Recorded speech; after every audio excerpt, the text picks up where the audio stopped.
168, 175, 175, and next up 200. RV is a used RV. What do I get for my free processing? Climb up on top of your RV and take a good detailed look at your roof. Check all the joints, connections, and seals. Then we'll give you a written report. You should do this. The goodness of your heart, Rick? Cards on the table, Bob. About 1 in 10 RVs we see have something wrong with the roof. If yours is one of them, then yes, we're going to. Leak is so bad you can see it from the inside, and you don't have to accept our offer to fix it. It really is free either way. So come by Noble RV and know for sure. And that's Noble. NobleRV.ca. When your project can't afford downtime, call Japa Equipment Rentals. From excavators and wheel loaders to compaction equipment, Japa has the machines you need. Trusted since 1972. Visit JapaEquipment.com or stop by our Edmonton or Calgary locations.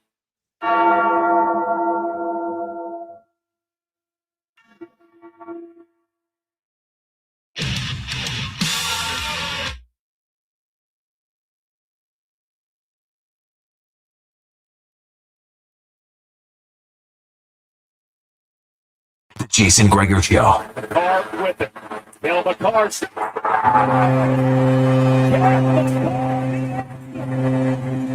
On Sports 1440.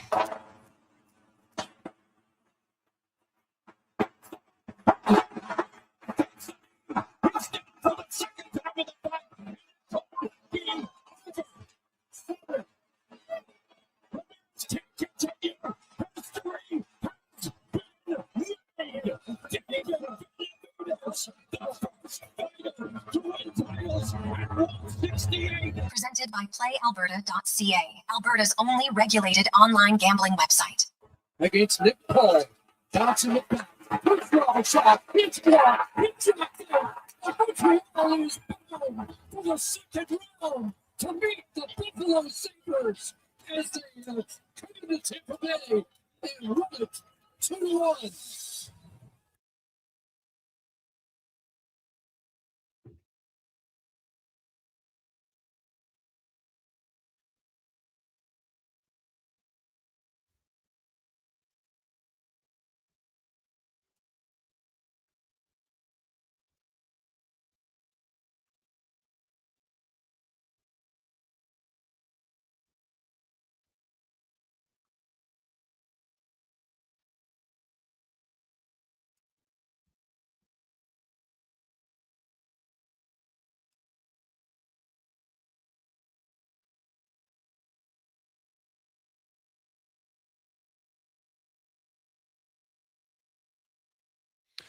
Well, a lovely Monday afternoon. How are you? Welcome to the Jason Gregor Show. Sports 1440.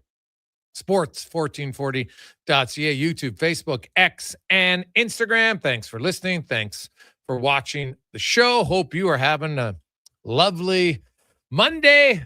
It's supposed to be nicer weather. Things are warming up. It's good.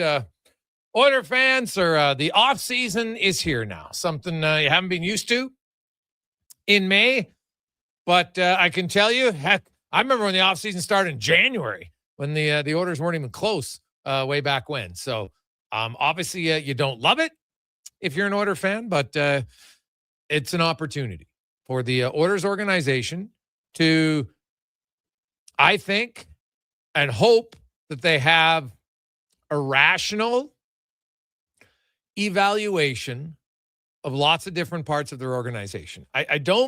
Me personally, I don't believe the Orders are that far away from being a cup contender. They weren't really this year because they were average all year long. They won 3 games in a row once until their final 8 games of the season, right? And then they got up to a 5-game winning streak.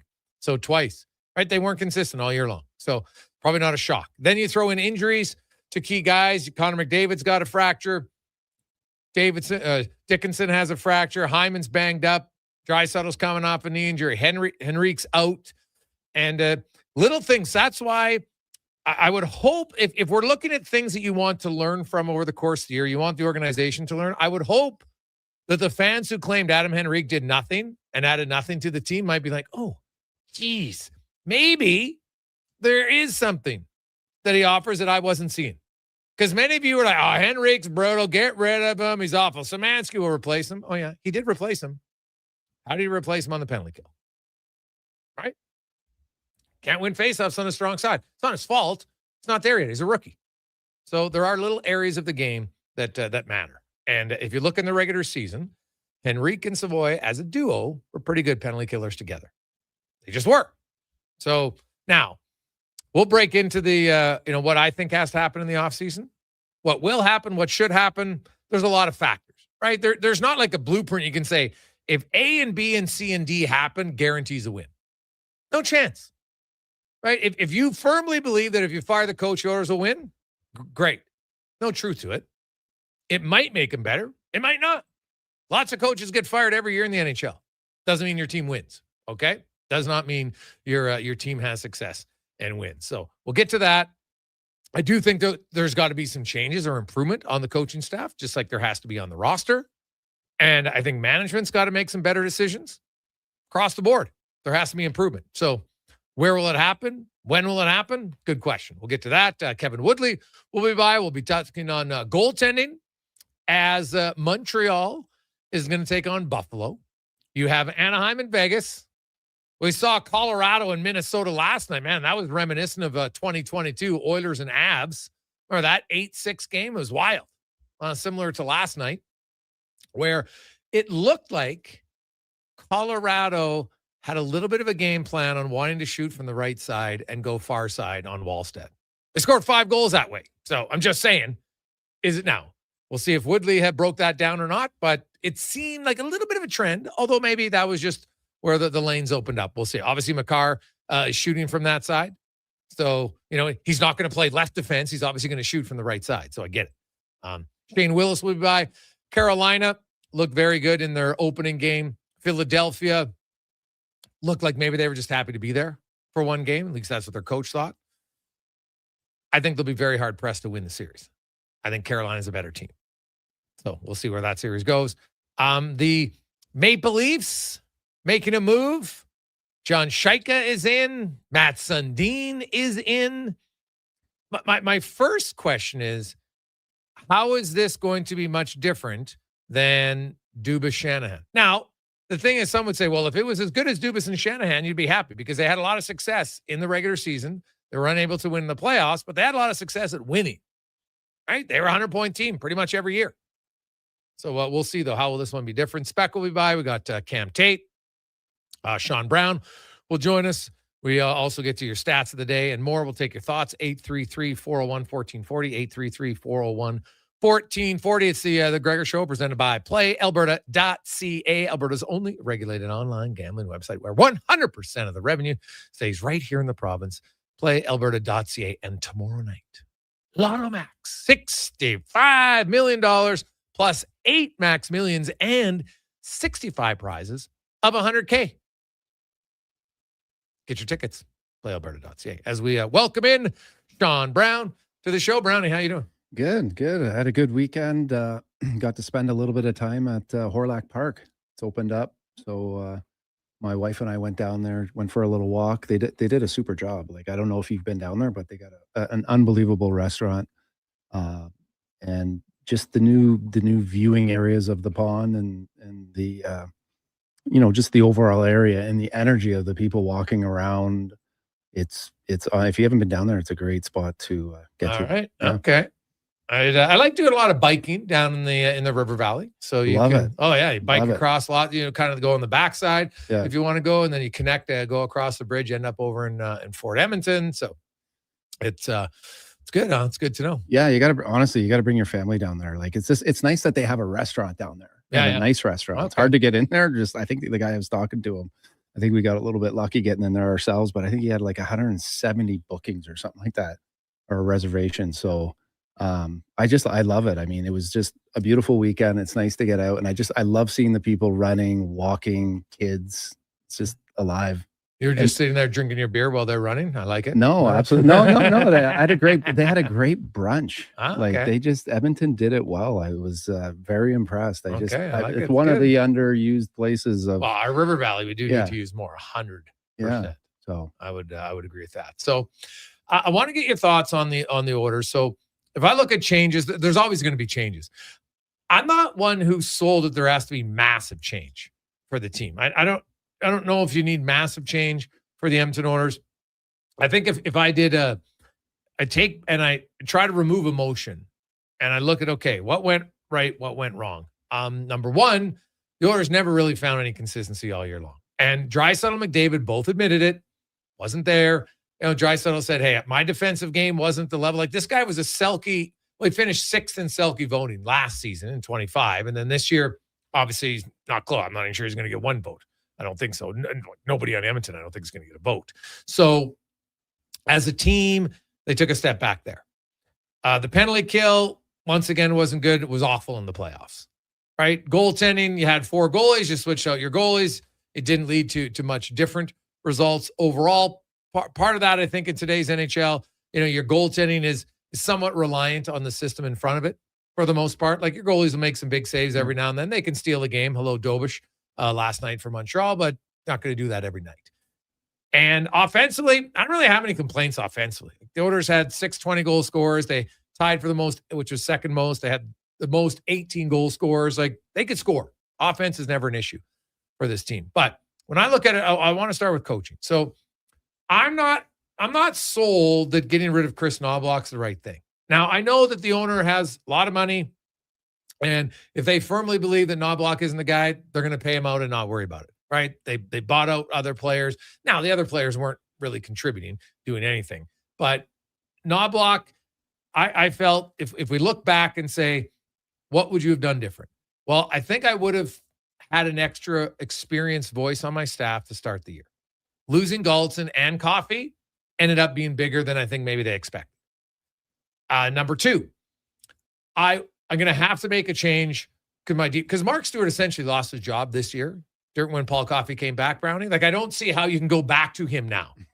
You know what I mean? No, like 100%. Yeah. You can't. Plus the penalty kills being brutal. So I think there's one change. I look at, like, McFarland came in, the power play didn't really miss a beat. So I don't know, like, you would hope he would have more of a voice next year. But I think I replace Stewart. I'm going to bring in 2 coaches because I want more experience on my staff. So that'd be the change I would make. What about you? Would you fire the head coach or replace the head coach? What would you do? Yeah, that's a tough one. I think that, because Chris has done obviously a good job, and there was lots of times in the past 2 runs that they've, he's pushed the right buttons as far as taking guys out and putting guys in. This year was different. Obviously, they didn't have the success, and I think there was times that as a coach he was looking down the lineup at his guys and not quite sure what he had in certain guys, and there was some missing identity. And I don't know if that was something, if it was a miss on his part, we'll never know if it was, a lack of communication, a lack of coaching, a misunderstanding on roles. But when you look at the top teams and the success that they have, I think roles are clear and defined on, what you have to do to be on the 4th line, the 3rd line, 2nd. And so there was definitely some uncertainty in some guys' games. You didn't know what they were or what their role was. And I think ultimately that inconsistency, obviously showed up in the playoffs and their lack of success. Right. So it's hard. It's not, I think when you're losing, I agree with you. You jump all over it and you could overanalyze this, and you can make some changes that don't necessarily have to be there or have to be done. But, this is really when you count on your management, right? Really understanding what he has and who he has. Is this just a one-off year? They played a ton of hockey. They got a little banged up, unfortunately, going, at different points in the season and going into the playoffs, which didn't help out. It would have made it tough even if they got past the first round. So I think there's some guys on the market right now, and we've seen it with Patrick Waugh, him getting fired with 2 or 4 games left. Yeah. You got Cassidy out there. He's a proven winner. And I just think that window of opportunity, I guess if it's me, I'm I'm bringing in someone. Like I know. See, here's the thing. So when people say, "Yeah, Cassie's a proven winner," Yeah, right? I don't discount it. Chris Knobloch went to back-to-back Stanley Cup finals, so he loses Game 7. So are you telling me in that one game, there's something the coach could have done, and if he wins the game, he's an infinitely better coach than losing one game? Because really, that's the difference between a Stanley Cup winner and a loser. If you've been there twice, right? Like, yeah, but what did Paul Maurice ever come close to winning before he got the job in Florida? Yeah. I didn't like, I mean, what I don't like about this year was the trend of the poor start, right? Training camp means something, regular season means something, and it's a build up to the playoffs. Yep. And I think that, this is the second year that they struggled at the beginning of the season. Yeah, but historically, if you look at teams who lose in the cup over the last 11 years, teams who lose in the cup the next year, they don't have a good start. Yeah. Okay. Well, I feel like the lack of identity in the third and fourth line and Frederick and certain guys in the seasons that they had, it just, to me, it's coaching, right? And there's no question that. So you'd make the change? I would make the coaching because I have no doubt that he structurally understands the game and knows how to teach that and all that kind of stuff. But the part of trying to get the best out of your players, like that's ultimately the best coaches and have the ability to do that, right? And maybe it's going to take a guy that has actually won, not getting the Game 7, but has won. And maybe his message, is different than somebody, that's on the market right now as far as his ability to communicate and get the best out of the players. And so I just think you got 2 years left. I would go with a new coach. Okay. I look at, hey, I see Cassie, there's lots of people talking about Tampa Bay and John Cooper and everything like that. They haven't won a series since 2022. And to me personally, I would be stunned if Tampa Bay fired. Stunned. Really? I don't see why you would. Like if you believe the coaching was holding you back, you just lost a series in Game 7 where you gave up 9 shots. So what was in coaching because he didn't shoot the puck into the net for his forwards? Like, what did he do? They dominated the game. So as a coach, what more could he have done in that moment? For sure. But I just think Mike Sullivan's a great coach in Pittsburgh, right? I mean, he's just one of the best coaches. He went to the Rangers and they did nothing.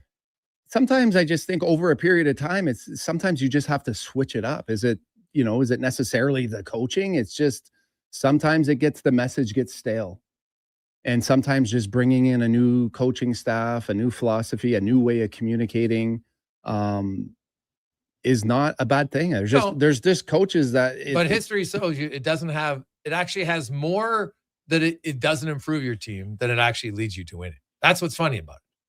Really? Right? Like if we look at statistically, look how many coaching fires there are every year. There's only one team who wins.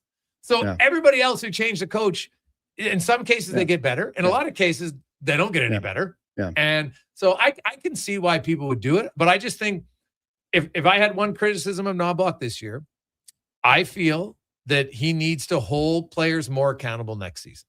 Like 2 years ago when Draisaitl took the penalties to start the year, guess what? He made a statement. Draisaitl, now it was only 6 minutes, but that's your second best player. Yeah. It's pretty noticeable. Yeah. And you know what happened? Draisaitl took 1 penalty in the next 45 games. So it was like, okay, message sent. You don't have to berate him. It doesn't have to be a song and dance. You don't have to come out and your actions speak louder than words. Message sent. Now, to Leon's credit, he's the one who reacted the right way, right? Because you can bench a player, Brownie, and the player can be like, oh yeah, screw you, coach. And he doesn't play any better. I'm like, wow, everyone says it didn't work. I'm like, well, did it not work or did the player not react? There's 2 ways to react. You can be a poopy pants and oh, well, coach doesn't like me. Or you can man up and say, guess what? I got sat down here because I've turned the puck over too many times, or I've made the wrong read, or I'm in the wrong position defensively again. And to me, that would be the one thing I think from Knobloch that I would like to see. I don't think he did that this past season like he did the year before. And I think that you got to do that early. Yes. Right. You got to do it early. You got to do it. You got to establish it right in training camp. You got to start it at the beginning of the season and have some clear expectations on what and everyone's role is. That's kind of, and, uncomfortable conversations are all part of it. And the buy-in, I mean, the fact that, we all listen to, the the interviews, and their star players are saying the right things, right? They'll do whatever it takes for this team to get to the next level, and they'll be coachable, and they'll, so yeah, I mean, it's hard. I think that losing just brings out the worst. Now everything's kind of magnified, but unfortunately for me, I felt like the season at the different times that I felt like there certain role players could have stepped up and had more of an opportunity. I think we missed it. And now that there's some guys on the market right now that have won and have a history of having success in the league, I wouldn't mind seeing a change. All right. 833-401-1440, 833-401-1440. We'll take a quick break. Kevin Woodley will join us next. It's a Gregor Show presented by PlayAlberta.ca.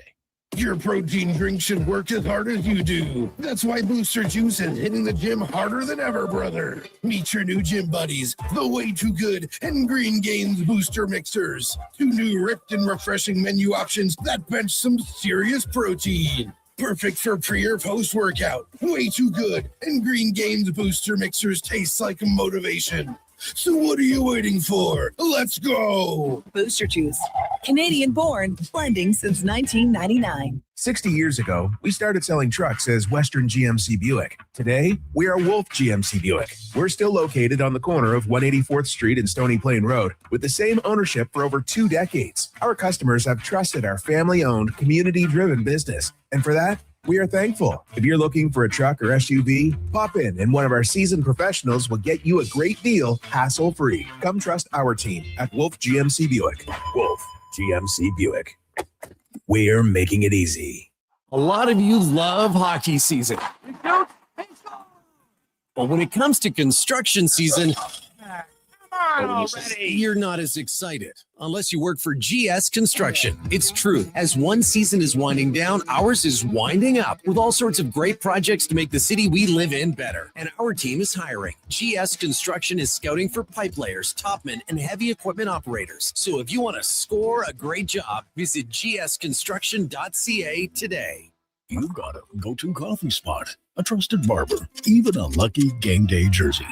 But when it's about looking your absolute best, there's only one name you need. Mr. Dirk. Family run since 1939, we're experts in crafting impeccable tailor-made suits and offering a wide variety of everyday styles. Pair that with personalized one-on-one fittings and the convenience of on-site tailoring. Mr. Dirk elevates your style game. Visit our Edmonton store or explore MrDirk.com. Score big on style with Mr. Dirk. At Leading Edge Physiotherapy, healing doesn't have to feel heavy because in our SwimX aquatic therapy pools, you literally float your way to recovery. Whether you're dealing with arthritis, back pain, joint injuries, post-surgical rehab, chronic pain, balance issues, mobility challenges, or just feeling a little creaky, warm water and gentle resistance have your back, your knees, and your hips. Trusted by pro sports teams and rehab hospitals, our SwimX pools help you move sooner, hurt less, and recover faster. So take the load off. Let the water do the work. Life shouldn't hurt. LeadingEdgePhysio.com.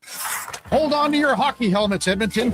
On the Rocks is serving up 69-cent wings that fly off the plate faster than a slap shot. And Molson Canadian and Coors Light for $5.75. Plus, OTR's TVs are so clear, you'll see the puck better than the ref. That ain't hard, is it? Score and win every game night during Edmonton's playoff run with specials starting 30 minutes before puck drop and last for the whole game. Be a part of the legend. See the menu at ontherocksyeg.com. Debt can take over your life. The stress, the constant worry, it can feel like you're drowning. When people come to see me, they're often anxious and feeling hopeless.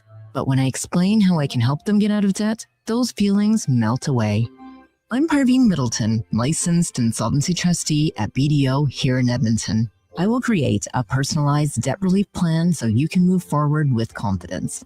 Call 1-833-BDO-TALK or visit bdodebt.ca to discover your debt-free future. Everybody loves a beautiful day in Edmonton. Hey, it's Jamie, and Green Drop Lawn Care is giving you one more reason to love the nice weather. Next Nice Day service. People always ask, how soon can Green Drop get here? Well, when you sign up with Next Nice Day service, we'll be there by tomorrow. Assuming Mother Nature cooperates, we'll be fertilizing and treating your weeds by the very next day. We'll even include drought fighter at no additional cost. Just another reason we have been Canada's lawn expert since 1979. Easy online signups only at greendrop.com. Rivalries run deep in Alberta football. Edmonton all the way. Calgary rules. But when it comes to the best snack for 3-down fun, there's no Battle of Alberta. It's a clear winner. Wilhauk Beef Jerky. The one thing every Alberta fan agrees on. So whether you're watching the game from your recliner or in the stands, make it a part of your game day. Wilhauk Beef Jerky. Because you don't win games with salad. Only available in Leduc.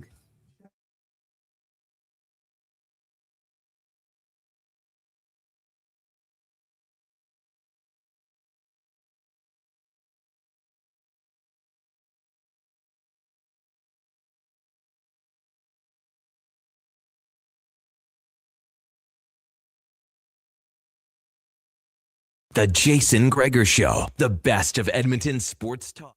The Jason Gregor Show, the best of Edmonton sports talk and beyond. This is Sports 1440. Presented by PlayAlberta.ca, Alberta's only regulated online gambling website.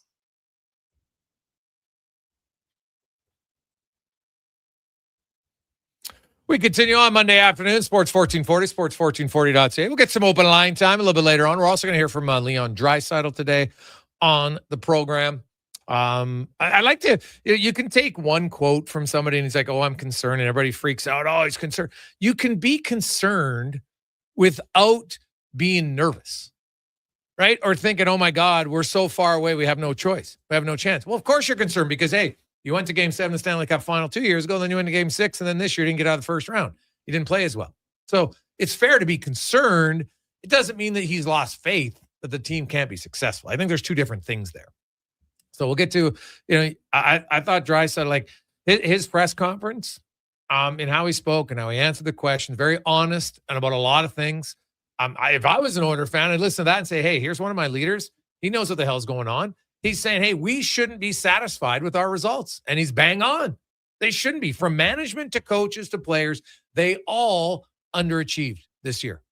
They all did. Not just a coach, not just one GM, right? Not just one player. All of them collectively. Defensively for some, offensively for others, decision-making for some.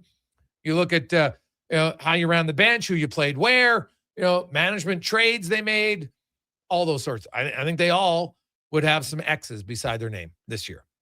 I'm kind of like, this is kind of new to me. I mean, you've been doing it a lot longer than I have, but I think the concern or, where fans are coming from maybe is the fact that it just seems like, they're voicing their opinion more than I've seen other players voice their opinions in the past. Would you agree? Well, they get asked, I think. Yeah. And Draisaitl's, he's confident to speak the truth, right? Like he's a very direct guy, right? Like Leon, he doesn't, he's joked about it, man, I don't hide my emotions well. So I don't have a problem. I think our society is so damn soft that nowadays, so he just said what he felt truthfully. Yeah. He didn't disparage anyone. He didn't scream at anyone. He didn't yell at anyone. Didn't call anybody names. Didn't point and say, this is the one guy. He had lots of reasons as to why they lost. Yeah. And he's bang on. So to me, I think it's when you have high standards and you don't reach them, it's okay to say, hey, we got to be better.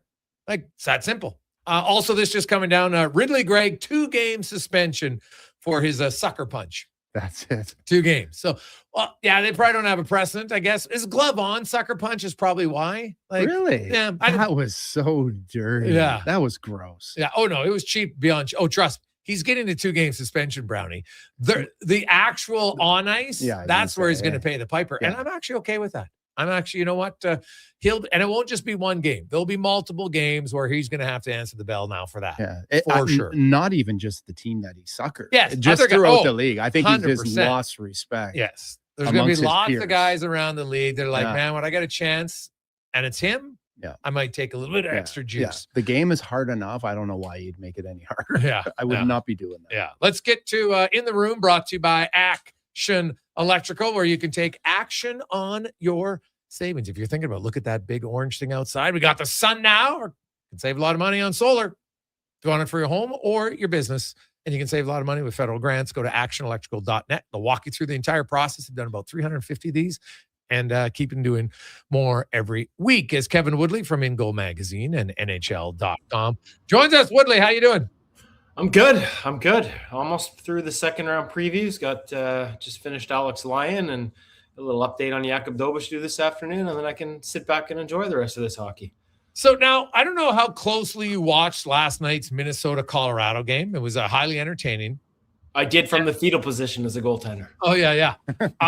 Colorado had 5 goals from basically the right side, some inside the circle, Kev, and then one of other was kind of through a screen from Makar. And then afterwards, Kadri talked about, hey, you know what? I saw something that we had seen from the goalie. Is there any, is he leaning too more on the left? Have you seen anything? Because I know you do a lot of scouting.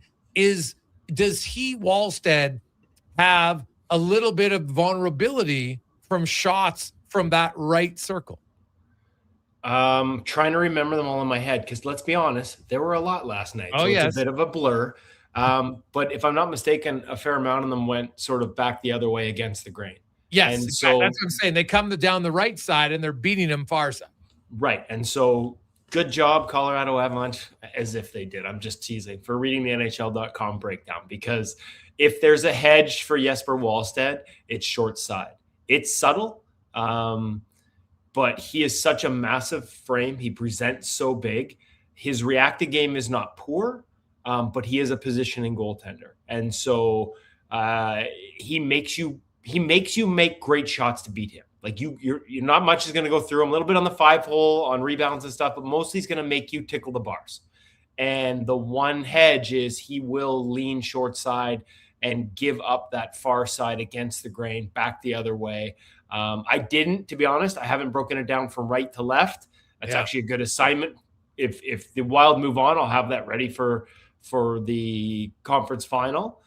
But for sure, in both directions, there's a slight hedge. He shades short side for the most part when you're coming down the wing, or if you're cutting into the middle. So going back the other way is a recipe and something that I'm sure they've identified as well. And everybody has it. They also executed. They made those shots, and they made them at a really, how many were dinging in, right? Off the bar and in. So sometimes you got to tip your hat, but for sure, this is the playoffs, man. That narrative is going to build and build and build as this series goes on, to the point where another one like that, and obviously I think we're going to see Philip Gustafsson. So, what was interesting though is at the other end, Wedgwood, who couldn't get beat 5-on-5, or really didn't get beat at all, but it's the Kings. No offense, they don't really have the offensive firepower. But it was one game. We saw Edmonton, Colorado back in 2022 go 8-6 in game 1, right? Defense is a little bit optional. But I watched that game, and I don't even know if it was defense was optional. There were some guys just making some really good shots. And you've got fast players, bing, bang, boom. Sometimes I'm like, damn, I didn't like the Kadri goal was the one goal, Kev, where I looked and said, man, that's the one I think at times you'd want to save from, for me. And I get it, because it's a clear-sided shot down the wing, right? For sure. Even though it's I guess I'd call it a partial or a breakaway. But man, if you this is the reality. And whether it's Nazem Kadri or a fourth liner in practice, you get into that range and you hit your spot, especially, let's put it this way. If that's the first one of the game or the second one of the game, there might be a little more reactivity in Wallstead's game. It's not like he's passive. It's not like he's a blocker when I say, he'll give you the edges. But by the time you're at your 7th, you're probably in a little bit of a hit me mindset. And so that glove isn't as active. But at the same time, at the end of the day, when you hit your spot, you hit, that was a hell of a shot. And that was barring in. And so it'll be interesting to see, if you're the Wild, you have to judge that confidence now. Does Jesper have the confidence? And I think that kid's got so much swagger that, I'm not worried about this. But, is he confident going into game 2, where he's going to be a little more patient? He's going to be a little more reactive. And that glove isn't going to be, dropping to his hip as that shot is released. It's going to be up around his ear, trying to protect the top of the net. Kevin, I'm just curious to get your thoughts on, obviously it wasn't a great season for Tristan Jarry. I don't know where the Oilers are at and what goalies are out there, but Philadelphia picked up Dan Vladar. Is there a goalie out there that you think that maybe could use another opportunity, or could maybe fill in a hole for a team like the Edmonton Oilers, or just another team in general? Well, there's a handful of guys. Obviously, Bob's going to be the big name on the free agent market. I still don't think he ends up leaving Florida, but we'll see how that pans out. Like this is a bit of a two-headed question, because unless they start defending better, and we talked about this all year about how they were like not just bottom third, but for large stretches bottom 3 in the NHL defensively, and that we expected they had the ability to flip the switch. Well, it sort of happened and it sort of didn't, right? There were moments within that series where they just gave away too many easy goals, and yeah, they could have used more saves, but so. Sean, there's goalies out there, absolutely, that in the right environment could really thrive. And Vladar's a great example. Now, Vladar also had, I believe it was an 899 expected, which is like 11 points above the league average this year. Now, he outperformed it by a significant margin. But in a Rick Tocchet system where you only have to worry about one half of the net, he was a perfect fit. And so, I guess what I would say is if Dan Vladar had come to Edmonton instead this year, would I have expected the same level of success? I'm not so sure. I'm really not so sure. And so are there goalies out there that would be – I'm telling you right now, we had this conversation last summer. Michael DiPietro is coming off an American Hockey League Goalie of the Year season. That guy's ready for the NHL. I've talked to a lot of people around him. Like he's ready to – including goalies, his peers. He's ready to play in the NHL. But in a cup or bust window for the Edmonton Oilers, is that the kind of bet you're placing? Dan Vladar was a great story because making the playoffs was all Philadelphia needed. But – the pressures here are different. And that's a part of that conversation. It can't just be a goaltender who, hey, he's big, he's got physical tools. I find a bunch of those. I do believe that, they targeted Artur Shilovs, who had a hell of a playoffs after he came off the bench for Stuart Skinner. But the Canucks, after the Podkolzin trade, weren't about to make another move like that would come back to haunt the now fired general manager. So there are guys out there for sure. But it just feels like they need, after all these years of trying to find a guy, I just get the sense that they need the guy. And I'm not sure where you find the guy.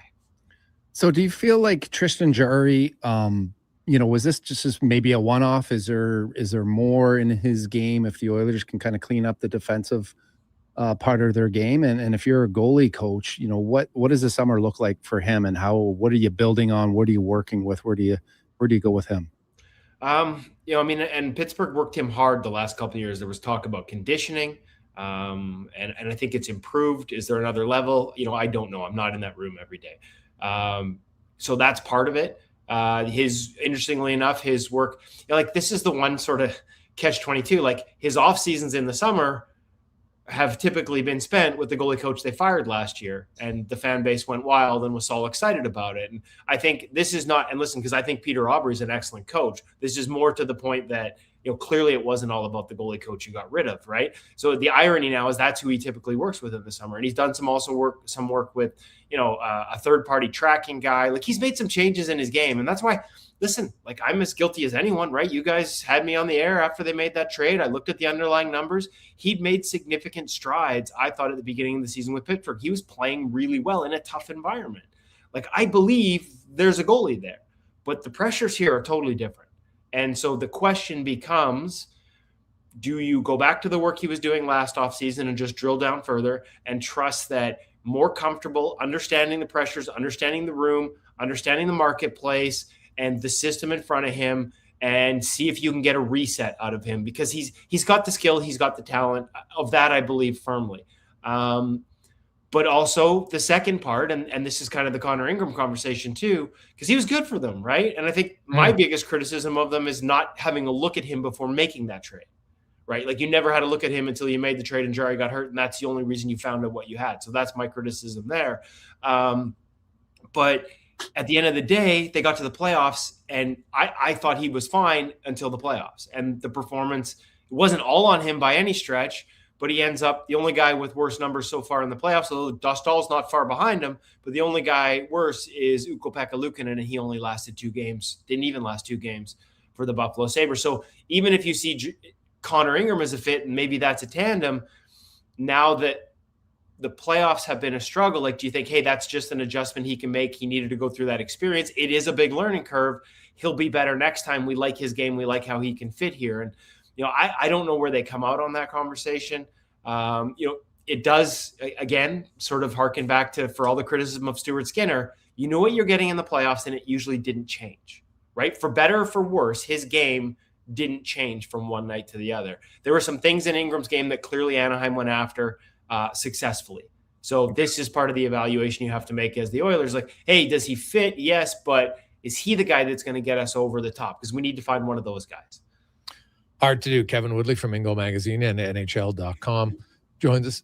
Yeah, go ahead, Kevin. I was just going to say, you know what might make it easier? Look down the road at Calgary. Like we talked about Jesper Wallstedt. Yep. You know, like I know the goalie coach wanted Jesper Wallstedt in that draft year. He was excited. We were texting back and forth because he was excited they were going to get him. And then they passed on it. Mm-hmm. Who's making the decisions around goaltending? Because I don't think enough. There's, for whatever reason, and I don't know for sure. So I don't know whether Peter, how much weight or decision-making Peter or contributions. I'm assuming some. And so I'm not putting him on the spot. I haven't asked him. I haven't talked to him. But in the past, it's felt a lot like the goalie people don't have a strong enough voice in the goalie decisions. And you look down at Calgary and you look at the director of goaltending and you look how they continually find guys. Devin Cooley had the best numbers in the entire National Hockey League this year. Yeah. His adjusted save percentage led the league. They found that guy. Heck, I was talking about that guy that summer. Now, again, there's a risk involved. When you're a cup or bust team, you want the guy, not a potential guy. And so I get that. But I look at other teams that are unearthing this. They have really good goalie people in that organization. I love the work being done in the American Hockey League. I just feel like, you know, other teams are spending on a director and having better results. And I wonder if finding the right guy at the top of that and a stronger voice within management decisions might be something they should consider investing in. There's lots of talk about Detroit because you've got Sebastian Cossa, who I'm pretty sure will require waivers next season because he's had 4 years as a pro. And they have Trey Augustine, who's going to come out of college. So now Augustine could be their starter in the American League and Cossa could be the backup in the NHL, right? Like it'd be very easy to do that. And then just go with John Gibson. And you know what? By the time John Gibson's done, then Trey Augustine comes up and maybe you got your tandem for a few years in Detroit to see how it goes. But where do you come out on Augustine and Cossa? Who do you like better? Or is it too early to say? This is not a criticism at all of Sebastian Cossa because he's had a really nice development path and they have slow road his development path to the point where I got to think it's a little frustrating. I don't think he's even playing. I don't think he started in the American Hockey League playoffs the other day. So they've got either Slovakian or Czech kid that I believe started ahead of him. Like they're deep in goal. By the way, they have a director of goaltending. So, you know, I don't watch enough American hockey, like full stop. Don't watch enough American Hockey League to have a really strong opinion on Sebastian Cossa's game. But the people I talk to about his game, like believe there's still upside there. And if they were to risk him on waivers, he's certainly been connected to Edmonton a number of times. So I could see that being a fit. I mean, all he does is, produce at both levels. They keep holding him down. I'm a huge Augustine guy. I talk to more people about him, and a lot of people are like really big on him as a future star in this league, including Alex Lyon. Ironically, they spent a little time together. I can't remember if it was at a Detroit camp or a USA Hockey United States World Championship thing, but like he thinks that guy's legit. So they got a ton of goaltenders, and I don't think they're an organization, given how much of a struggle it's been to find the guy in the NHL, that's going to give one away. But you might be able, and I've been saying, Jason, what I said this last year or a year and a half ago, there's a guy that there was starting to be some buzz around the league you might be able to steal away from the Detroit Red Wings. And I know enough people that believe enough in his game that it might be a shot worth taking. Kev, we'll talk to you again soon, man. Enjoy round 2. We'll see what comes from a few of the other goalies, and we'll talk to you next Monday. Yeah, a few less 9-6 games because the fetal position looks comfortable, but after a while, it's not. Ah, buddy, it's great. Love it. Appreciate it, man. Take care, guys. There you go. That is Kevin Woodley from Ingo Magazine, NHL.com. When we come back, we're going to hear from Leon Draisaitl. It's the Gregor Show presented by PlayAlberta.ca. Whether you're a craft beer connoisseur or more of a wine aficionado, there's always something new to discover at Sherbrooke Liquor, a unique, family-owned, independent liquor store. The selection? Incredible. The non-alcohol section is also very impressive. Sherbrooke Liquor, expert, knowledgeable staff with a passion for unique finds. More than just a liquor store, we're a community. Alberta's best, the one and only Sherbrooke Liquor. Wine, spirits, and oodles of beer. Visit SherbrookeLiquor.com. Need a new ride for road trips, errands, or just life on the go? Go Auto offers a massive selection with over 15,000 new and used vehicles to choose from. With over 70 locations across Western Canada, finding your next ride has never been easier. Whether it's a roomy SUV for the family, a sleek car for the open road, or a rugged truck for your weekend adventures, you'll find it here at a price you'll love. Explore thousands of vehicles today at goauto.ca. Attention Alberta construction pros. For over 50 years, Japa Equipment Rentals has been your go-to for top-notch equipment and stellar service. Whether you need rentals or expert maintenance, we've got you covered. Stop by our Edmonton or Calgary locations today.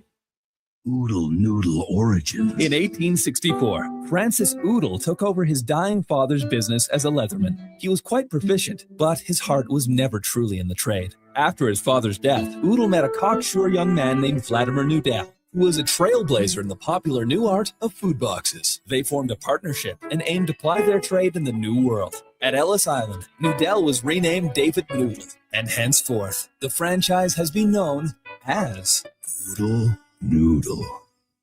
You've got a go-to coffee spot, a trusted barber, even a lucky game day jersey.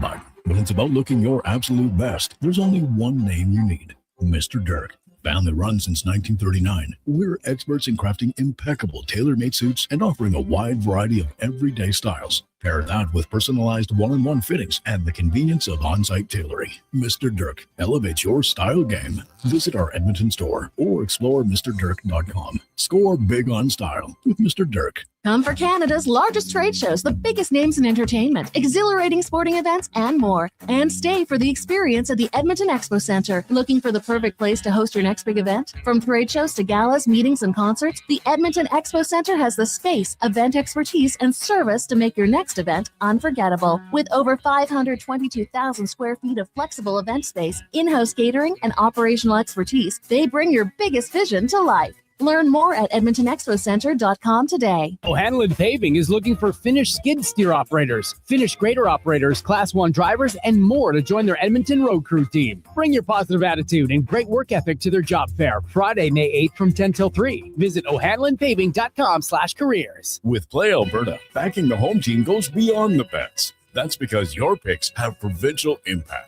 Play Alberta is the only app in the province that puts all revenue directly back into supporting programs and services that Albertans rely on every day. By investing in the General Revenue Fund, every play, bet, and buy made on Play Alberta helps make a difference across the province. It feels good to know your fund goes further at home. Visit playalberta.ca/Gregor to learn more. Must be 18 plus to play. If you gamble, use your game sense.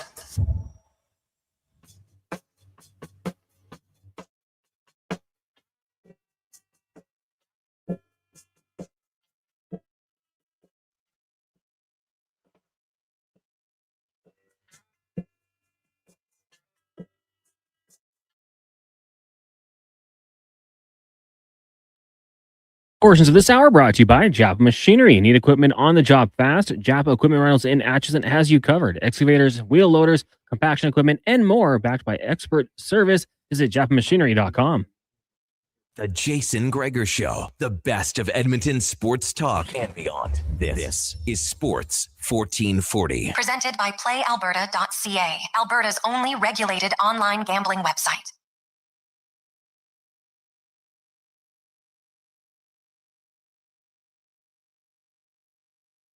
47, welcome back. Jason Gregor, Connor Halley, Sports 1440, sports1440.ca, YouTube, Facebook, X, and Instagram. Thanks for listening. Thanks for watching the show. Of course, NBA playoffs. You had the Pistons come back from a 3-1 deficit. You had the 76ers trust the process as they came back from a 3-1 deficit over the Boston Celtics. The Celtics organization was 32-0.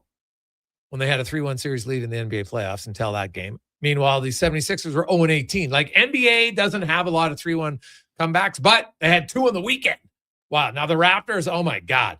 They looked really good. They're playing great. And then they just fell apart in the final few minutes of the second quarter. And then they got blown out in the second half. So that was an ugly end to their season. I know they got some young guys, but that was an ugly, ugly end. So playoffs tonight have the 76ers in New York take on the Knicks, and the Timberwolves taking on the Spurs. So the Nuggets out. Well, that's just a little easier path for the Spurs and the Thunder. But let's be honest. I don't think anybody's beating the Thunder, man. I think they're going back to back. They look really good and they get rested. So should be fun. Of course, NHL playoffs continue on. Tonight, we have the Flyers and the Hurricanes and the Ducks in Vegas. Go to playalberta.ca and we got some NHL, NBA odds boost specials for you on the Jason Gregor Show, so you can check that out. Now, Oiler fans, on the weekend, I'm sure you probably saw some clips. Everybody likes to go viral and they play like one clip and they think that's the whole thing. I'm not a big fan of that. Let's play the whole thing. So Leon Draisaitl, I thought, had a really good press conference. It was 12 minutes. But this is you get a much better feel of what he thinks about the entire organization. Yeah, he was concerned that they took a step back, as he should be. Like, if he wasn't concerned, to me, that'd be the story. Being concerned, I don't think, is the story. It's everything else that he said. So I'll let you listen to it, and then we'll discuss it afterwards. Here's Leon Draisaitl. First of all, just talking about what was his takeaway from this season. I mean, there's always many lessons throughout a year. But I think one lesson for us is that, you need to build over the stretch of regular season, certain moments of games, certain moments of seasons, how to handle those. And I don't think we did a good job of that in the regular season. Like, we all know the stats with the 3 games, but there's many games where, maybe we ended up winning the game, but it's not the right way of winning the game. And I think you learn those things as a group throughout the season, how to go on a 6-game winning streak, right? Or how to go on a 3-game winning streak, how to win games 3-1. And I think we kind of lost track a little bit of, how to do it properly. Leon, just in terms of going out in the first round here after a couple of years of going to a cup final, you know how much you guys want to win. Are you concerned that organizationally this has moved in the wrong direction? And how concerning is that for you? Yes, I am concerned about that. And a little bit of that leads into, obviously us players, like I said before, like, we didn't do a good enough job of, properly winning games. And I don't like using the terminology of taking the regular season serious, because we do. We go into every game and we try to do it right. We say the right things, but I think you really have to, in regular season form these moments. You have to get comfortable in these moments, and we didn't do that this year. And it ended up, showing in the first round here. So, but yes, I am concerned because we're not trending in the right direction. We've taken big steps backwards, and we got to get a grip of this and head back in the right direction. One of the things around this organization for a long time, and it just came up with Chris, was we need to give the whole roster more ownership of what we're doing here. It can't just be on the top guys like it so often is around here. From the top of the roster where you're sitting, how do you see that concept of having everybody a little more involved in the product here? There's no choice but that. Like, the best team that we've had in 2024, everybody played such a major role in it. Like, that was the best team we've had. And everybody was so big, the McLeods, the Fogels, all those guys. They played such a massive role in all of it. Desharnais, CC, all those guys. And you need those guys to win. You need those guys to go deep. Yes, I think at the end of the day, Connor, Bushi, maybe myself, like, maybe the 3 of us, when the game's on the line, we have to make a difference, and the day to day, we have to set the tone and we have to lead in the right way and come up with these big goals and these big moments. Yes, but at the end of the day, it's not a 3-man team. It's not a 4-man team. You need everybody to feel important. You need everybody to want to be important. And yeah, I think something to look forward to next season. So you're signed here for a long time. Connor obviously isn't. I have to ask you about the sort of Connor McDavid window here. How much does this organization, how much does McDavid's time here and potential time here shape everything we're doing around here? A lot. I mean, in what world do you have the best player in the world on your team and you're not looking to win? Or you're like, and I know we're looking to win, but we need to be better. We have to be better. There's no way around it. We have to improve. And you know, he's signed for 2 more years, and God knows where that goes. But we have 2 years here right now. As of right now, we have 2 years, and we have to get significantly better. Yeah. Just about support players. Is that actually easier to do if you play by 1-1? For me personally? No. In terms of getting more players involved, more. You and Connor played 20 months together. And is it easy? Do you think as a player it would be easier to get more players involved? I don't know. I think that's a question for the coach, probably. Yeah, I don't know. I mean, just minutes wise, logically, you would say yes, you know, because we're out there together for our 22, whatever it might be, and then you have more minutes. You know, when we're separate, you have he plays his 22, I play my 21, whatever it is. Then that's 45 minutes almost. You know, where's the rest go, right? Yeah, I don't know how to answer it. Maybe it is, maybe it's not. As a player that could potentially drive someone. I think he has the potential to become that good. I think there's a lot of upside still to him, which is a great sign. Like what a great hockey player, really. What a great human being. So happy to have him here. I think there's still steps where you can officially say, no, you can drive your own line every single night for 82 games. That's a lot. That you're asking the best players in the world to do that. But he's certainly a top 6 forward. He's certainly a very, very, very good hockey player. Yeah. Some players on Florida were asked this, but do you think there's a possibility there might be a benefit in having a longer summer to allow your body and your mind to heal from all the hockey you've played over the last 4 years? You know, it's hard sitting here. Like I want to be playing right now, you know.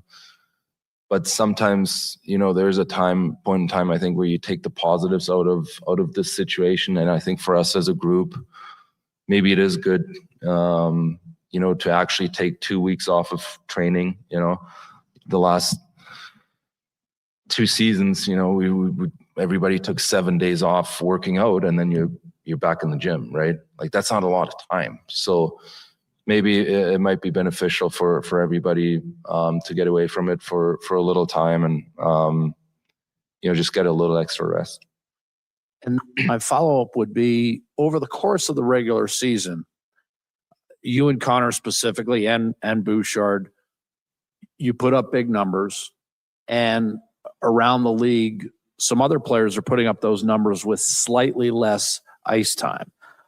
I'm wondering whether you think long-term, especially to be at maximum health and energy entering into the playoffs, is that something that maybe you'll discuss with the coaches at some point next season? I think what makes Connor and I who we are is because we want to be out there. You know, we want to be out there in every situation. We want to play a lot. But sometimes you hear things, I don't know if this is you guys or whoever it might be, that, you know, we talk to coaches about wanting to play 24, 25 minutes. That is never, ever the case. Like, we know very well, we've been around long enough that we need everybody. You need your third line to get their minutes for them to feel great about themselves. Like, we're very aware of that. So that we can squash that. That never happened. Your best players need to be on the ice, though, to feel good. That's everywhere. If you go to a Nate McKinnon, like, there's a certain time frame that he needs to be on the ice. Like, that's just the way it is. And that's every good player, every good team in the league. But I think Connor and I are both, whatever a coach wants from us, we're willing to do. If it makes our team better, if it gives us a better chance to win, we're open to it. Yeah. Leon, how compromised were you in this series with your injury? And yeah, a little bit, I would say, for sure. Didn't feel like I had the pop in my step that I would like to have, or maybe that I usually have, all in all, it felt strong. It felt good enough to, have an impact in certain moments, but certainly not at 100%. And the coach just said that Connor had a fracture somewhere. Could you tell in the games that he couldn't do the things that he normally could do? Yeah, I mean, I think we all saw it, right? Yeah, I mean, his advantage to everyone is his speed and the way he attacks, right? So, I mean, he's still dangerous. He's still amazing, even with that. But I mean, I think we could all tell that it took a step out of him. Coach Nalbach talked about identity sometimes maybe gets spread out too much. No team has one specific one. You got to be good in a lot of different areas. But you talked about puck management, and for this group being more aware, managing the puck offensive zone, defensive zone. I know you took big pride in your top 5 in the Selke voting last season. Where do you feel the group was this year as a group defensively? We know you can score. You've been a top 5 scoring team. Is that got to be the focus of this group, to just be better defensively? Yeah, for sure. And I take myself right to the top of that. I wasn't necessarily happy with the way I defended all season or the details in my game. I feel like they slipped away from me a little bit, and that's certainly something that I really want to focus on. Those things are hard to focus on in the summer. The summer skates they're summer skates, but when I'm coming back here, and I think that should be our focus for next season, at least to start the year, that those little details, they go a long way. And I can only speak for myself, but I do think that it slipped into our group a little bit, that I got away from us a little bit. Just given some of the comments you made earlier this year, Connor had a couple comments where he was pretty complimentary about Tampa's coaching staff. From the outside, some might look into this and, add all those comments together and think that there's a lack of confidence. What would you say, Leon, about the job that the staff did and, where the group is at, or where you're at with the staff? My comments came from a general objective of our organization, of our team. And I don't like singling out anyone. So in that interview, I know it was perceived as like I went after the coach and all this. And yes, I did go after a coaching staff, but I also said, I have to be better. Our leaders have to be better. I think our group took a step back, and I think the same thing about our coaching, about our management. I think the whole organization, we took a step back, and that needs to be fixed. And at the end of the day, I can only control what I can control, though. And I have to be honest with myself. My details slipped away from me, not up to my standard, and that's something that I will change. But that whole thing was, I'm just generalizing our whole team, our whole organization. This was not about one coach, or I think we all just needed to be better. It sounds like put together all the things you said to us today, and they've been good. The organization, the players, everybody maybe just took for granted a little bit being a really good team and getting to cups. Did you guys just, I'm not going to say thought it'd be easy, but did you just take for granted that you're just going to be a good team no matter what? I think a little bit. I think those things, they happen humanly, naturally a little bit sometimes. I can tell you from within our room, we're not going into games or into a series and we're like, oh, this is going to be a walk in the park. We're just, this, you never think like that as an athlete. That never happens. But I think maybe we lost a little bit of that fire that we had the last 2 years, because it has been a lot of hockey. It has been a long season. And so, yeah, I don't know if taking it for granted, I would say, but I do think that there's many parts that just somehow we took a little step back. Well, there you go. From lots to get to there from Leon Draisaitl. Anything stand out, Brownie? Yeah, I thought it was interesting when he talked about his defensive game and it slipping. And I think that's to your point on what you touched on earlier about the coach not holding guys accountable. And I think he proved right there that, that's I would say the hardest part of coaching, right? Is holding guys accountable, those uncomfortable conversations, and especially when they're your best players as well. And he's not the only one. I mean, they weren't a good checking team, right? And it wind up costing them. They just I know that they played him a lot. I think that, there was times I think he had no choice, as I talked about earlier. When you look down the lineup and you don't know exactly what you're going to get from certain players, you're not necessarily too excited to put them out there. So, I think failure to touch and address that, because at least when I was in the NHL and playing and throughout my career, just that uncomfortableness of always kind of looking over your shoulder and wondering and just, being edgy, right? And having something to prove to stay in the lineup and having something to offer each shift, each game, I think is important. And that's something that a coach can, create that environment for their team. And I just felt like there was this, too many times, and there was plenty of opportunity throughout the season where, you're up a couple goals, down a couple goals, where certain guys needed to play a certain way and needed to address the situation on the ice, whether it was, just playing a hard, heavy shift, maybe getting in a scrum, playing with a little bit of emotion, finding different ways to kind of drag yourself and other guys into the fight. Yeah. So we'll get more into Draisaitl and his thoughts right after Connor Halley and a Sports 1440 update brought to you by GoAuto.ca. Not only do they have 15,000 vehicles for you to choose from, but they also give back a ton to the community, over $27 million that they have donated back to various charities in the communities they work. GoAuto.ca. This is a Sports 1440 update. 2 games tonight in the Stanley Cup playoffs. Canes trying to take a 2-0 series lead over the Flyers at 5. Then at 7:30, it's game 1. Ducks and Golden Knights off the ice. Toronto Maple Leafs naming John Shake as the new GM. Matt Sundin is the new senior advisor. Hockey operations. The shakeup managed the Coyotes from 2016 to 2020 while Sundin captained the team for 10 seasons. It is their all-time leader in points. Also, Ottawa Senators forward Ridley Gregg has been suspended for the first 2 games of next season for roughing Canes defenseman Sean Walker in their first-round series. In the association, you got Sixers and Knicks from New York. Game 1 of their best of 7. Also, Spurs and Timberwolves at 7:30. Major League Baseball, Blue Jays in Tampa to take on the Rays. First pitch set for 4:40. We'll join that game in progress on our AM feed. Also, Marlins taking on the Phillies, Red Sox, Tigers, Cubs host the Reds, Brewers in St. Louis, Astros hosting the Dodgers, and the Braves head to Seattle. Coming up in hour 2 of the Jason Gregor Show, we'll be joined by Carolina Hurricanes analyst and former NHLer Shane Willis, and we'll ask 5 questions. I'm Connor Halley. This has been a Sports 1440 update.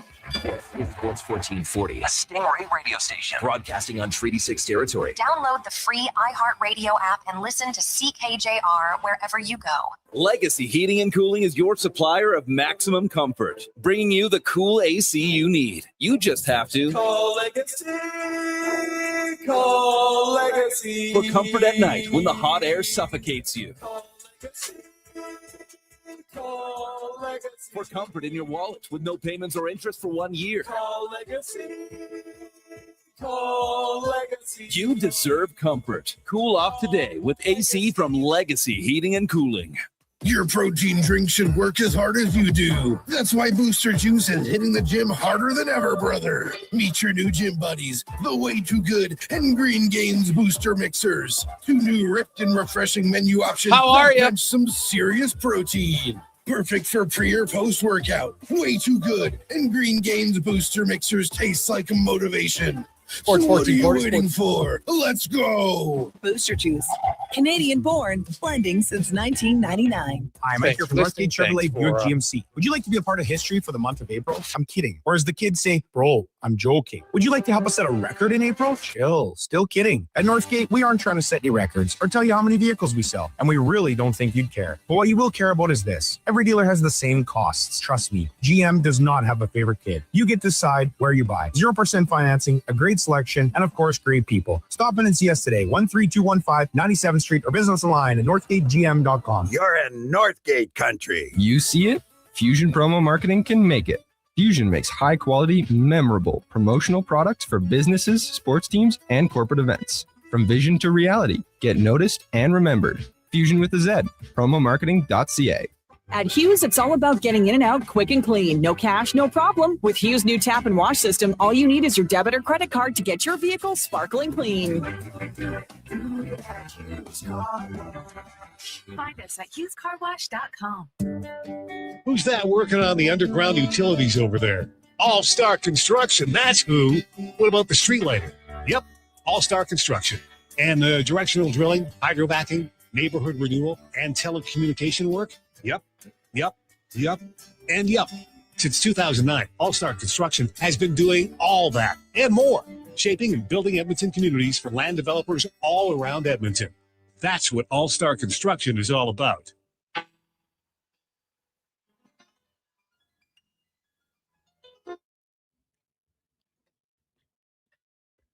Portions of this hour brought to you by Mortgages to Go. Need cash and have equity in your home? Mortgages to Go has you covered. When the bank says no, they say yes. They've been doing it in Alberta for over 23 years. Call 1-888-888-5998 or visit mortgagestogo.ca. The Jason Gregor Show, the best of Edmonton sports talk and beyond. This is Sports 1440. Presented by PlayAlberta.ca, Alberta's only regulated online gambling website.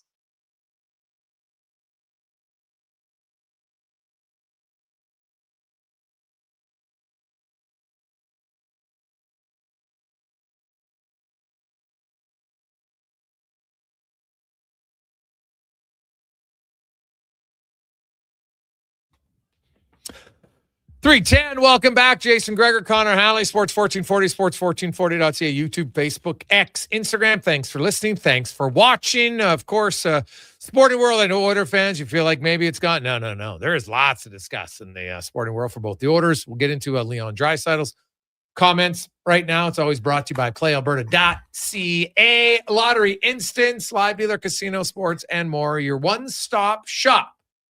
Check it out at PlayAlberta.ca and get the Jason Gregor Show odds boost specials. We got a little NBA action as well as some NHL tonight. Are we going to see Ducks Vegas score some goals? I think so, based on how both of those teams went in the first round. I kind of like that. So we'll see what goes on there. 833-401-1440, 833-401-1440 is where you can text us. Leon Draisaitl. I like to play his whole interview because if people only hear, "Oh, I'm concerned," they just think, "Oh my God, he's so upset about everything." And then when you listen to this whole thing, you're like, "Oh, okay, yeah, he's concerned." They took a step back. Then he talked about how I think I took a step back in my defensive game, and you can go on to other things as a group. We kind of took, and that's what I've said. I've said it for years that the Oilers' regular season is not good enough. Now, I know that they got to the Stanley Cup final, but they got to the Stanley Cup final with 106 points. It wasn't like they were win one, lose one, win two, lose two, win one, lose one. Like, that's not what they were that year, right? They showed stretches where they were dominant team. Like, they never really showed that this year. When were they a dominant team? Ever.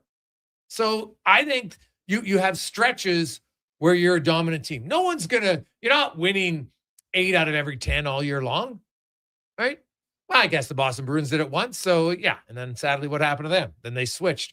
They went away from what got them to the playoffs. I'll never forget that. Like, that is the prime overthinking things. Hey, how do we get the best record all the time? Well, we played our goalies. We just rotated our goalies.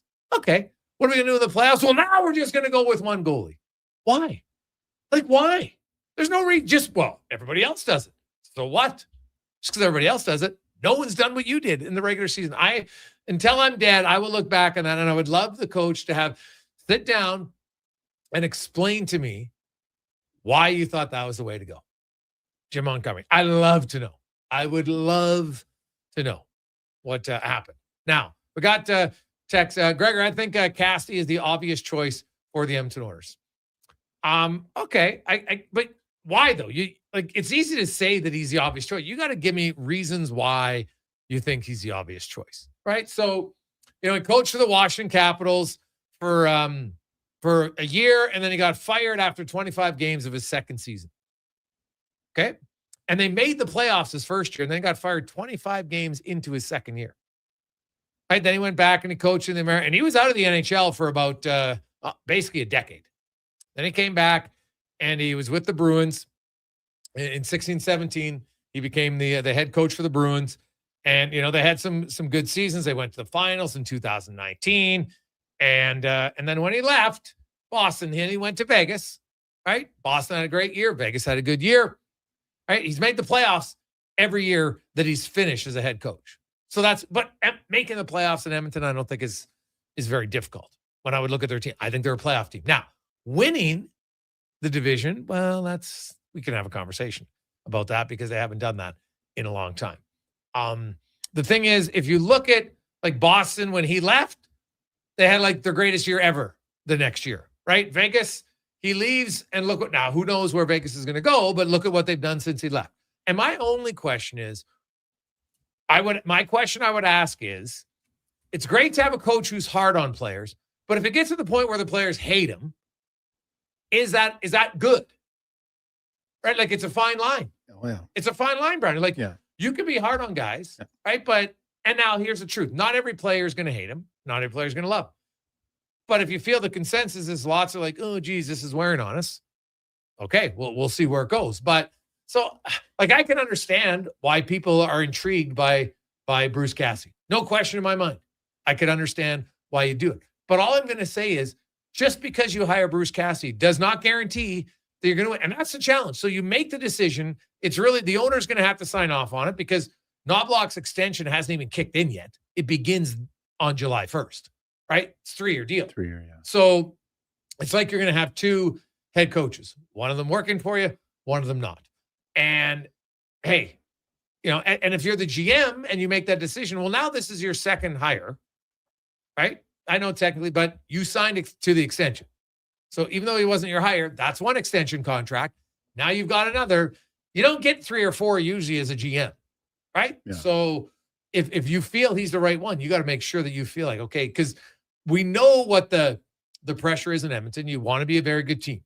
And I'm sure if they don't win a cup in the next 2 years, there'll probably be significant changes, right? But I'm not one who believes, I know a lot of people are, and I get that it's fun, but I don't buy for a second that it's 1 year, right? Because if they don't win next year, I know we're going to say, Connor McDavid's going to be open for a trade. Maybe.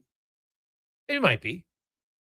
But if he wants to accept a trade somewhere, do you think he's going to accept a trade to a team that has to give up fair market value for him? How's that going to make that team better? Well, yeah, I'm coming there, but they're giving away pieces A, B, and C, probably D, to get me. So, and hey, Edmonton's never going to win that trade. So let's put it out there. Of course not. I'm not saying they want to do it. I'm saying they should. And honestly, if I was Edmonton, I wouldn't do it. I'd say, no, I'll keep Connor for the second year of his deal because I still got a good chance to win. And I believe I have a good chance to win because when he's on my roster, I think I got to get, doesn't mean I'll win, but I got a much better chance than at least 20 of the other teams in the league. Yeah. I mean, they're definitely, I love the interview. I mean, I would be concerned. They want to win. They're not happy with the direction of the team and some of the, situations that they're, in right now. So, the timeline is running out here. I think that, I think it's important here that, we try to find a way and if you go with a different coaches, who's out there that can it's not the X's and O's. It's the guy that, can relate and, be firm, but fair and, has the confidence and, has the confidence regardless of who you are, and that's one thing that I found, my experience in time with the New Jersey Devils. And I thought that was Lou Lamoriello's biggest strength was it didn't matter whether it was me or Marty Brodeur, he went after everyone and anyone, and everyone was fair game. And, and I think that, at least, you're always kind of, I felt on edge, and you really kind of had a sense of like, man, I got to be sharp in every game, every practice, every situation, because you don't know, he didn't pick favorites.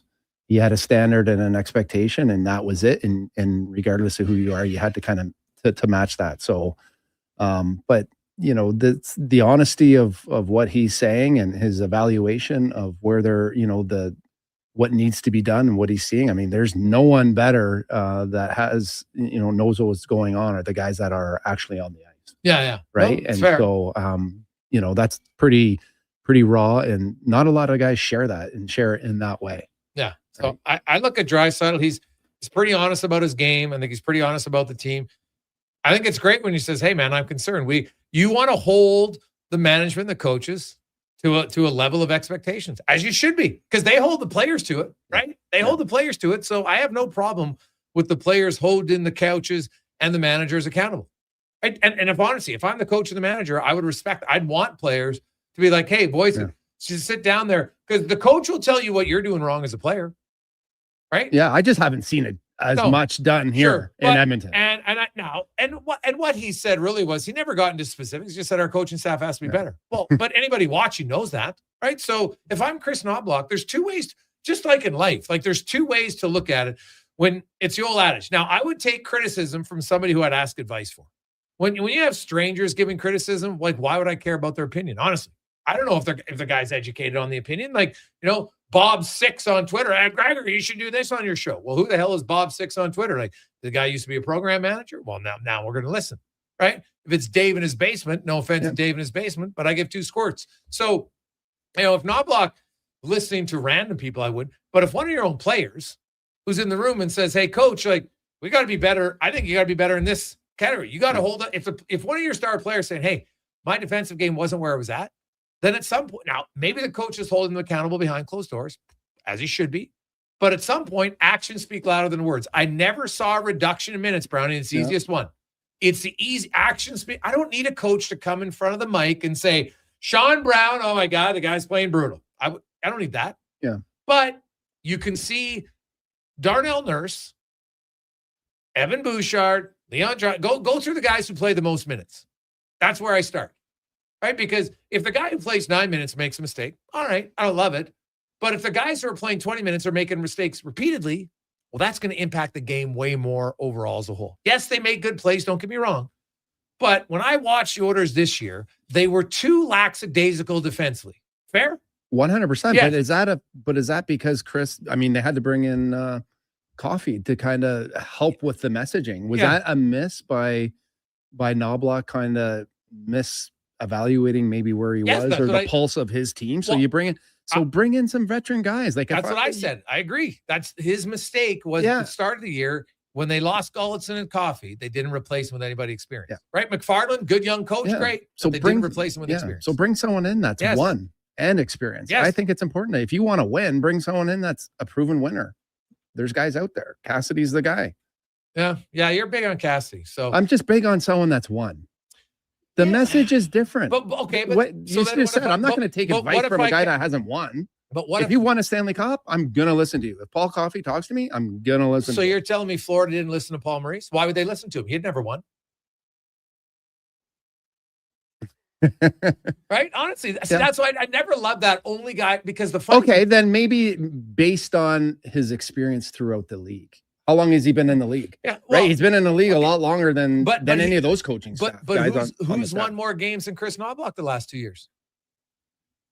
There's one coach. So he has won a lot recently, right? Yeah. He beat Bruce Cassidy. He beat him. Yeah. He beat who's the guy in Dallas? They're just different personalities too, Gregor. I get that, but different personality doesn't necessarily mean it's always better, right? Like, no, but would I like to see Knobloch lose his temper once? Yes, I would. Yeah.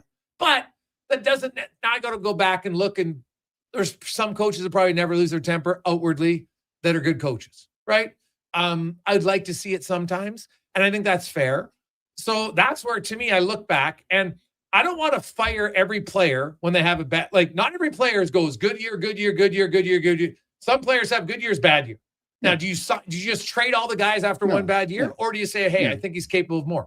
So I look at Chris Knobloch and say, Stanley Cup final, bad year. I'd rather want to give the guy the benefit of the doubt that he could show me that he can be that coach again than just say, man, you're done. Because I think if you do that, again, you're sending the message to the team, well, you know what? Your guys' inability to play defense consistently, that's okay.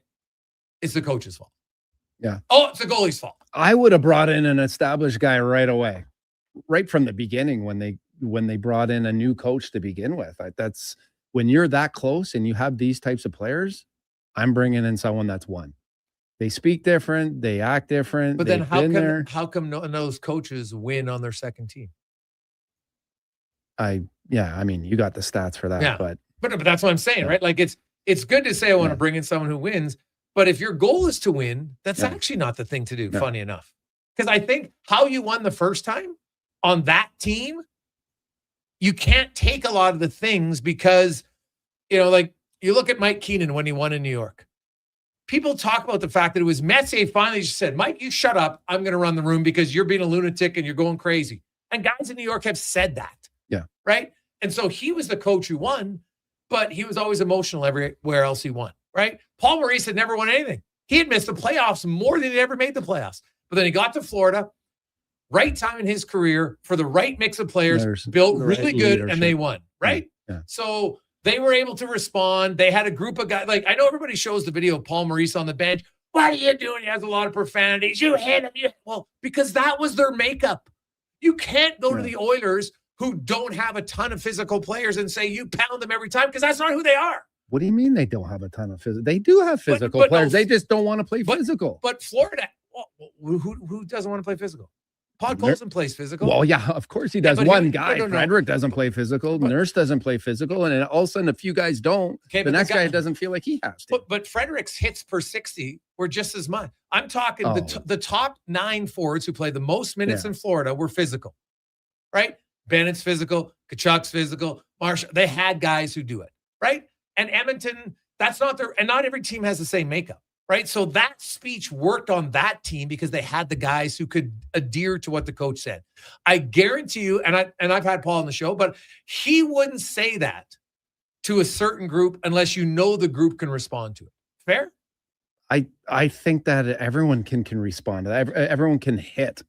Some guys can hit harder than others. Yeah. I think that's a message that you could say to the Florida Panthers, or you could say that to the Edmonton Oilers. But the Panthers played that way all year, though. If you want to win, they've clearly shown that's how you have to play. You have to have a mixture of skill and physicality. Yeah.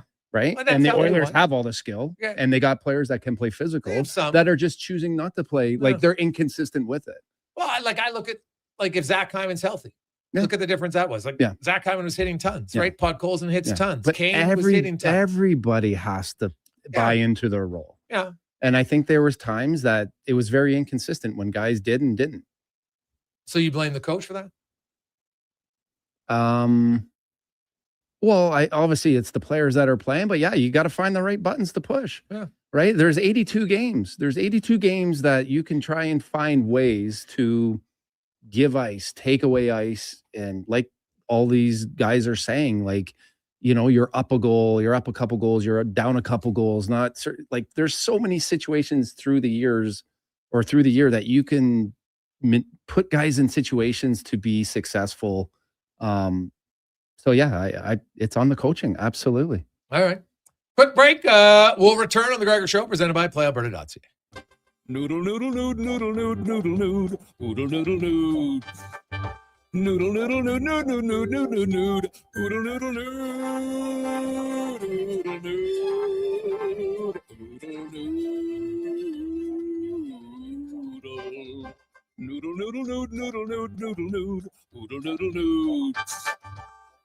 noodle, noodle, noodle, noodle, noodle, noodle. Throw the load down to Oodle Noodle tonight because dine-in is open. Looking for a solid 4x4 that checks all the boxes? The 2026 Jeep Compass is in stock now at St. Albert Dodge, and this is a great value, starting from just $36,900. It's a Jeep, so you've got 4x4 capability, plus features like an 8.4-inch touchscreen, Apple CarPlay, active lane management, a park view rear backup camera, and more. Over 30 in stock right now in just about every color you'd want. Head up the trail and see how easy it is to do business at St. Albert Dodge. What's that? Is that actually spring? Like no snow squalls or bad weather tomorrow? It's actually spring? Well, GS Construction welcomes the warmer weather because that means we can really get to work. Now, it doesn't matter if there was bad weather. This is our time to shine, but we can't do it without good people to do that work. That's why GS Construction is hiring pipe layers, topmen, and heavy equipment operators. If you want to join a team who loves their work, visit gsconstruction.ca today. What if you could hire motivated, safety-trained youth with no risk and funding to support you? At Careers the Next Generation, we make hiring easy with funded internships across Alberta in trades, IT, forestry, and more. Interns are WCB covered, complete high school accredited safety trained, and arrive ready to contribute from day one. With 42% of RAP students completing their apprenticeship by age 22, you get skilled workers faster. Spots are filling up. Visit careersnextgen.ca today. The tents are up and the deals are out. The Brick's biggest sale of the season is on now. Take up to 60% off clearance items in the tents. Sofas start at $399 and save up to 50% on select mattresses. Plus, only until Monday, take until $20.30 to pay with 0% interest. Get a sofa, coffee table, mattress, bed frame, and dining set, all for less than $1,500. Only at the Brick's tent sale.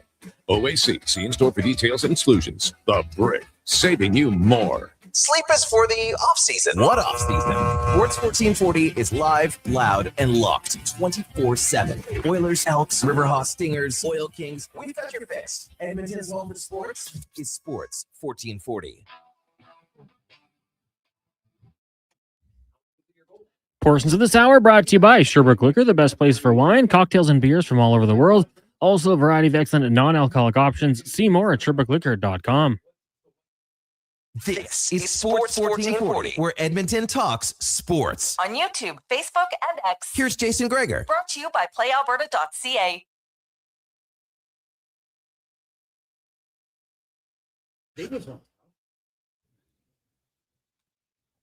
We continue on. Jason Gregor,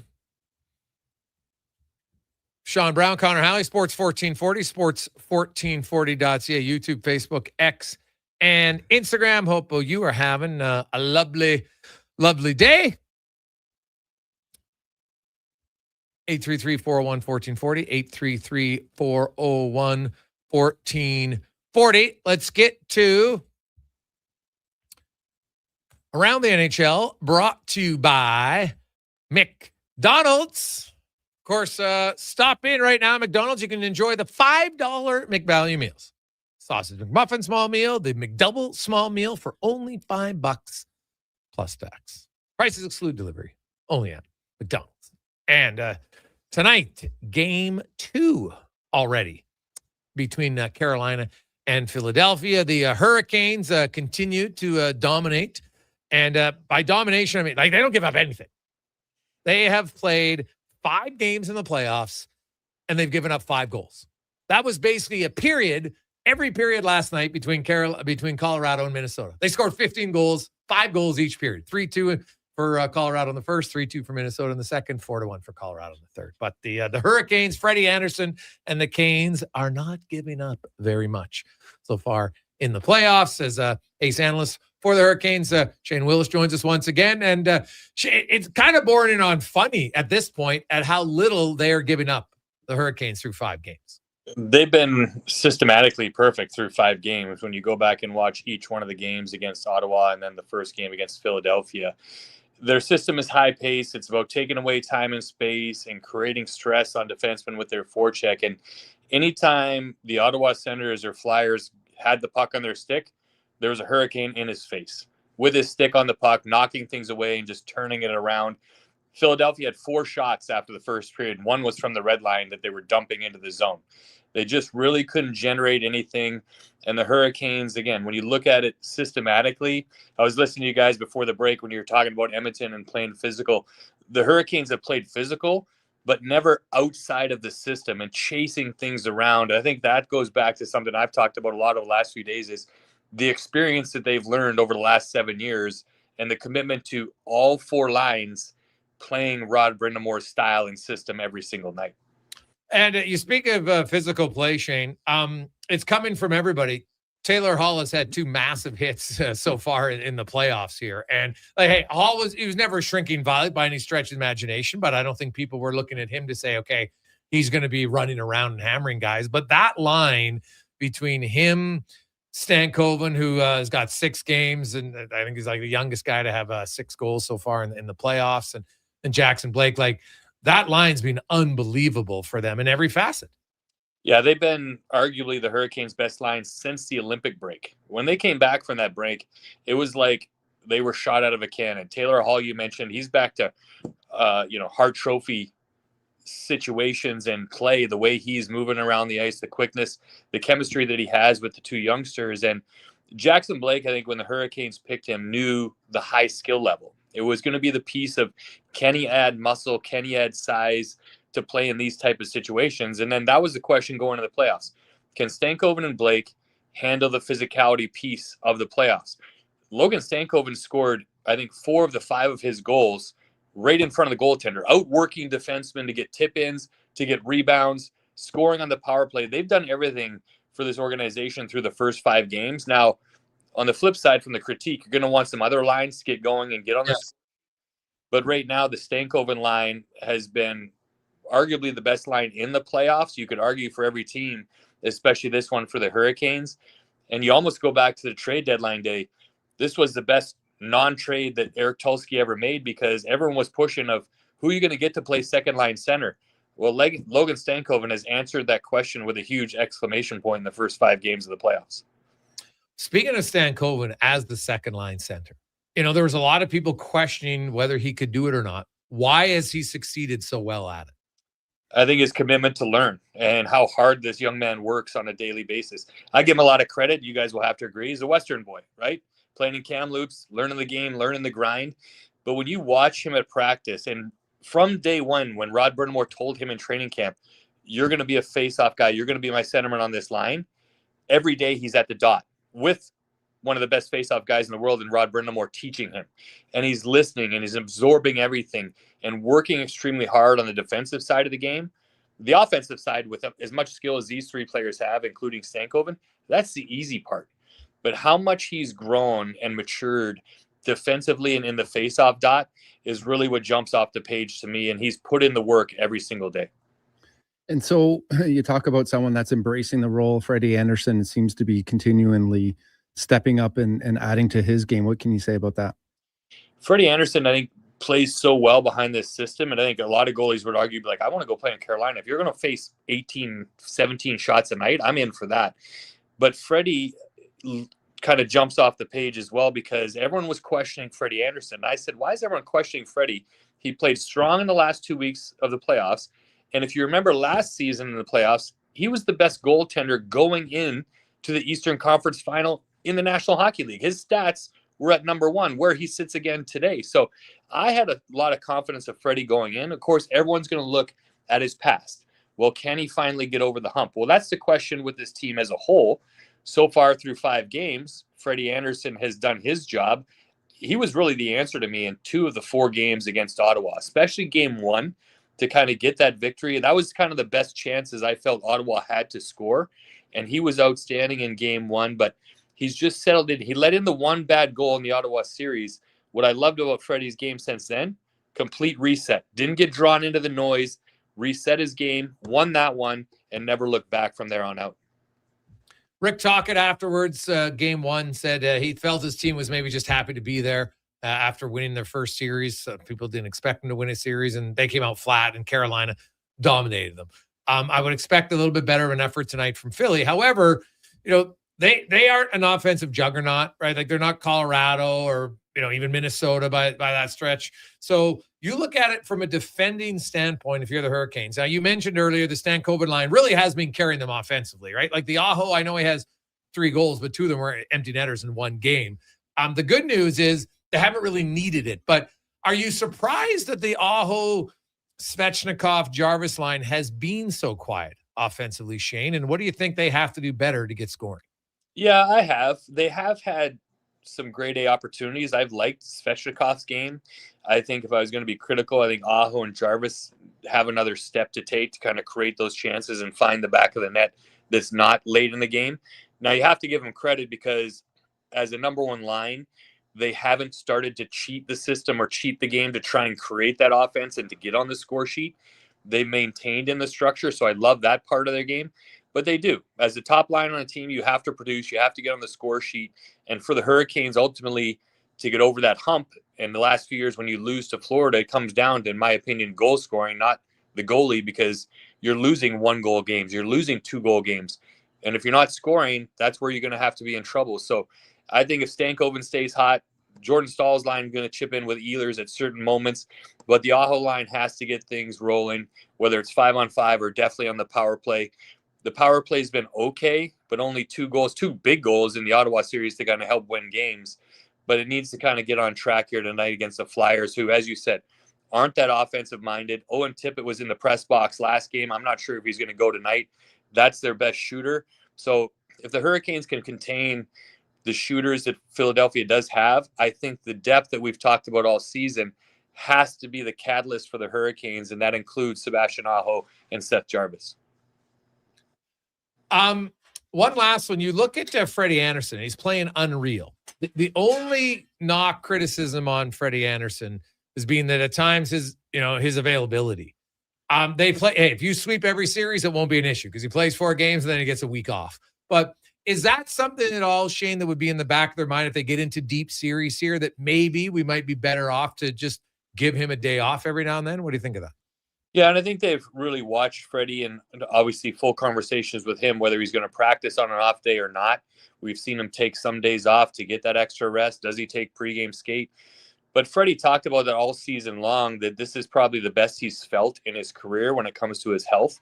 There's nothing that's nagging or ailing him as he started the playoffs.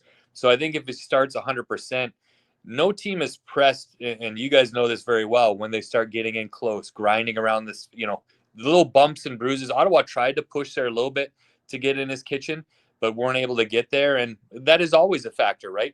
Health is a big concern, whether it's Freddie Anderson or one of your players.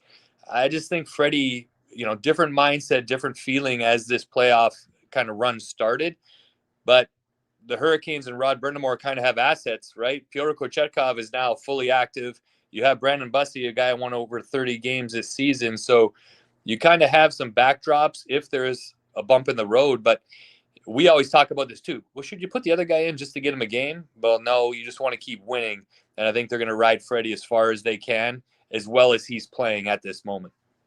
Shane, what are your thoughts on the NHL coming down with Ridley Gregg with the 2-game suspension? I think it was the right thing to do. Once you review it and see kind of where the line was crossed, something should have been initiated. I'm never the guy in those conversations saying, well, it should have been 2, it should have been 5. There should be something there. I'm all about a scrum. Brownie, the scrums after the whistles, but it just has to be even up. I thought there was, the call after Svechnikov jumped the guy after he hit Nikishin, but then Walker hits Gregg, and Tkachuk gets 3 free shots in, no roughing. I just want a roughing penalty. I don't want you to suspend him or kick him out. Let's just keep everything even keel if we're going to call those scrums. I know the refs are trying to control it, and the guys get out of control at times, but I think it's the right move. Whether it's the length of time, do I agree with or not? That's not up to me, but I think something had to be done with the line that was crossed with no refs looking. Some guy's already in a headlock, and you take a freebie. We all know he even said it after. I respect he said I have to learn how to control my emotions better. So I think as a player, we know when we've overstepped. So I respected his comments after that and think the league did the right thing in reviewing it, number 1, and then handing out a suspension, number 2. Shane, enjoy the series, man. Always great to catch up with you. Have a great day. Thanks, guys. Appreciate it.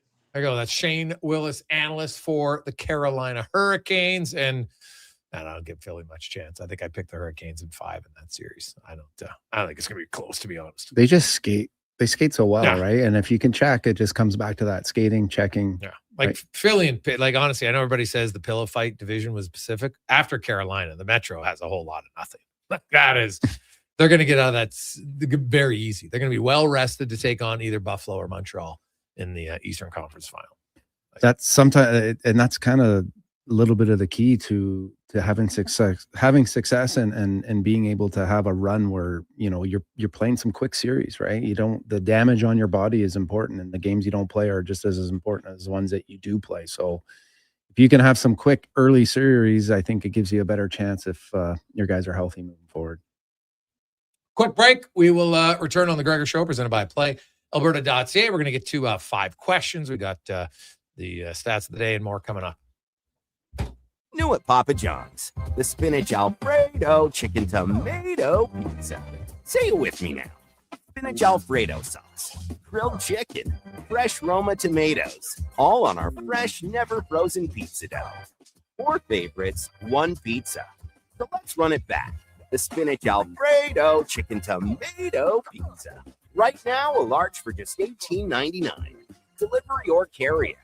Better ingredients, better pizza, Papa John's. With Play Alberta, backing the home team goes beyond the bets. That's because your picks have provincial impact. Play Alberta is the only app in the province that puts all revenue directly back into supporting programs and services that Albertans rely on every day. By investing in the General Revenue Fund, every play, bet, and buy made on Play Alberta helps make a difference across the province. It feels good to know your fund goes further at home. Visit playalberta.ca/Gregor to learn more. Must be 18 plus to play. If you gamble, use your game sense. Get ready for a night of rock with the Gene Simmons Band. Monday, November 30th at Silent Ice Center in Nisku. The Gene Simmons Band, performing your favorite classic hits. Monday, November 30th at Silent Ice Center in Nisku. Tickets on sale now at silenticecenter.com. Don't miss the Gene Simmons Band. I'm Colin Livingston, president of Cantork. Cantork has always been a forward-thinking company, but now that we've turned 25, I can't help but take a minute to take a look back. Thank you to everyone that's been with us along the way.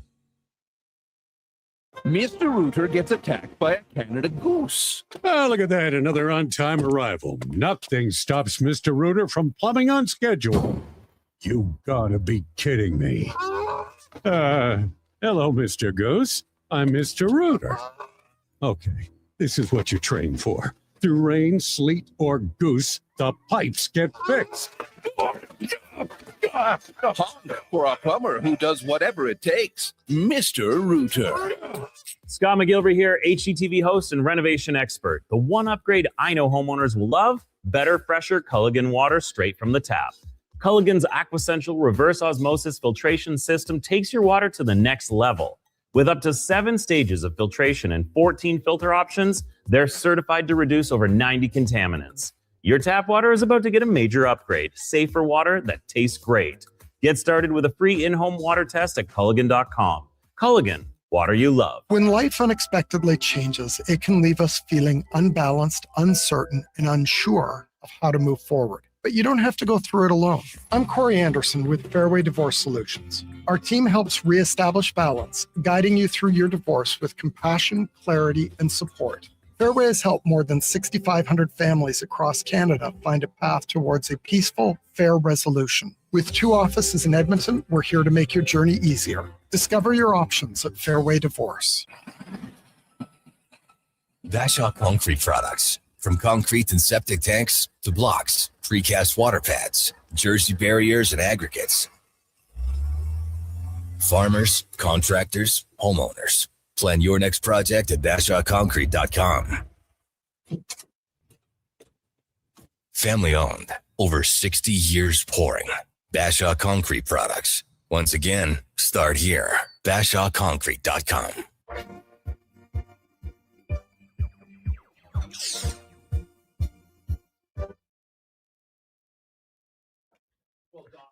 Portions of this hour brought to you by Papa John's. Get the puck drop special at Papa John's, a large 2-topping pizza and 8-piece wings for only $28.99 with promo code PUCKDROP at papajohns.ca or on the Papa John's app. The Jason Gregor Show, the best of Edmonton sports talk and beyond. This is Sports 1440. Presented by PlayAlberta.ca, Alberta's only regulated online gambling website.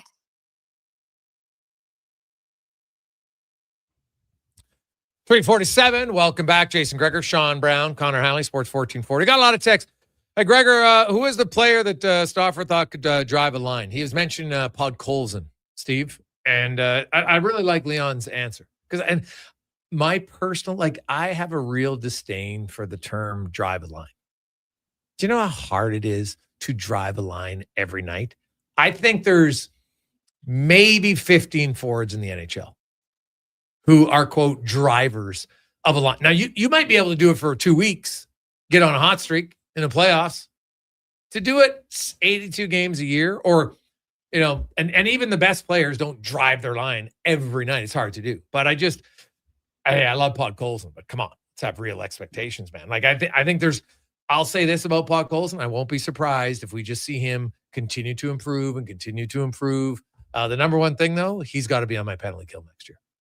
It's not even discussion. I have Podkolzin on my penalty. Why is that guy who works that hard not on the ice more? Simple to me. Yeah. He's by far the most improved, the most consistent player on the Oilers. And every team needs that, right? Yeah. Every kid could aspire to be that. It's just work, though. Yeah, that's no, I know, but you do a lot of drills and everyone's got the apparatuses out and, you're doing McDavid stuff. Well, that's pretty unrealistic, but you can be a Podkolzin. Let's get to 5 questions right now. 5 questions brought to you by The Brick. We're saving you more. That's what they do. And guess what? The tents are up. And right now at The Brick, you can get a sofa, a coffee table, mattress, bed frame, and a dining set for less than $1,500 only at The Brick's tent sale begins tomorrow. The Brick and thebrick.com. It's time for 5 questions on the Jason Gregor Show. All right, guys, we heard Leon Draisaitl earlier today. Many members of the Oilers spoke over the weekend. Did anything stand out to you above the rest? I guess the honesty of Draisaitl and the fact that defensively he struggled, and just the importance of the regular season, 82 games. It's a build-up, right? And there's plenty of opportunity for guys to earn some rope and some trust and create an identity. But just how important defending is, right from your role players to your top players. What stood out for me?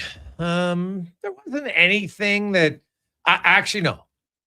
the fact that Draisaitl and McDavid both said that they need to take the regular season a little bit more serious was music to my ears. I think it's embarrassing that this team has not won a regular season division in McDavid's era. You got to have different goals. And your Stanley Cup can be the ultimate goal, but you got to reach other steps to get to that goal. The number one goal for the Oilers should be win the division. And they've never come out and said it. And it's always kind of pissed off me because they have enough talent for it. It's never been discussed. So the fact that they're even discussing it, that is a good sign for me. Question number 2, in a perfect world or a world where you're running the Oilers, how many new members are on the roster next season? Players? Is Ike Howard new? No. Okay. Then, geez. I'll say new players that weren't on 3. Brownie? I'll go, well, there's got to be, because if you look at their forwards, they've already got 9 guys signed. Yeah, so Henrique would be one. No, new players. So you're saying he's gone. Okay. I'd say yeah. I'd say he's gone. Lazar, maybe. I don't know what they can goalie do. Frederick. Well, he's not going anywhere. They can always trade him. But. Yeah, Stastny. You got to figure out something with Jari. 4. Okay. All right. Question number 3. In your opinion, so we'll need 2 answers here. How hot is the seat for Bowman and Knobloch? So each individually. Scale of 1 to 10. I would say it gets pretty close. for both. I would say it's like a 7, maybe 7.5. Yeah. For both. Yeah. I think it's equal. I don't think I would look and say, wow, one guy has like done an infinitely better job than the other one at this point. I think they've both done a pretty good job. Like, hey, this year, every part of their organization wasn't good enough. So that's why they're all above a 5 for me as far as the hot seat. Unfortunately, we see it year after year. I think the coach ultimately takes the fall. So I would have Knobloch a little higher. Yeah, that's fair. So, if Bowman's at 7, I would have him I'd have Knobloch at a 10. 10. Red hot. Oh, A little hotter. a little hotter. 10. Can I say 11? Question number 4. What do you guys think of the hires out in Toronto? Yeah, I don't know enough of of the GM. I know he's got some experience. Obviously, Matt Sundin, I mean, doesn't have a ton of experience. Loved him as a player. But yeah, it just for the Toronto Maple Leafs, I guess no different than the Oilers. I'm big on, what guys have done in the past and their experience and success. So I guess I would say, considering it's the Maple Leafs, I thought there would be a little bit more of a name, the backing. Yeah. What do I make of it? It's kind of fascinating where I look and say, former player, a well-respected player, so he's in the one role. It's kind of like what Brent Shanahan was, a little bit different. And then you got Shaika, and I guess he has more experience than Dubas had when Dubas was hired.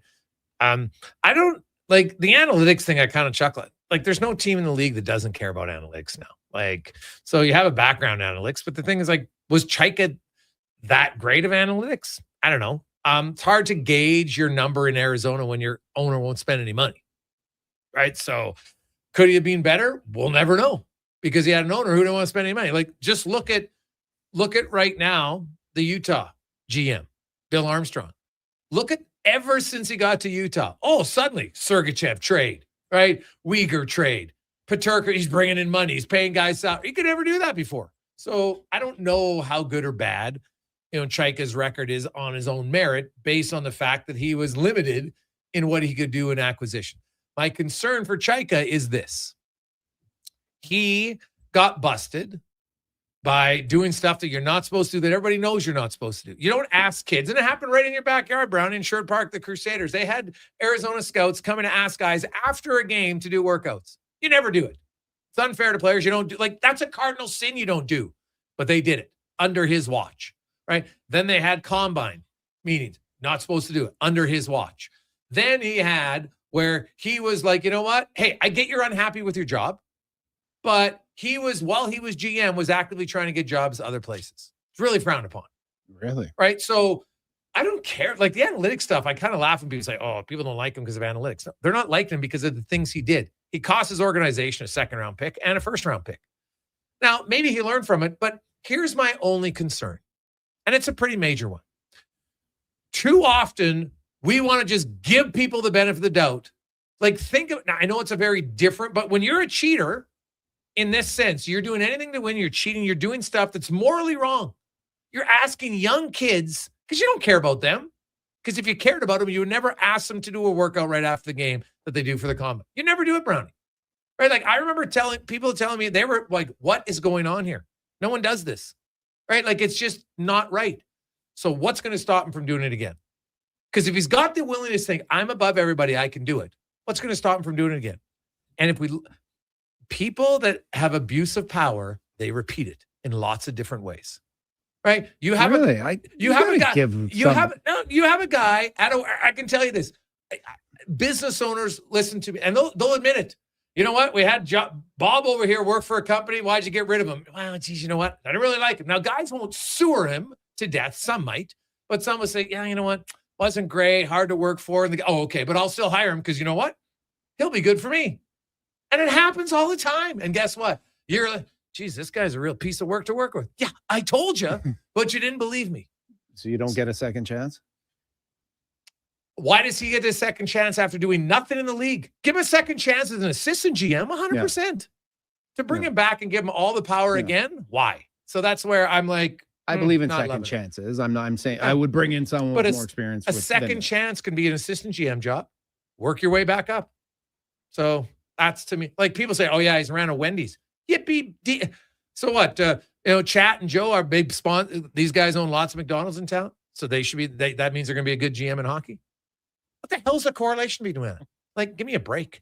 So what do you think if Carolina wins? The analytics is going to go through the roof, right? Because that's analytics is being around. Like, no, I know, but if they win, it's going to be like, wow, look at, because they're big on that. Yeah, sure.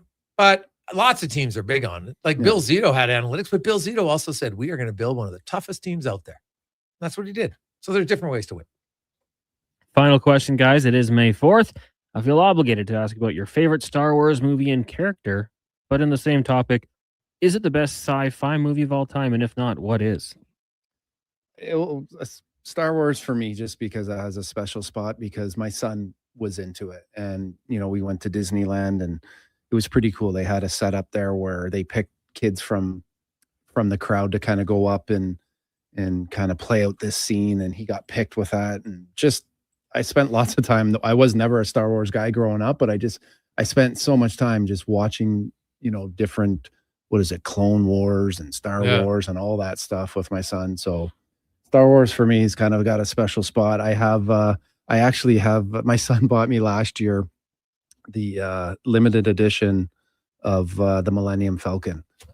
Oh, they are. So I have like a Lego version? Yeah, I got it. Yeah. I haven't put it together just because it's like 3,500 pieces or something like that. So I got to figure out a time where and a setup where I can put that in, but that will be unreal. So I'm kind of Star Wars always has it. I love, like, I got Lego and puzzling are like my two things I love doing right now. Puzzling. I go Lego all the time. I love puzzling's a challenge though, because you're there and you look at it, you see the pieces, but you're like, the bleep. Because like the Legos gives you the instructions on kind of how to put it together. Yeah. Obviously you couldn't just, magically, well, maybe someone could. I'm not that smart enough to figure out how to put the Millennium Falcon. Just give me the pieces. I probably couldn't put it together. Nobody could, yeah. But the puzzle, the pieces are there. You got to figure it out. Yeah. So it's different, right? It's flat surface. It's not building it at a different dimension. So I understand that. But my wife, we would always do, she likes puzzles herself. So Christmas, she would do a puzzle and I do Lego. Yeah. I love Star Wars, but if I had to say best just sci-fi movie, I might go with Blade Runner. Blade Runner is unreal, man, with Harrison Ford. It is spectacular. I know a lot of people are big on Space Odyssey, like the original one way back. It was before my time. And when I watched it, I just couldn't get into it. Mm-hmm. But Blade Runner, I thought was awesome. I don't know if once again, not the movie guy. Actually, I'm into, you got to watch the Hulk Hogan documentary. Have you seen that? No. Yeah, that's actually, Connor, have you seen that? No, I haven't. Oh, you got to watch it. You got to be a wrestling fan. Yeah, it's great. I saw the WWE one, and they talked about it. Now, how excited are you about the news on the movie front that Brokeback Mountain 2 is coming out? Is it? Oh, no, it's not. But every time we talk movies, slide that one in there. I still love wondering, like, what? Yeah, one of my favorite movies, Brokeback Mountain. Have you even watched it? Yeah, I love it. I love the look that you gave me and just watching me do her myself. That was beautiful. Funny. I couldn't think of another movie. So. Oh yeah, what do you like? Yeah, what do you like about it, Rowdy? Thank you. Phone's lighting. So that one is I can't believe you said that. Almost as funny as Struds being adamant that there is a Godfather 4. Oh my God, that's still when we talk movie takes. Those two are hard to beat. Hard to beat. Even the Italian stallion Gene Principe for a moment thought there was because Struddy was so adamant. Oh, really? No, there isn't. I'm like, dude, there is not. Were you a wrestling fan growing up? I think everyone was back in the day when it was the original. I was Ultimate Warrior. I was a big Ultimate Warrior guy. Yeah. Like you would like the documentary because they talk about him. Oh, okay. Yeah, it's really good. I like a lot of documentaries. Yeah. So was it just called Hulk Hogan? Where is it on? Yeah, it's on Netflix. Oh, okay. All right. Yeah, they go through. I haven't watched it all. I mean, but I like it. It brings you back to your youth when he was kind of coming in, Hulkamania and all that kind of stuff, and then him leaving. Brutus the Barber Beefcake, and all then the those Warrior, guys. how he came in and why he came in, and how certain guys got a push, and so I think it's kind of the rise and fall a little bit of. So did you get to the point when he went over to NWO? Yeah, is that in there? He was great. at NWO. He was like those guys are so good. He was one of the few guys who went from being like the superstar good guy to being like the superstar villain. It doesn't happen very often. Yeah. And so how that all came about, it kind of breaks down that because, a lot of what they do, it seems what I found out in the wrestling ring was kind of feeding off of, 100%. The fans and stuff like that. So there was a phase where I went through watching wrestling and I was a big fan of it and my buddies and all that. And of course we all tried different moves on each other and stuff. And then it was funny. My dad was not big on us watching TV at all, but he wasn't big on us watching wrestling. Yeah. Well, I move out. Who gets in the wrestling? My dad loves wrestling, so I don't like I don't watch it now. And I don't like the new stuff, but the old stuff with the Iron Sheik, the Warrior, and King Kong Bundy and John, like that was like some of the best times. Oh, dude. Like I remember when I was young, wrestling used to, we get CBS wrestling, and I only had cable for about a 6-year period of my life when I was young because we grew up on the farm. We had like 3 channels. Yeah. And then between grade 3 to grade 9, at the end of grade 8, I should say, I lived in Leduc and we had cable. And I remember probably grade 8, that's when I found out that you could watch wrestling on CBS at like midnight. All right. And so there's be times on Saturday night. And so I would either stay up or because it'd be down, like I would sneak and I would set my alarm to wake up so I could watch the wrestling. Yeah. And sometimes I would tape it, but I don't even think we had a VHS for the first few years. So you'd watch that. But that was like because we had Stampede Wrestling and I loved it. Like I loved Stampede Wrestling. That was my original wrestling for me, right? Like I probably have better memories of those guys. The Ultimate Warrior I really liked, but I wasn't a huge Hulk fan early on, to be honest. Well, everybody liked Hulk, so I was like, go. And I liked the Ultimate Warrior more, the bright colors, and he'd run. I liked his entrance, right? He was just no BS. Boom, I'm right down to the ring. I'm shaking the ropes. I'm going crazy, right? Like he looked awesome. And so those young years, and then you kind of go like wrestling. It's something you can kind of go in and out of. I found in life, it's which is fine. Like I chuckle at people who get mad at somebody who likes wrestling, like, and they're like, "Oh yeah, well it's predetermined." You're like, "What? Really? Like, what are you going to tell me next? That I'm bald and I thought I had hair? Like what?"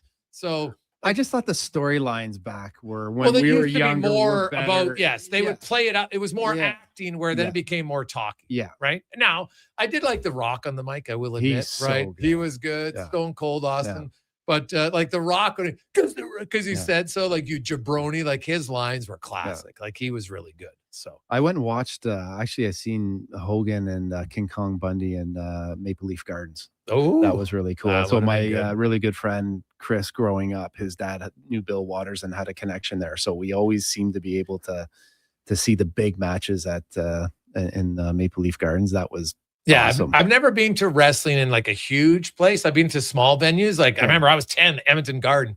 First time ever. And I remember like the old grandmas, you're sitting in the crowd and they're like spitting on the wrestlers that are coming in. I was just like, oh my God. Like at that time I was 10. I was like, this is legit. Like they're just spitting on them. Like, what the hell's going on here? Like it was wild. You guys have had, I think Kevin's had Spencer Love. Spencer Love has that at the rec room. He's got like the amateur wrestling and stuff. And he's invited me to, I think it was actually the last match might've been during the Alzheimer's event. So I missed it, but that's something that I think, would be kind of unique to do with some friends and, that you wouldn't do every day. Would be kind of cool to take that in. Quick break. Brownie, have yourself a wonderful day. We'll see. So Brownie is on coach change. That's what we found out today. Wants a coaching change, which is fine. So you're saying Bruce Cassidy for sure? That would be the I don't guy? know. Well, he seems to be, I don't know all the names that are out there off the top of my head. And it's not that I don't think Chris Knobloch obviously is a good coach, but I just feel like there's a little bit of frustration. There's not a lot of time. I'm bringing in, I guess if I'm ever a GM or in a situation, I'm always bringing in guys with, that have been there and done that. Because if you want a guy who's won, coaches currently that are available from teams that have won would be him in Vegas. Well, we'll see with Craig Berube. Capitals, well, Trout's probably too old. Mike Sullivan, no. Joe Quenneville, no. He'd be the only guy, really. Unless you think Dan Bilesma is the answer. I'm going to bring back Daryl Sutter. No. So yeah, that would probably be the only one. Unless John Cooper, and the thing about John Cooper is, if I'm Tampa Bay, I'm not getting rid of John Cooper. I think the only reason is if John Cooper does what Paul Maurice did and says, you know what, I just think maybe it's time. These guys need a new voice. Now, that was a new voice after a long time. Exactly. I think he's just been there a while. And maybe, I mean, we've seen the glowing reviews that he had of Connor McDvaid. Maybe that relationship, because of that, there's an opportunity that he comes here. I think that would be, I'd welcome that. I will say this. Cassidy is a very smart dude. What does he do? He goes on an interview and says, I'd love the opportunity to coach in a Canadian market and win the Stanley Cup. Yeah. And all the fans in Edmonton and Toronto were like, hire this guy. That's an excellent case of brilliant marketing 101. Bruce Cassidy, I tip my hat to you. We will take a quick break. Let's get to the Con Man and a Sports 1440 update brought to you by Hire Good. For professional property services you can feel good about, get Hire Good. Site cleanup, debris removal, seasonal maintenance, and more. Visit hiregood.ca. Stable jobs create stable lives at Hire Good. This is a Sports 1440 update.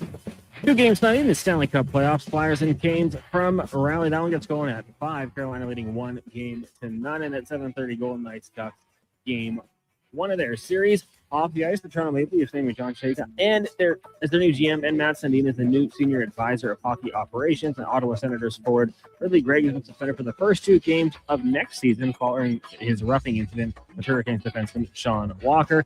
In the association, Knicks and Sixers tip off 6 o'clock from New York. And you've also got the Timberwolves heading to San Antonio, take on Wemby and the Spurs at 7:30. Major League Baseball Blue Jays in action this afternoon in Tampa, taking on the Rays. First pitch, 4:40. We'll have that game for you here on Sports 1440 AM feed only. 2 games underway, Rockies, Mets, and Red Sox, Tigers. Both games are scoreless. Later tonight, Guardians in Kansas City. The Astros host the Dodgers. Braves in Seattle, and the Giants taking on the Padres. Coming up in hour 3 of the Jason Gregor Show, we'll get to the stat of the day.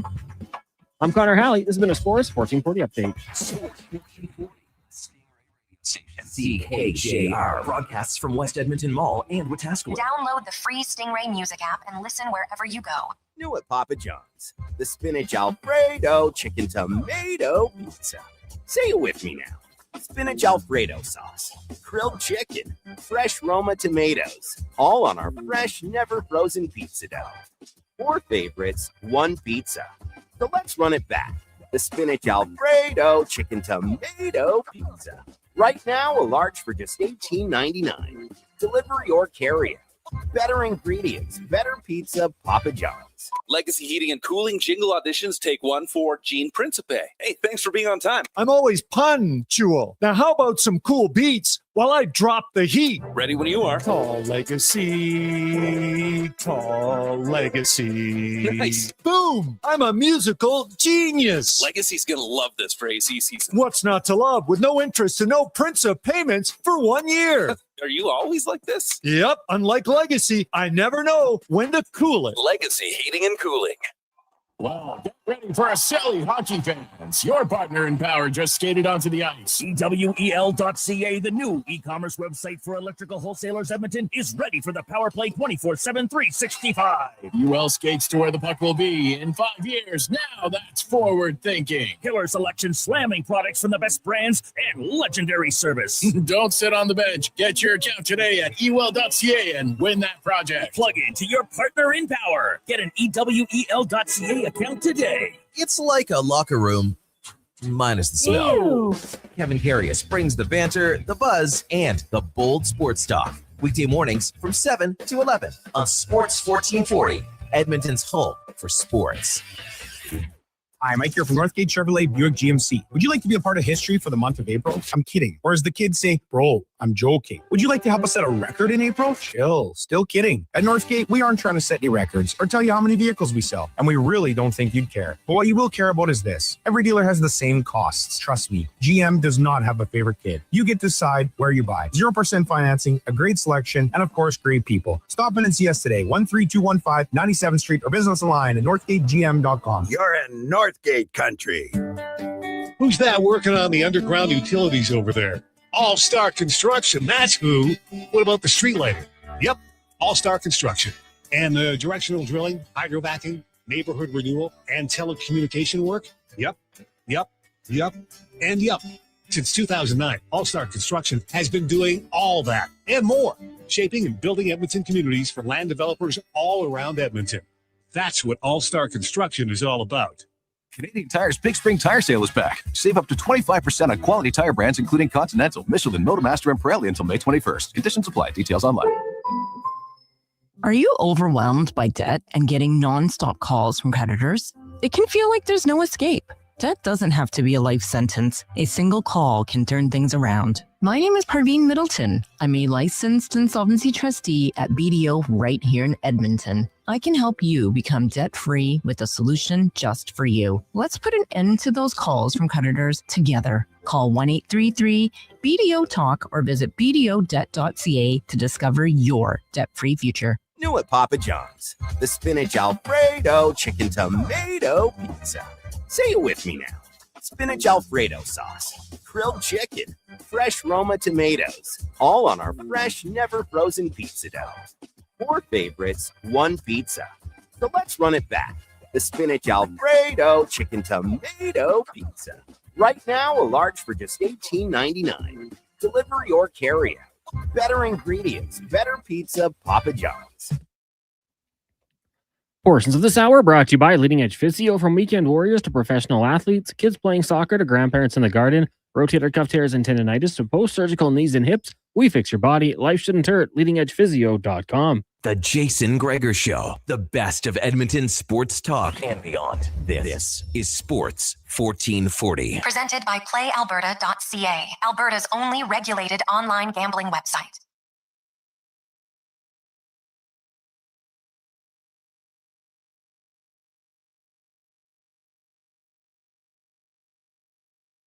After 4 o'clock, welcome back. Jason Gregor, Connor Halley, Sports 1440, sports1440.ca, YouTube, Facebook, X, and Instagram. Thanks for listening. Thanks for watching the show. Hope you have a lovely, lovely day.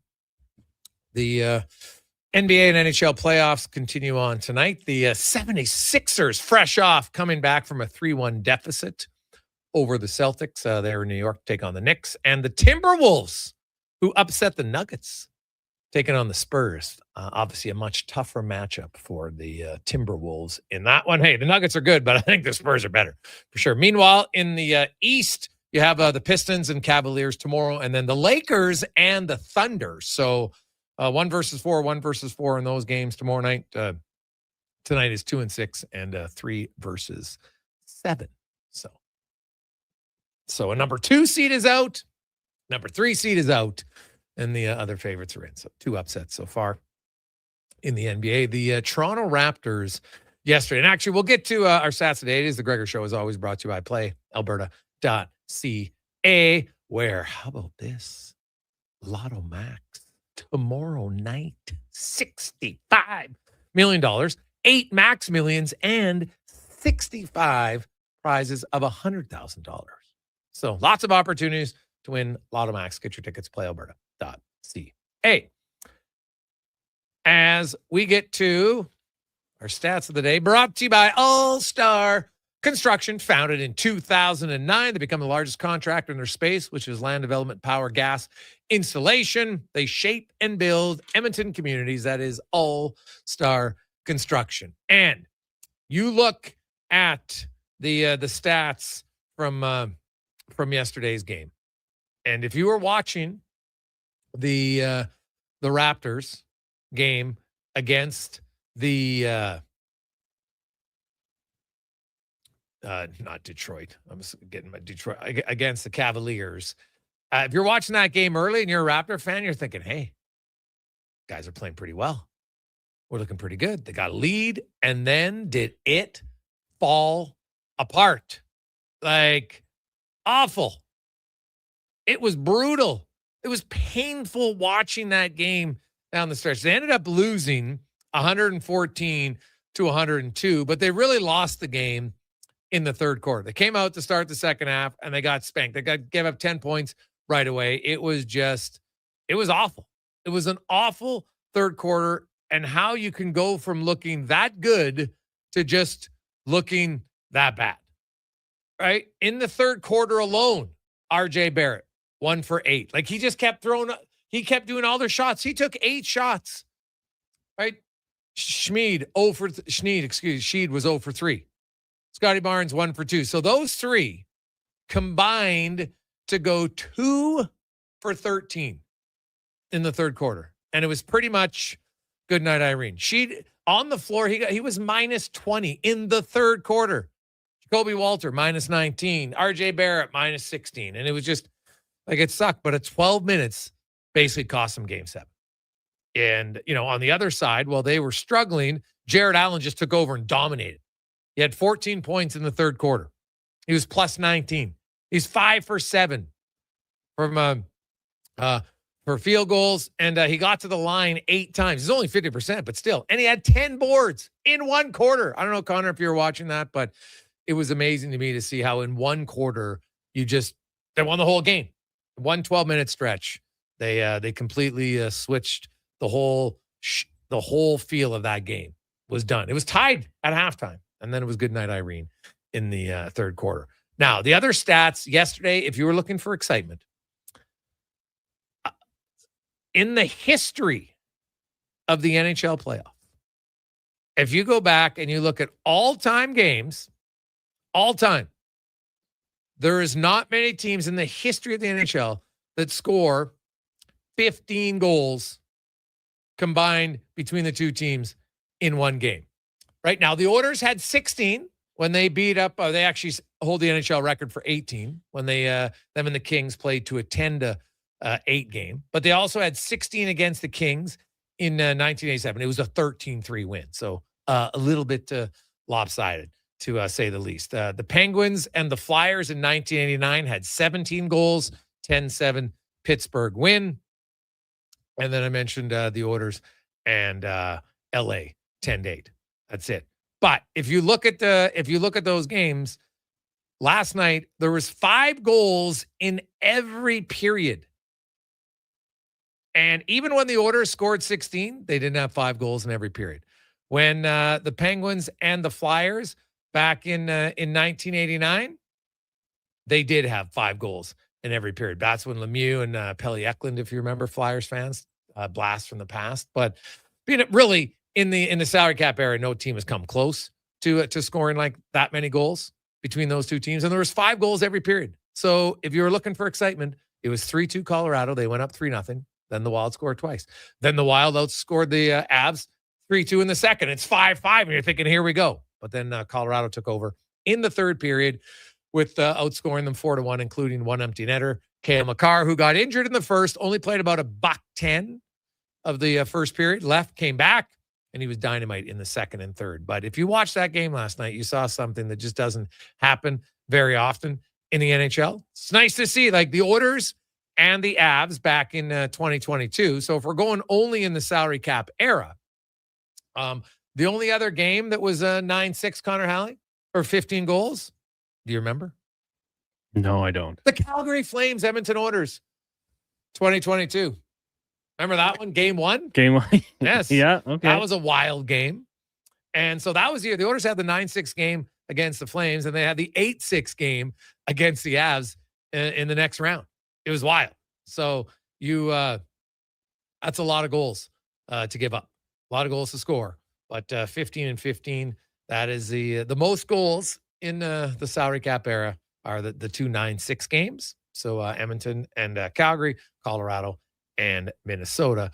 And if you go back and you remember that Oilers game back on May, I don't know the date, 16th, 18th, something like that. Remember the Flames jumped out to a 3-0 lead, just like Colorado did. Then the Oilers scored. Then the Flames scored again. Like the Flames led, I think at one point it was like 6-2. Then Edmonton scored 4 in a row. Remember they tied the game early in the third period? I think it was Yamamoto, Cons. You might want to look that up, but I think it was Yamamoto who scored early in the third. Like I'm talking like was in that first shift or second shift, like $1:20 into the game. I remember that because at the Saddledome, Tom Gazzola and I were sitting up in the presser up in like the highest press box ever. Like you're up in Calgary, man, you need binoculars to see from up there. Although Edmonton's not much better, but it's pretty high in Calgary.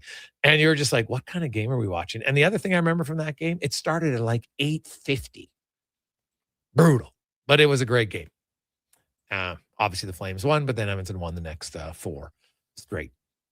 And what's unique about that is if you go to Colorado's goaltending and now you look at the numbers right? Scott Wedgwood, even after that game, Connor Halley, where he gave up 6 goals last night, his goals against average is still 2.15, and his save percentage is still 920. So even one game for him, it didn't ruin his numbers that much. Meanwhile, on the other side, for Wallstead, he's still at a 2.81 goals against and a 903 save percentage. Just shows you how good. And he gave up 8 goals, and he still got a save percentage over 900 after last night. So it shows you just how good both of those goalies were. Remember we talked about it going in the 2 Ws, Wellwood, Wallstead. Well, for one game, they were both leaky. So I'll be curious to see what happens in game 2 between them. Meanwhile, the Carolina Hurricanes, they're playing again tonight, averaging 1 goal against so far in the postseason. The next closest team who's still playing is Colorado. They've allowed 11 in their 5 games. Buffalo has allowed 12 and 6. So technically, I'd say the Sabres are the next closest because they're at 2 goals against per game.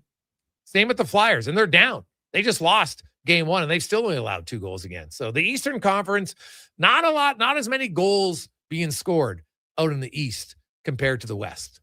And that's why I still look at the West, and I know that, hey, Oilers fans, you had to read it. And McDavid wasn't false about calling it the pillow fight division because no one was ever really grabbing it. But I look at Carolina, and after them, there's not a lot of teams where I look and say, oh, geez, that's a really tough division in the Metro. But the Hurricanes, Sabres, and Montreal, both teams come in. Montreal's got a 2.14 goals against. The Sabres are at 2. Will we see some offense in that series? We'll see. But it starts on Wednesday, in case you're wondering. So there's a few stats of the day. The Hurricanes honestly, do you even consider, can Philly score 2 goals tonight? It's kind of wild to say, there's no chance they score 3, is there? I don't know. It's been a pretty dominant playoffs defensively so far for the Carolina Hurricanes, and it's wild that Ottawa couldn't score. And Philly, same thing. So they've had 2 shutouts. They've had as many games giving up 2 goals as they had games giving up no goals. I know it's only 5, but still, that is a pretty good start for them. One final question for you. When you look at, I was looking up some stats over the last 5 years. And because I saw a lot of people, Edmonton, geez, they're done. And I'm kind of like, are they? I'll be honest, that surprises me how many people have written off the Oilers. Their windows, I always hate that term, by the way, windows closed. What the hell does that even mean? But nonetheless, you look at how long a quote window, when you got McDavid and Draisaitl, to me, the window's still open. Does Edmonton have to improve? Yes. They know they have to improve. They got to improve defensively, who's ever coming back. I think their coaching staff has to improve. Their management has to improve. Goaltending, everything. Special teams, well, not special teams. Penalty kill, power play's fine. Penalty kill's got to improve. But over the last 5 years, the Edmonton Oilers have played the most games of any team in the National Hockey League. And even if Carolina makes it all the way to the Stanley Cup final, and they would have to play, well, the most games they can play now is 20 more games. 7 games in the Cup final, 7 games Eastern Conference final, 6 the rest of this series. So even if they did that, they'd still only they'd finish with 80 games. So still below the Oilers, 81. The other interesting thing about the whole thing for the Oilers is their shutouts per game. Only teams who have played more than 10 games, because Philadelphia had 2 shutouts and they played 7 games, so theirs is higher right now. But when you look at it, the only team with more shutouts per game is Carolina. They have 5 and 60. The Oilers have 6 in 81. Same with the Panthers, also had 6. And it's kind of wild. Now, the Oilers, they can be a little feast or famine, but it shows you that when they want to commit to defense, they can actually do it pretty well. But can they do it on a night-to-night basis? Sadly, we won't know the answer to that question until next year. And one final number for you. The Oilers said they actually care about the regular season. That should be the number that you matter the most. Can the Edmonton Oilers win the division? I'm going to say it right now, Connor, on May 4th. The Oilers will win their division next year. They finally realize that this regular season matters. They'll win it next year and the slump ends. We'll return on the Gregor Show. Wondering what you can afford? Let Go Auto do the math with our free car loan calculator. No pressure, no awkward convos, just quick answers on your budget and payments. Bad credit? No credit? We got you.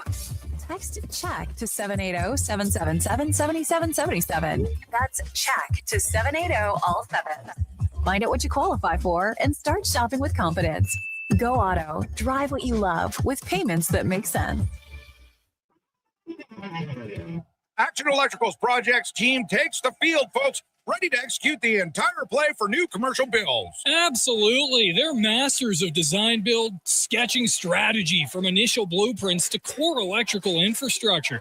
The team never misses on complex projects. Known for handling big league constructions and major renovations, ensuring flawless execution, hire the Action Electrical team to bring home a win for your project. Visit actionelectrical.net. Silent Ice Sports and Entertainment is an innovative market leader across Western Canada. Properties include the Spruce Grove Saints, the Junior Prospects Hockey League, Silent Rides Charter Company, the Hockey Super League, and the newly launched Female Super League. Silent Ice also owns the Western Hockey League Seattle Thunderbirds and operates the Morinville AAA Arena. The Silent Ice Center, a new state-of-the-art entertainment facility in Nisku, features 2 sheets of ice, a 1,600-seat arena, as well as Summit Restaurant. Learn more at silentice.com. Jason Gregor isn't just a sports guy. He's a community builder with over $3 million raised for local charities. And his Gregor Foundation, he's making a difference on and off the air. Check out Gregor weekday afternoons on Sports 1440. Hold on to your hockey helmets, Edmonton. On the Rocks is serving up 69-cent wings that fly off the plate faster than a slap shot. And Molson Canadian and Coors Light for $5.75. Plus, OTR's TVs are so clear, you'll see the puck better than the ref. That ain't hard, is it? Score and win every game night during Edmonton's playoff run with specials starting 30 minutes before puck drop and last for the whole game. Be a part of the legend. See the menu at ontherocksyeg.com. Getting your vehicle sparkling clean doesn't have to cost a fortune. Take it into Hughes today and pay just loonies a wash. Find us at hughescarwash.com. The tents are up and the deals are out. The Brick's biggest sale of the season is on now. Take up to 60% off clearance items in the tents. Sofas start at $399 and save up to 50% on select mattresses. Plus, only until Monday, take until 2030 to pay with 0% interest. Get a sofa, coffee table, mattress, bed frame, and dining set, all for less than $1,500. Only at the Brick's tent sale. OAC, see in-store for details and exclusions. The Brick, saving you more. Bashaw Concrete Products. From concrete and septic tanks to blocks, precast water pads, Jersey barriers and aggregates.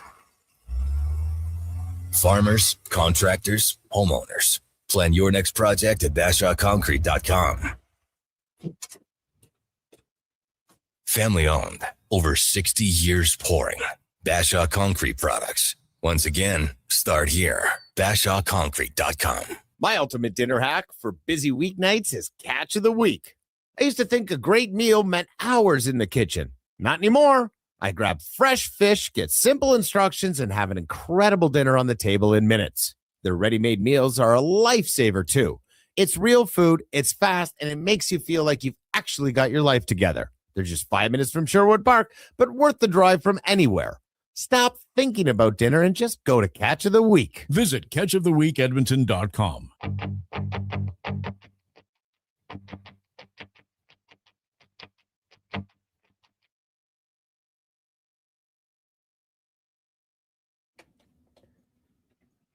Portions of this hour brought to you by UL, helping you finish your electrical project is their goal. From pot lights to electrical panels, the gear you need is at ul.ca or in person at one of their Edmonton area locations. ul.ca, your partners in power. The Jason Gregor Show, the best of Edmonton sports talk and beyond. This is Sports 1440. Presented by PlayAlberta.ca, Alberta's only regulated online gambling website.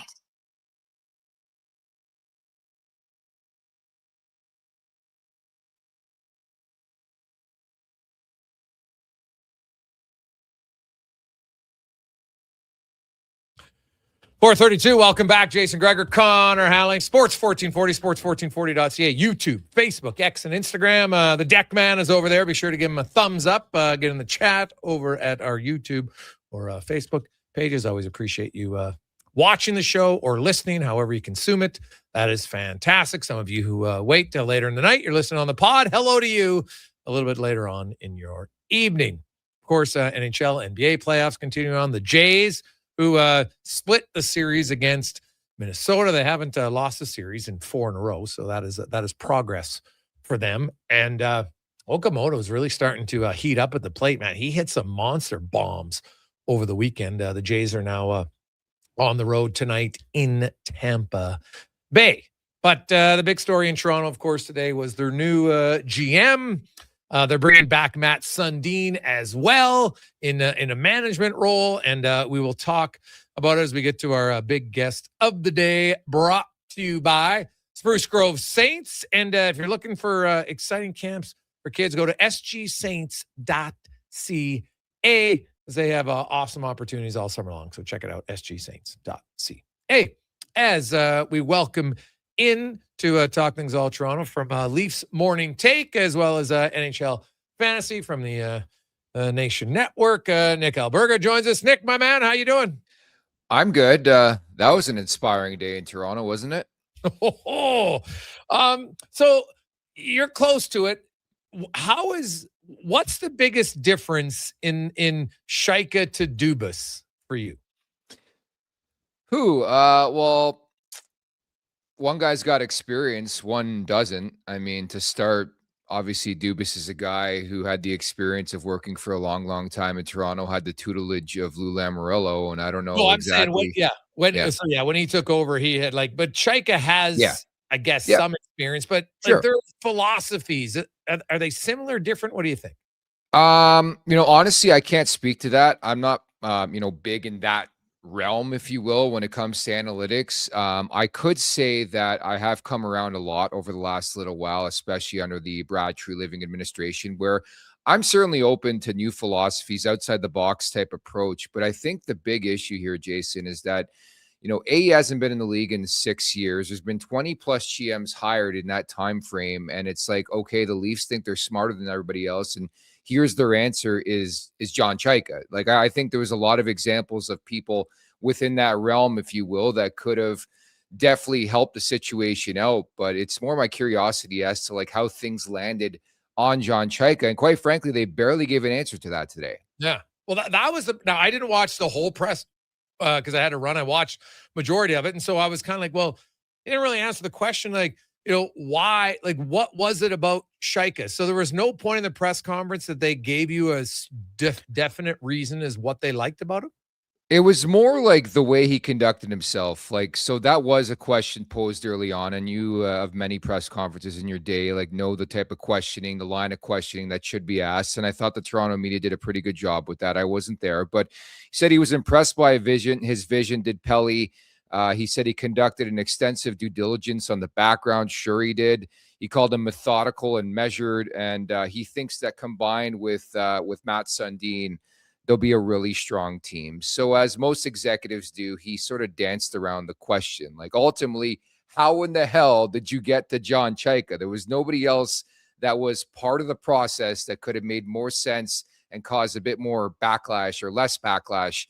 That's my line of questioning. And Matt Sundin, he's senior advisor. What's his role here? What does that mean? Well, that's exactly it. I think we're trying to determine, how much of a say Matt Sundin has in this whole process. In fact, I thought it was rather interesting in the press conference, Greg's I think Sundin found out during the press conference, if you can believe it, that he's going to be reporting to John Chaika, because the direct quote is, I don't think Matts knew what his title was going to be until he got the contract, which is pretty crazy. And then it just speaks to the general manager of hockey operations now, John Chaika. But I don't want to call him a figurehead, but I mean, let's call a spade a spade. Matt Sundin does not have prior history in this type of role. I think what they're going to lean on is words like culture and pride and tap into what it means truly to be a Toronto Maple Leafs The relationship is there. Obviously, he knows some of the greats, some of the better players in this team. He's Swedish, so he knows Nylander, Austin Matthews, the comps there with Ty Domi and Max Domi. So like it's a lot like raw. That's my impression. And it's also, I think he'll have some say when things are presented, like contracts and players in play and stuff like that. But you're so right. Like there's reasons to wonder what exactly this means bringing in Matt Sundin. Nick Alberga joins us. So you look at John Shaika, and he comes into a team like this is, Toronto's in a tough position here right now because they didn't make the playoffs this year. They lost one of their best players last year in Mitch Marner. And, like John Tavares had an unreal year. Matthews is hurt, unfortunately. Nylander had a decent year, I think, but probably a little bit below his standard. But they still have their same problem. Their back end isn't good enough. And, I guess maybe Darren Radish, but there's not a long list of free agent defensemen. So what whether it's Scheik or any GM, I think you're coming into a tough spot. Like you have an organization who will spend money. That's not a problem. But just because you have money to spend, if there's no really good players to spend it on, it doesn't really help you. So how do you think they improve their blue line? Well, it's really confusing. To your point, bigger picture, how much better can you make this team than they were this season? And that was one of the worst teams in the NHL. Of course, maybe you save them a couple spots. They're probably like a middling team that's scratching and clawing for a playoff spot. And I couldn't agree with you more. And that was one of the questions I had for today's press conference. Surprise, surprise. They danced around it. They barely gave an answer. It's leaning towards a retool and not a rebuild. And that's right from the wording of Keith Pelly when he spoke a month ago when Brad Treliving was relieved of his duties.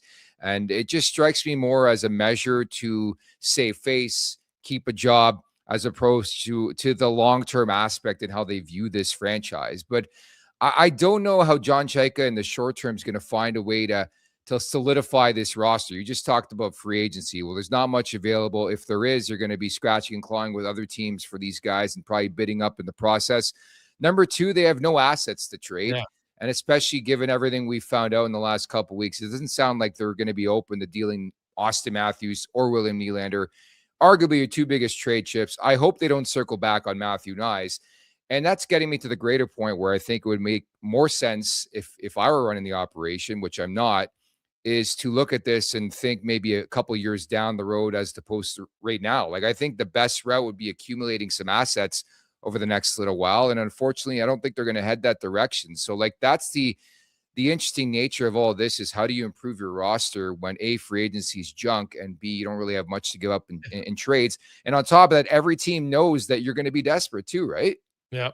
Well, like it's a tough spot. I don't care who the GM is. That's like, to me, I think it's a real difficult spot to be in because, even if you get Matthews and Nylander healthy, that obviously is going to help your team. There's no question about it. They're good players. And so where do you come out on Matthews? How concerning is it? Because if I go to NHL Edge and I look at his shot velocity, every year it's gone down, right? And so we know that he's had wrist and shoulder issues here. Is there any concern here that Matthews is not going to get back? Like, he's still a good shooter, don't get me wrong. But when you start losing, half a mile here, half a mile there, that can add up all of a sudden for a guy whose shot is probably his best asset.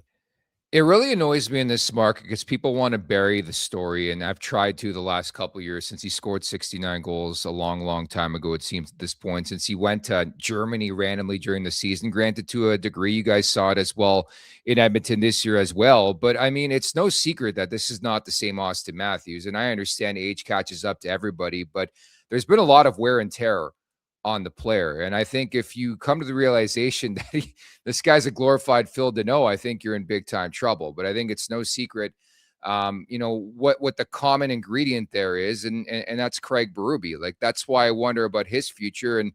And it was something I wanted to find out more today. And they really were very mum and vague on that front too, is like, where does Craig Berube fit in all this? And, the consensus seems that Berube, Greg's, is going to come back because he's got 2 years left at $4 million per season. But if you have an analytically driven team spearheaded by John Chaika, we know the antithesis of that is pretty much Craig Berube. It just doesn't make sense to fit. And on top of that, I think right now you probably have to try to cater to the game and the way it's being played right now from your top players. And I just wonder from that standpoint if it's taken away a bit from Nylander and Matthews' under Craig Berube. But I mean, it's no secret. It has not been the same Austin Matthews.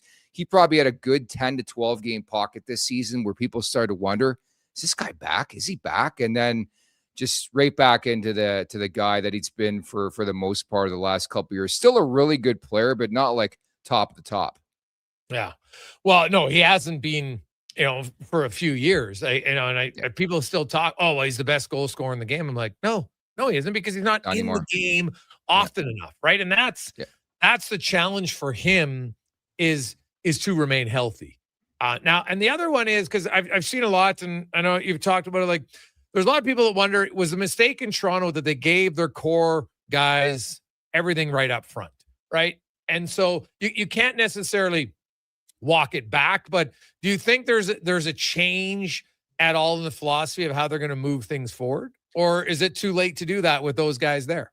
I think it's too late. And I think Brad Treliving, I know he gets a lot of heat, and understandably so, for those 2 terrible trades, and obviously were fireable offenses. And that's obviously why he got the gate in Toronto. But I think he was a really good negotiator. I think you look at some of the contracts he delved out in his time were pretty decent compared to like the Dubas administration. But I think the precedents they set early on set the table for all this lack of culture and pride and every buzz phrase and word you want to use in this market. Like, I think Montreal is a prime example, and people like to draw parallels to Toronto early on in the Marner Matthews era. But I think the difference is Montreal has their guys signed long-term, and they sort of set a barometer like, hey, nobody's getting above this.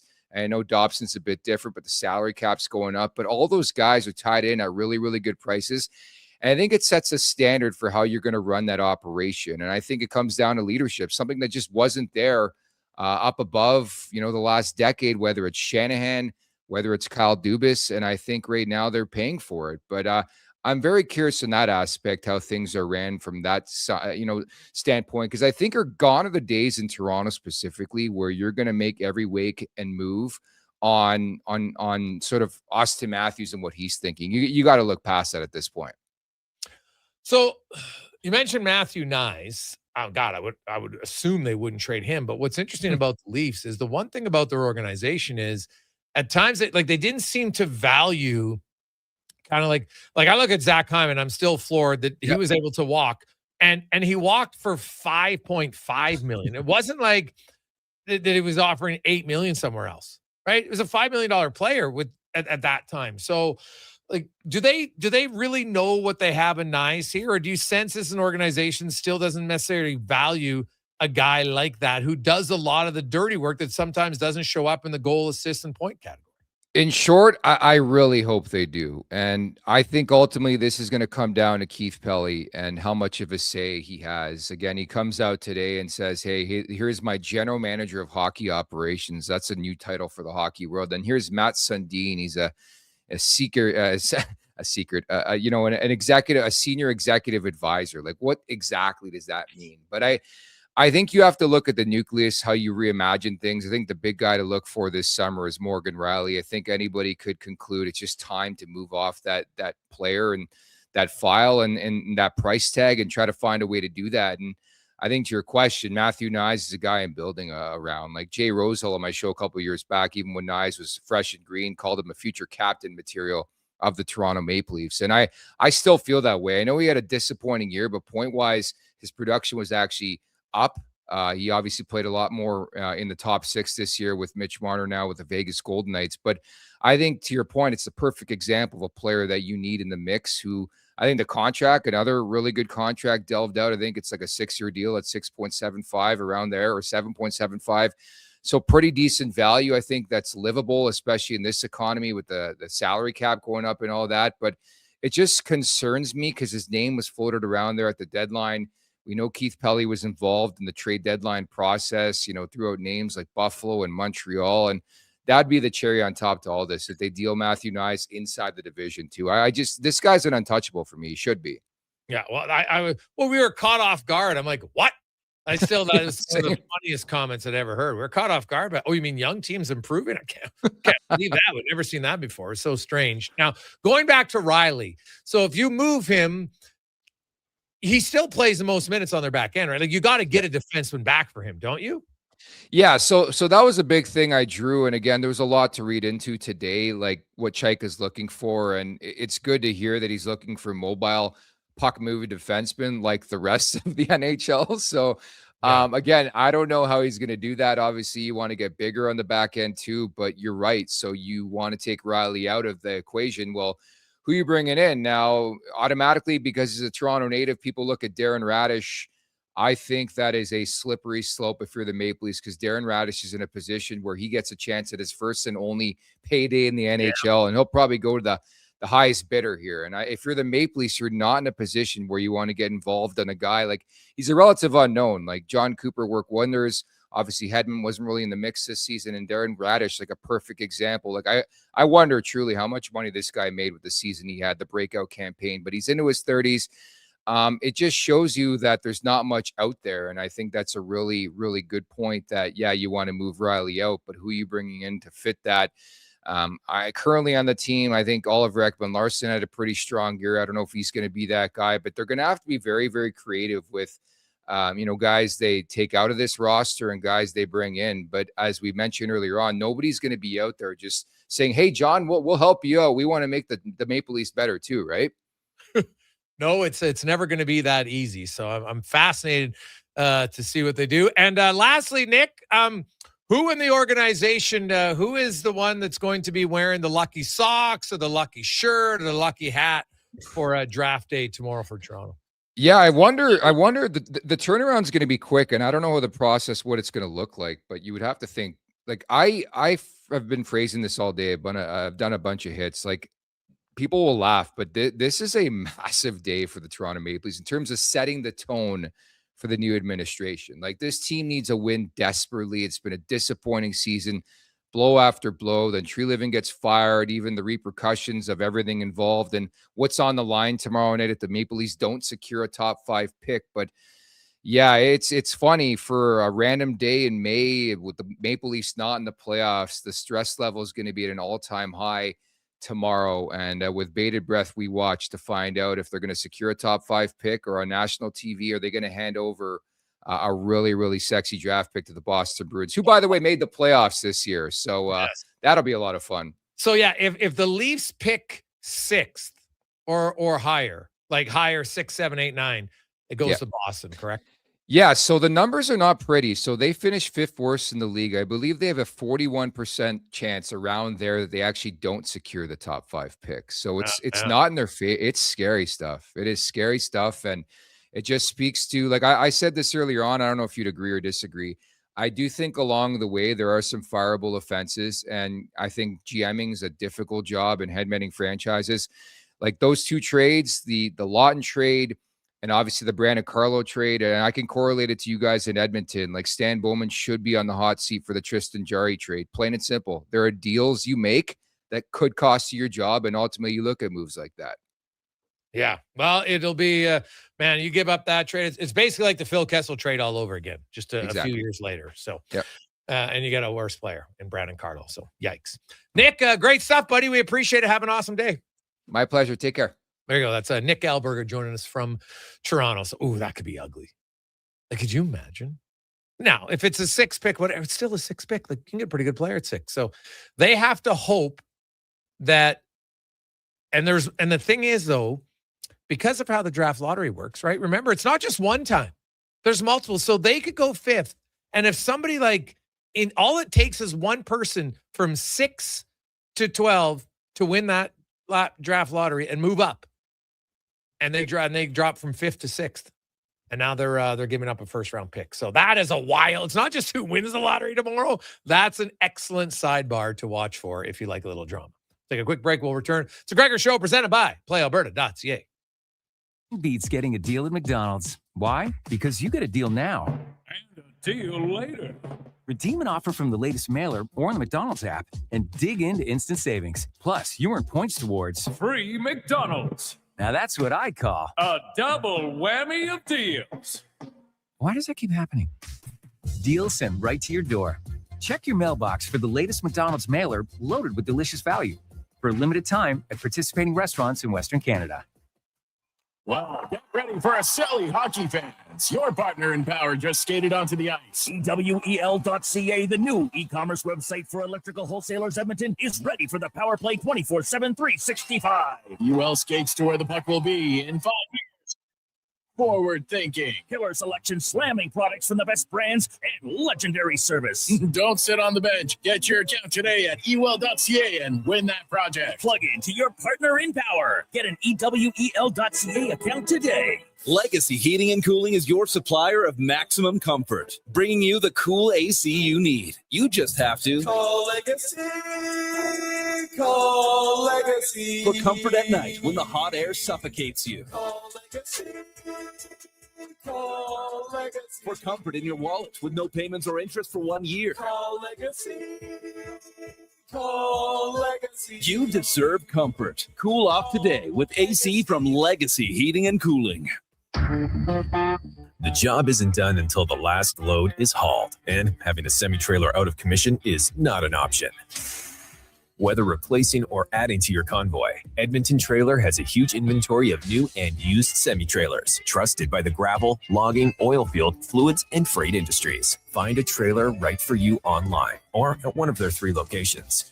For sales, service, parts, rental, and finance, when you're in it for the long haul, Edmonton Trailer. Why should you drive a Subaru?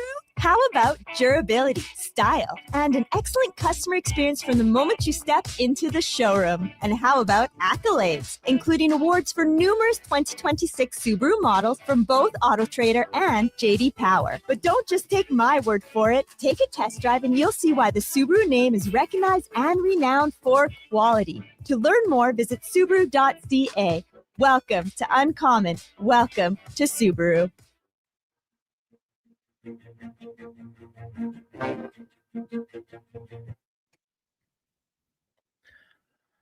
Portions of this hour brought to you by Cantork, made in Canada, made for Canada, where extreme isn't theoretical. Find your solution at cantork.com. This is Sports 1440, where Edmonton talks sports. On YouTube, Facebook, and X. Here's Jason Gregor. Brought to you by PlayAlberta.ca.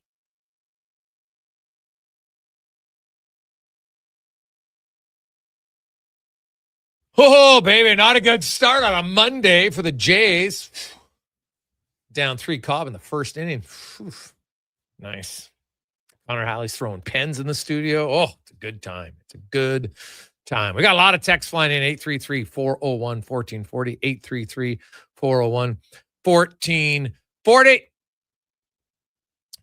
Hey, guys, do you honestly think there's a better coach available than Knobloch? Well, better's hard to define, honestly. Right? Bruce Cassidy he's won a Stanley Cup. Right? And so he's been 2 Stanley Cup finals. Right? Lost one, won one. So is he better than Knobloch? Maybe in some ways. But I can't guarantee it. Right? Like, you don't know. So, like, I look at Chris Knobloch, and I try to put a coaching career in the same boat as a player career. Right. So Chris Knobloch came in first year, boom. Like the orders, look at the changes under Knobloch initially. Very successful. They lowered their goals against average. Stuart Skinner was top 7 in goals against, save percentage, and goals saved above expected. Top 7. And people thought he was a terrible goalie. He was top 7 for 50 starts out of those 69 games. And then they went to the Stanley Cup final that year. Right. Their penalty kill was brutal when he took over. They went up to 81%, and then obviously they had the crazy playoffs. Then the next year goes to the Stanley Cup final again. They switch some guys out. Obviously, he's the coach. He's has some say, not a massive amount of say, some for sure. Then they go to the Cup final again. Now they make some changes again, and they make the playoffs, losing the first round. I think Chris Knobloch this past season is what I would equate to. So if you have a young player comes in and he scores 35 goals, really good, right? Like, I'm not going to say he's a 50-goal scorer as a coach, right? Let's just say 35-goal scorer. Pretty damn good. I think he did a lot of things. He did way more things right than wrong to go to 2 Stanley Cup finals.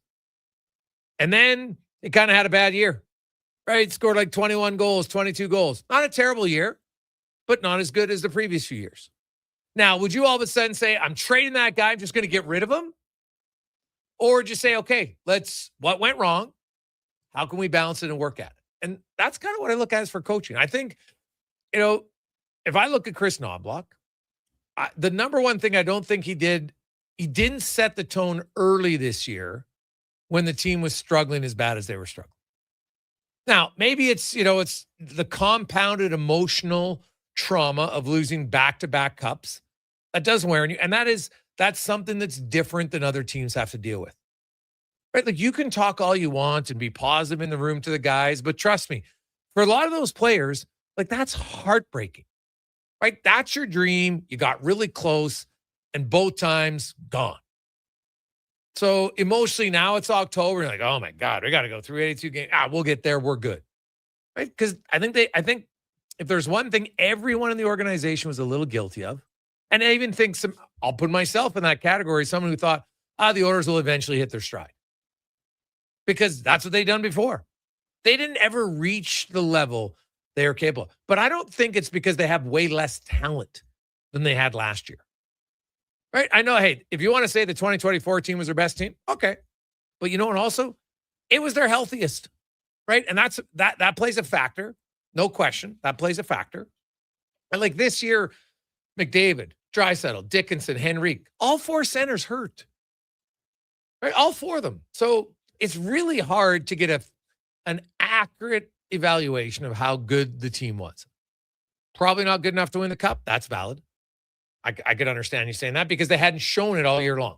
And that was the one thing. They had never found the consistency they wanted. And during that, so that's where I think the coach failed, was there was a time when you would have had to crack the whip and send a message.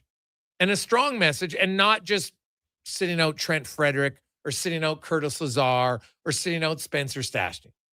That doesn't do it for me. You would have had to send a strong message to some of your top dogs. Now, he felt it wasn't the right time, right? He felt it wasn't the right time. And that's his prerogative. But it's okay to say, hey, you know what? I'd be willing to give him another opportunity. Because I don't, like, when they lost, what did he do so he doesn't have any of his centers. Two of his centers that are playing have fractures. Like, what was the coach supposed to do that was better? Honest question. What do you think he could have done coaching-wise? Now, I do think the penalty kill. Now, I know that Mark Stewart runs the penalty kill, but everybody has a say in it. I'm not going to just blame the one guy, but he's going to get the majority of the blame. He's also a guy that lost his job as the defensive coach. Right? They brought Paul Coffey back. So they promoted him and then basically demoted him in that role. I don't know how he could come back. So I think that's one change on the coaching staff. Now, maybe they'll fire the head coach. It's possible. Like, Bruce Cassidy, could he be better? He might. I can't say for certain he would, but I can't say for certain he wouldn't. I don't really know. Right? He has a tendency to maybe be a little bit more demanding on players, at least publicly. And so maybe he can get him to do it. And maybe you can't walk it back with Knoblauch. Maybe you just can't. I don't know. Like, I don't think he's going to change his personality and suddenly we're going to see him on the bench freaking out. But could he do it once? Right? Like, this was a guy, like, Chris Knoblauch's not a shrinking violet.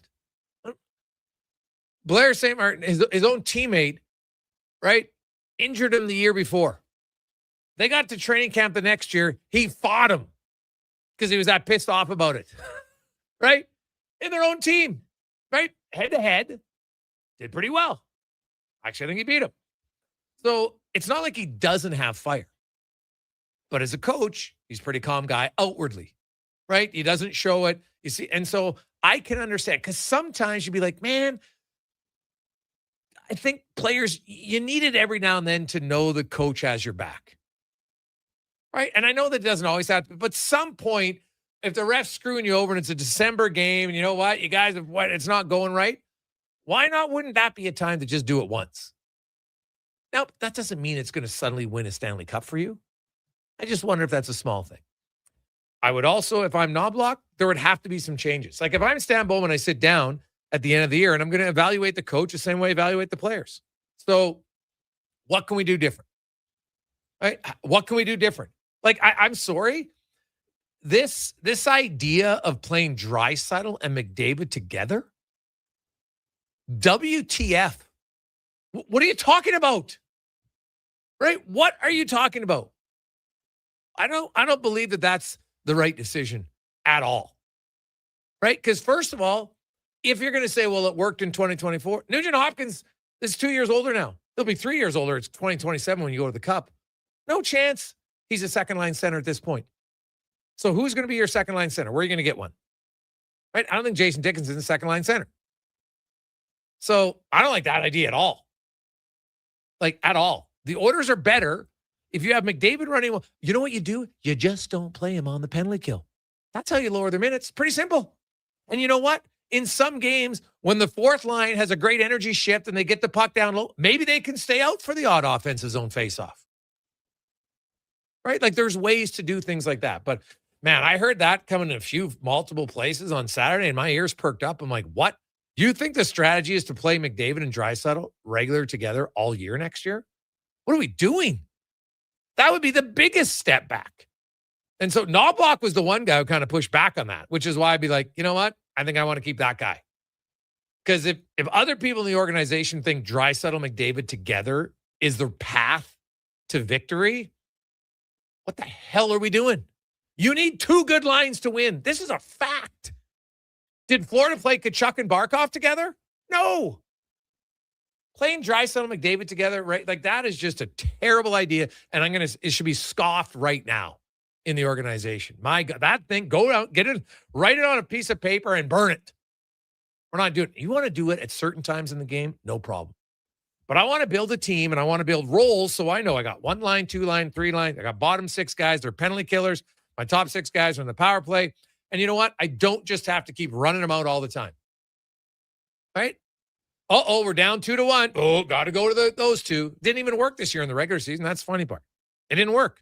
Look at the numbers. So, yeah, it worked a while ago. Didn't work again. So your team is better when I have to defend 16 or 14 minutes, 5-on-5 against McDavid, and another 14 against Draisaitl. It's way harder. It stresses my team if I'm the opposing team way more. You put them both on the ice, I'll be like, hey, we'll set our best line out there against them. And we'll break even, and we'll feel pretty good about it. So I don't like that idea at all. So please, for the love of God, anytime you hear that one, please push back, because that is a terrible idea. Terrible idea. Because they don't have a second line center to do it. And it's not like there's a laundry list of second line centers available to go get. Okay? How many teams need a second line center? And you're going to take off the best second line center and put him on the wing? No thanks. Let's take a quick break. We'll come back. We'll get on track. Speck will join us. We got Cam Tate and more. It's a Gregor Show presented by PlayAlberta.ca. We're also here from Stan Bowman coming up. Here's the Con Man and a Sports 1440 update brought to you by Northgate Chevrolet Buick GMC, where if you want to stop in, check out the brand new Autoplex, you can. And also, right now, you can get 0% financing on heavy-duty trucks and 0% financing on half-ton. So, great deal for truck guys right now. NorthgateGM.com. The Sports 1440 update. 2 games tonight in the Stanley Cup playoffs. Flyers and Hurricanes from Raleigh. That one gets going shortly. Carolina up 1 game tonight at 7:30. The Ducks and Golden Knights for game 1 in the association. You've got the Sixers taking on the Knicks just after 6 o'clock, and at 7:30, the Timberwolves heading to San Antonio, taking on Lumby and the Spurs. The Blue Jays are in action, bottom of the second, down in Tampa, trailing 3-0. We'll join that game in progress on our AM feed immediately following the Jason Gregor Show. Elsewhere, Mets up on the Rockies 4-0 heading into the 7th. Phillies, Marlins, Tigers, Red Sox scoreless later tonight. Got the Orioles and the Yankees. Royals host the Guardians, Dodgers in Houston. Mariners, Braves, and the Padres taking on the Giants. Coming up in hour 4 of the Jason Gregor Show, we'll be joined by Mark Spector of Rogers Sportsnet. And here Cam Tate's latest 2-minute warning. I'm Connor Halley. This has been a Sports 1440 update. Sports 1440 in West Edmonton Mall and Wetaskiwin. CKJR is a Stingray radio station. Download the free radio player app and listen wherever you go. With Play Alberta, backing the home team goes beyond the bets. That's because your picks have provincial impact. Play Alberta is the only app in the province that puts all revenue directly back into supporting programs and services that Albertans rely on every day.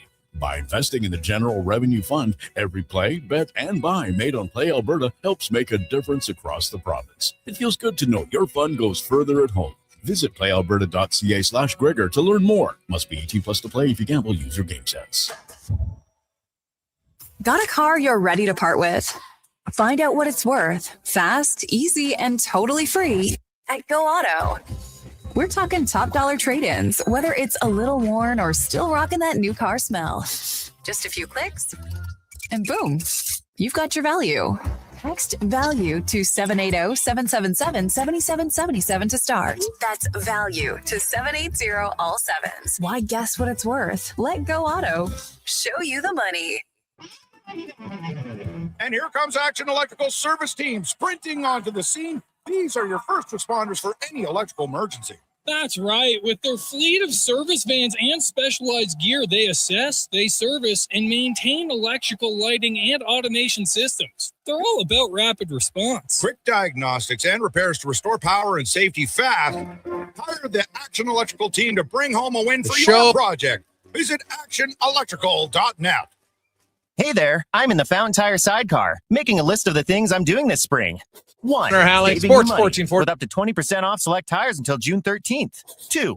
Water skiing, tricky in a sidecar, but fun. And Down 3. Cobb in the Saving you first more inning. money with mail-in rebates of up to $100 off a set of 4 Select tires and $50 off a $150 service with the purchase of 4 Select tires. Oh, that's 4 things. Oh well, restrictions apply. Book online at fountaintire.com. Fountain Tire. We're on this road together, Canada. You don't just need property services, you need problems handled. HireGood provides cleanup, debris removal, site monitoring, and safety attendance across Edmonton. We reduce issues on your property, keep spaces safe, and take pressure off your team. We resolve real problems for businesses while creating real impact because our team is built on second chances and they show up every day ready to prove it. Visit hiregood.ca or call and mention Jason Gregor for a first-time discount. HireGood. Stable jobs create stable lives. The tents are up and the deals are out. The Brick's biggest sale of the season is on now. Take up to 60% off clearance items in the tents. Sofas start at $399 and save up to 50% on select mattresses. Plus, only until Monday, take until $20.30 to pay with 0% interest. Get a sofa, coffee table, mattress, bed frame, and dining set, all for less than $1,500. Only at the Brick's tent sale. OAC, see in store for details and exclusions. The Brick, saving you more.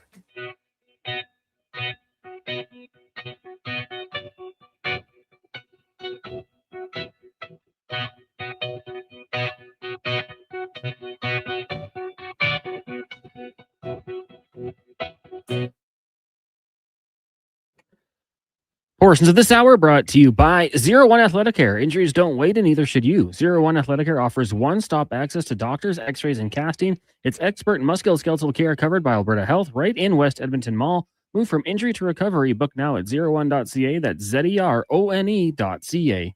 The Jason Gregor Show, the best of Edmonton sports talk and beyond. This is Sports 1440. Presented by playalberta.ca, Alberta's only regulated online gambling website.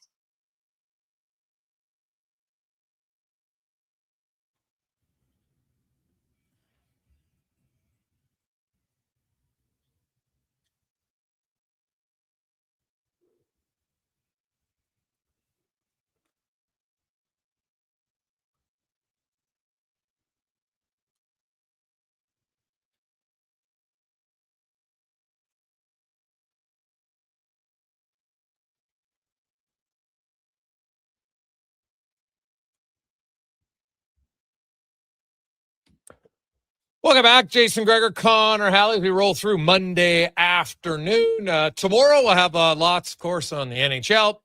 We got lots of stuff to get to on the order. I've been saving a lot of the close. We'll kind of play them different ones at different times, different themes. Today we're talking, we usually on Draisaitl's words because I thought it was pretty good to talk about the fact that, hey, you know what? We didn't take the regular season as seriously as we wanted to. Our defensive game slipped. Coaching, management, players, we all need to be better. And that, to me, I thought was a perfect summary of the season. Never really got back on track. And I think the biggest mistake the Oilers could do is panic. Because usually when you panic, you get tunnel vision.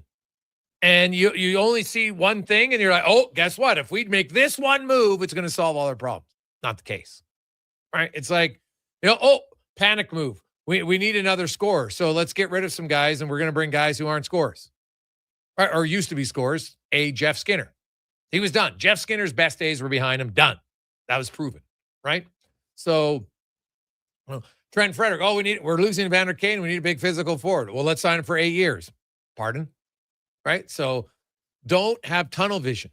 Take a step back, exhale, and do not rush into something. Evaluate your team properly, and don't do it until you can be calm. Because if they try to evaluate this with heightened emotion, it's going to be the wrong evaluation. So, welcome back. It's Gregor Show presented by PlayAlberta.ca, Alberta's only regulated online gambling website. Tomorrow night, though, $65 million for Lotto Max, 8 Max Millions, and 65 prizes of $100,000. Hey, who's going to scoff at $100K? Now, of course, I'd want the 65 mil, but I definitely wouldn't turn down $100K. That'd be pretty good. PlayAlberta.ca. As it's time now for the Spec Report, brought to you by GS Construction, your underground infrastructure specialists. And they are hiring.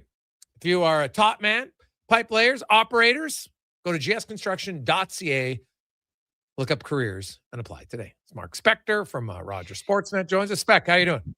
I'm doing okay. I don't think anyone ever panicked when they made all those bad moves you just listed. I think they thought them through and still made them, didn't they? I don't know, man. You look at 24. What were they? 4 days from the time they ended the season to making those decisions? Wasn't a long time. Well, and they wasn't an experienced GM at the helm either at that time. What decisions? July 1st decisions, you mean? Well, that was when they got Skinner and they got rid of Fogle. That's what I'm saying. In 4 days, they made some bad decisions. No. I don't think that's fair. I mean, two things. First of all, they played until July 25th or June 25th. So I just said. But you couldn't wait until August 6th to make those moves, right? It's a July 1st move. You're signing free agents. You sign them on July 1st. I'm going to give Jeff Jackson enough credit to say that he started working on that stuff long before the Oilers lost their last game. So in my opinion, they've had 2 July 1st that they probably spent plenty of due diligence on, and they still screwed them up. So don't talk to me about the preparation. Talk to me about the result. Don't make the wrong decision. Let's start there. Well, but I think the decision was they were like, oh my God, we need more scores. They didn't need more scores, Spec. Scoring's never been this team's problem. It's not their problem. I totally agree with that. People are still texting the show today. The Oilers need more secondary scoring. I'm like, do you pay attention? No. They had 6 20-goal scores. They had 8 18-goal scores. Right? And everybody's like, oh, they're slower. No, they're not slower. They don't defend well enough. That's problem number 1. It's problem number 2. It's problem number 3. Yeah, no, for sure. I'm of the mind of this is my theme here for the summer is we always fall back on goaltending in this city. It's the low-hanging fruit. It's always the goalie's fault. I think that Stan Bowman needs to realize he's going to be one of those GMs, and there's been many of them who have won cups with Aiden Hills and Antti Niemis and average goalies. Corey Crawford wasn't the greatest ever. Chris Osgood wasn't the greatest ever. All those guys won cups. So you have to say to yourself, I'm not going to get Igor Shesterkin here or Andrei Vasilevsky.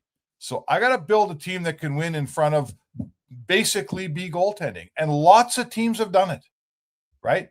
But don't build a team that I wrote this today. It's up on sportsnet.ca.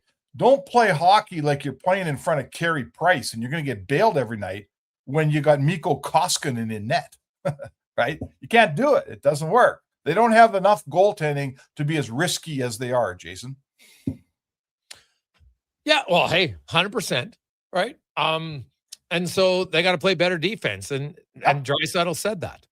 Their best players also are included in this. Yes. Evan Bouchard, who I've stumped for a number of times on national radio, and everyone's asking the Edmonton guy, why do you think Evan Bouchard is good? And I always say because he's elite and he's number 1 and blah, blah, blah. Evan Bouchard can't be so risky. Evan Bouchard's got to get control of it, right? He's a great player. He's a number 1. He's a top whatever defenseman in the league, top 8, 9, whatever you want to say. He's got to get control of it. Right? Got to get control of it. His bad days can't be as bad as they are. And Connor McDavid's got to get control of it. You can't win the Art Ross and be plus 17 when the guy next to you is plus 55 or whatever McKinnon is. Get control of it. Play winning hockey. That's what they got to do. These not just the third liners, Jason, the first liners and the power play guys. They got to get control of it, play better defensive hockey. Yeah. That's fair. I look at the coaching staff. If my one, when I step back and say, hey, the team's got to play better defensively, I would agree. I think the coaching staff has to have a higher standard for when you don't play well defensively, that you're going Darnell Nurse, Evan Bush. I don't care who it is. If it's the fourth line guys, if you're making the mistakes and hey, I get that the top guys, I'm not talking about if you try a pass and it gets knocked down in the neutral zone. I'm not talking about that. I'm talking about your attention to detail defensively and what's required of you. And the guys who are on the ice the most, guess what? Yeah, they're going to make more mistakes. It's not an even, well, if he makes one mistake and the third line guy makes one mistake, they're punished even. They're not. And I get that. It makes sense to me. But I don't, the year before, he set the tone early in the season. Game 4 of the season, Leon Draisaitl sat on the bench. Wasn't a long time, but for him, it was 7 minutes of time. And the only reason he got on the ice was because he already got a power play, right? Otherwise, he probably would have, if it was 5-on-5, he would have stayed there. He got on the ice, and to his credit, Leon Draisaitl responded. Because there's two things at play here. When the coach does it, it's up to the player to respond. And Draisaitl said, okay, message taken. He took one penalty in the next 50 games, right? He stopped with the unnecessary penalties, undisciplined penalties. Yep. There wasn't any of that this year from the coach. And that's where, when a 35-goal scorer has a bad year down at 22, we talk about it. To me, Knobloch's step back this year was he didn't hold his guys accountable enough. And that's part of coaching. Absolutely. I would always say, I've said this before on our show here, Jason, your show. Evan Bouchard makes his own ice time, right? He makes a mistake, the team gets behind, and then the coach says, oh my God, we're behind. We got to play Evan Bouchard more, right? He creates his own ice time. So, and I know I sound like I'm picking on Bouchard, but he's we're talking about their top players, and he is a top player, a genuine number one guy. And we always expect lots from him. But my point is this: I need a coach who's got the guts to say, whoever you are, whether you're Matthias Janmark or Connor McDvaid, we got some tenets on this team. We got some things we don't do now. We don't make fancy dipsy doodle moves at the offensive blue line, drop passes when you're the last guy back. We don't do that anymore. We're stopping that. And if you do it and they score, and we get a power play 3 minutes later, you're on the bench and someone else is in the power play. This whole premise of, well, geez, yeah, our guys put us in a two-goal deficit because they made risky, brutal backhand passes as the last guy on the, last guy back. But now we got a power play, so we got to put them out there and try to get the game back. No, that's got to stop. So let's talk about the coaching, right? Is Chris Knobloch that guy? Can he look McDavid in the eye? Can he look Draisaitl in the eye and say, you sit, we're going to have a different power play today. You're not going to be on it for this one. See the guy? Well, I don't know if there's many coaches around the league who bench their first unit power play very often. So let's just make that clear. Especially I'm talking twice a year is what I'm talking. Yeah, 82 games. You can send a message early. I have no problem. The fact that he benched Draisaitl, yeah, I think he could do it again. I don't think it's that difficult to ask, right? So I don't think it's I look at Knobloch, and you could get rid of Chris Knobloch. I think we talk about goaltending. Goaltending coaches get all the blame in Edmonton all the time, and they get the major ones. The coach gets fired, right? We've had how many different coaches? Well, now Knobloch's not fire enough. Was Todd McClellan fiery? Todd McClellan was very fiery. They didn't win with him, right? Dave Tippett could get fired up at the refs. So we can always try to find a new excuse for everybody if you want. Yes. But here's the thing. Could Knobloch, does he have to be better? Yes. The other guys get the opportunity. Why can't I say to the coach, you know what? Last year was a little down year for you. I expect you to return because your previous 2 years were pretty damn good. Fair. So I'd give the coach, you give all the other players the benefit of the doubt. But in Edmonton, it's coach can never get the benefit of the doubt. The goalies can never get the benefit of the doubt because I got to blame someone. No, it's a team that loses, and the whole team didn't play good defense. The coach was responsible for it because they didn't demand enough. So say, hey, man, this is what we expect. And guess what? In game 30 of next season, Spec, if the same stuff is happening, then you can look to making a coaching change then if nothing changes. But I would at least give him the opportunity to see if he can learn from last year. No, I'd say he's earned it. And I guess my only question is, if you weren't that guy naturally, how do you turn into that guy, right? Like I just feel like, and it's not even really. I'm not trying to take a shot at Connor McDavid and Draisaitl. Like I thought Draisaitl's had an impassioned plea on Saturday. I thought he was great. Like I've been to just spent a lifetime here covering NHL hockey and going to exit meetings at the end of the season and watching other teams' exit meetings like I did today. I watched the Leafs press conference today, but sometimes I've watched many other teams have their exit meetings online and things like that.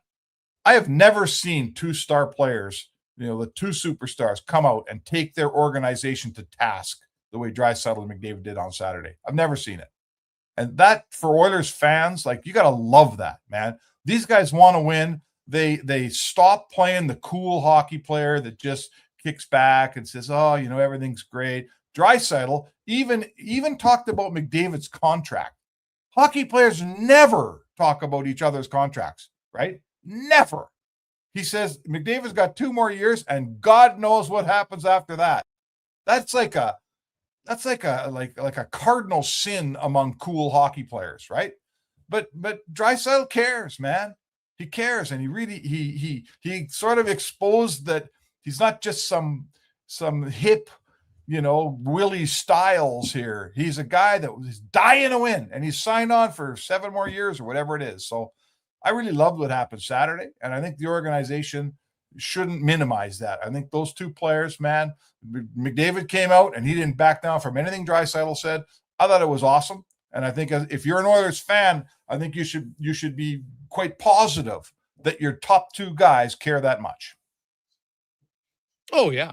So what changes do you think ultimately get made this summer? If I'd ask you today, it's May 4th. Give me your top 3 changes you think that will occur. Top 3. Yeah, like significant changes, if you think there's significant, or maybe there's none. But what do you think at any level of the organization, from management to coaches to players? What do you think? I don't see this coaching staff surviving in its entirety, for sure. I don't see that at all. Right? I think that.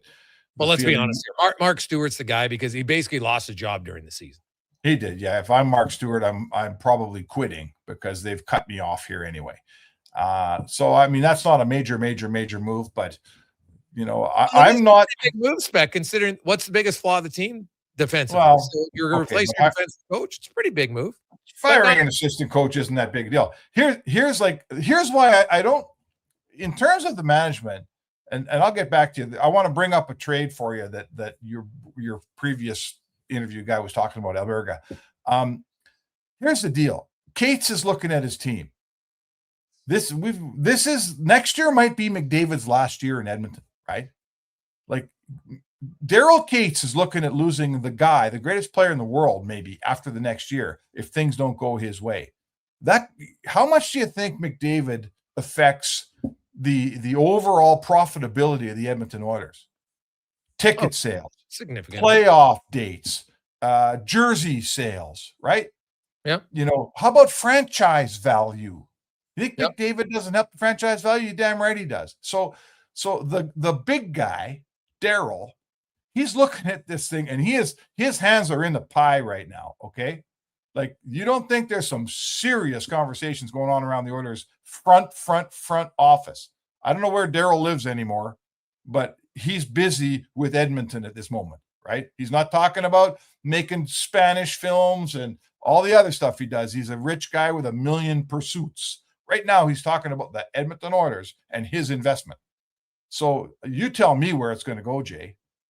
Does he like the GM? Does he like the coach? Does he like the players? Does he like the towel boy?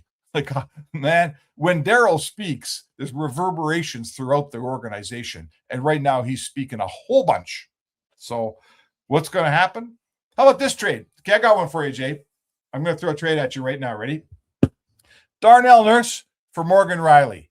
Darnell Nurse is 31. Morgan Riley's 32. They're both in finishing year 4. Yeah, they each have 4 years. Each have 4 years left. Yeah, and Darnell makes 9.25 and Riley makes 7.5. Both guys are good players, not great, and both guys need a change of scenery. Would you make that trade? That's a good question. Let's say the Oilers retain $1 million or whatever it takes to make the salaries completely equal, just for fun. Completely equal. Completely equal in salary and term. Yeah, Is Morgan Riley better in a second pair? Probably. And that's where Nurse plays. They're both second pairing defensemen. That's what they are. Yeah. Right. The only difference for me is Nurse a much better skater. Right. I think I think Riley's probably makes more smart plays. Yes. Right. So Nurse is more physical. Yes, sir. More physical. Not that he uses it all the time, but he is. Sure. Here's the thing, Spec, and I've the two guys you talked about yesterday, they're big fans of Darnell Nurse. Right. So, and Nurse A has a no movement clause. So I know all that stuff. I know all that stuff. I think Riley does too.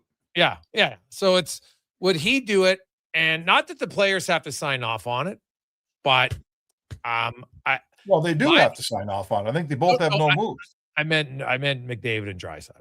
Oh, I see. And my understanding is in the past, when the organizations discussed even thinking about it, they're like, no, we like him as a player. So I'm not sure if they're ready to do it yet. That's fair. But I'm throwing it at you as a it's being talked about. Yeah, who people says no. I can see both sides saying sometimes trades work out for both teams for different reasons. Second team, baby. Right. Second team. Right. So it's one that we'll see. Shaika, would he do it? Would they do the numbers? I don't know. It would be an interesting one to say. I think Edmonton. I know there's lots of people who want to trade Darnell Nurse. I'm not trading Darnell Nurse unless I'm getting back a solid defenseman because Matthias Ekholm's older, right? And I don't know, how many minutes is that? Like, I think Matthias Ekholm better off playing 1 or 2 less minutes a game moving forward, just based on age, based on everything else. So the one thing Nurse doesn't get hurt, and Nurse can eat minutes. He might not give you great, but he eats minutes. So if you don't have him, like Jake Wallman, good player. I think Jake Wallman's ready for more as long as does he come into camp in the best shape of his life? That's a saying, but you know what I mean? Like in top shape. And can he stay healthy? Well, better. Right? Like, can he stay healthy? Because he's a guy who's always missed 15 games a year, pretty much like clockwork.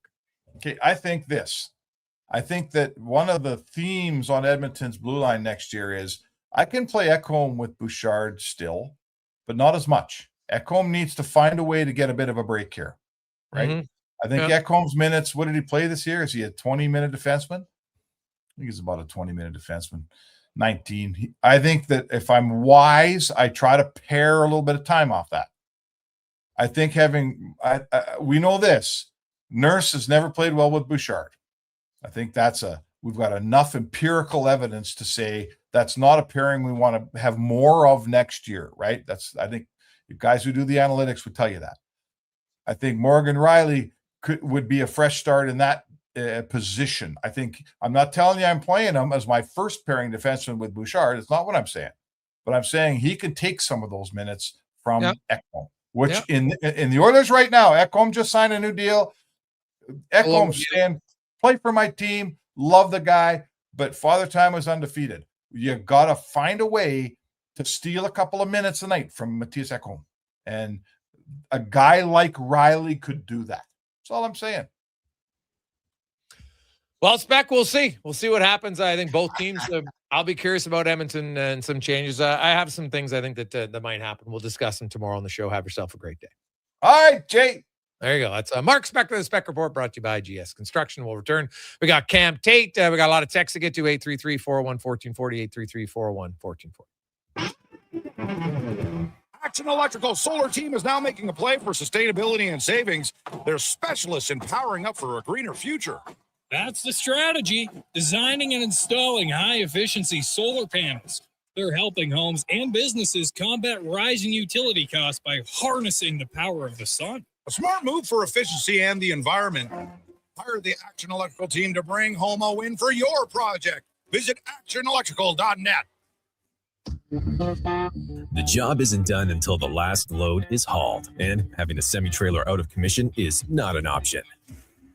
Whether replacing or adding to your convoy, Edmonton Trailer has a huge inventory of new and used semi-trailers, trusted by the gravel, logging, oil field, fluids, and freight industries. Find a trailer right for you online or at one of their 3 locations. For sales, service, parts, rental, and finance, when you're in it for the long haul, Edmonton Trailer.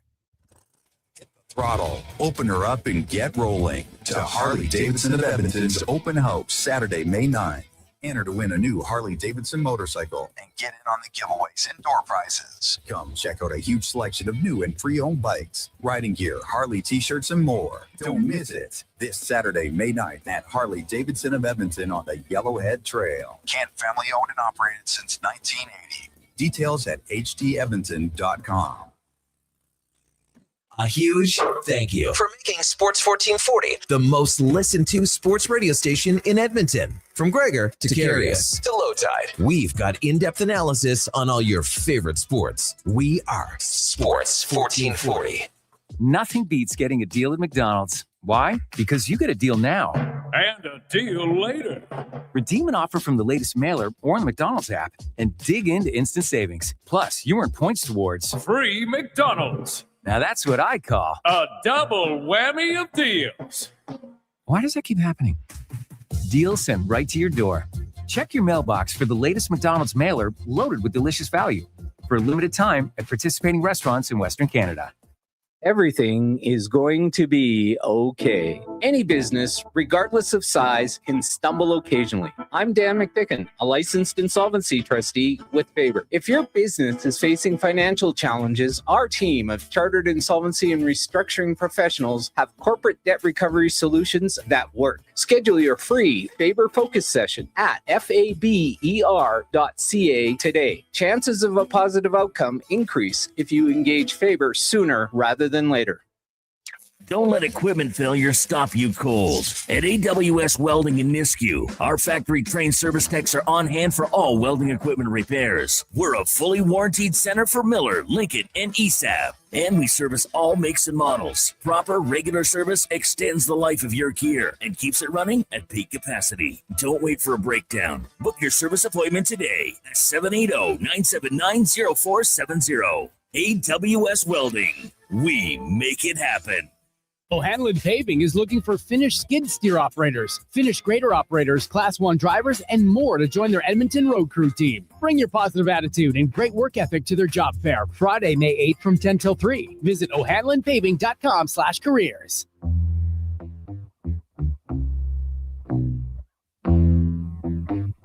Portions of this hour brought to you by Crystal Glass, your clear choice for residential windows, locally manufactured and installed. Crystal Glass provides a beautiful product and incredible customer services for all of your residential needs. Call 310 Glass or visit crystalglass.ca for a quote. The Jason Gregor Show, the best of Edmonton sports talk and beyond. This is Sports 1440. Presented by PlayAlberta.ca, Alberta's only regulated online gambling website.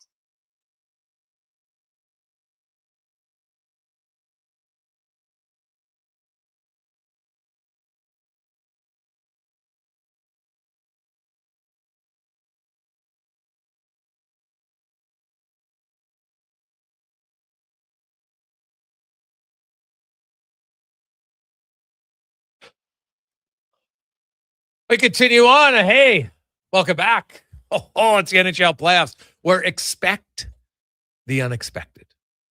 Because you went into the game tonight and you're watching Carolina and you're thinking, man, how are the Flyers going to score? So the Carolina Hurricanes this season in playoff games, in their first 5 games, no goals, 2 goals, 1 goal against, 2 goals against, no goals against. 5 goals in their first 5 games.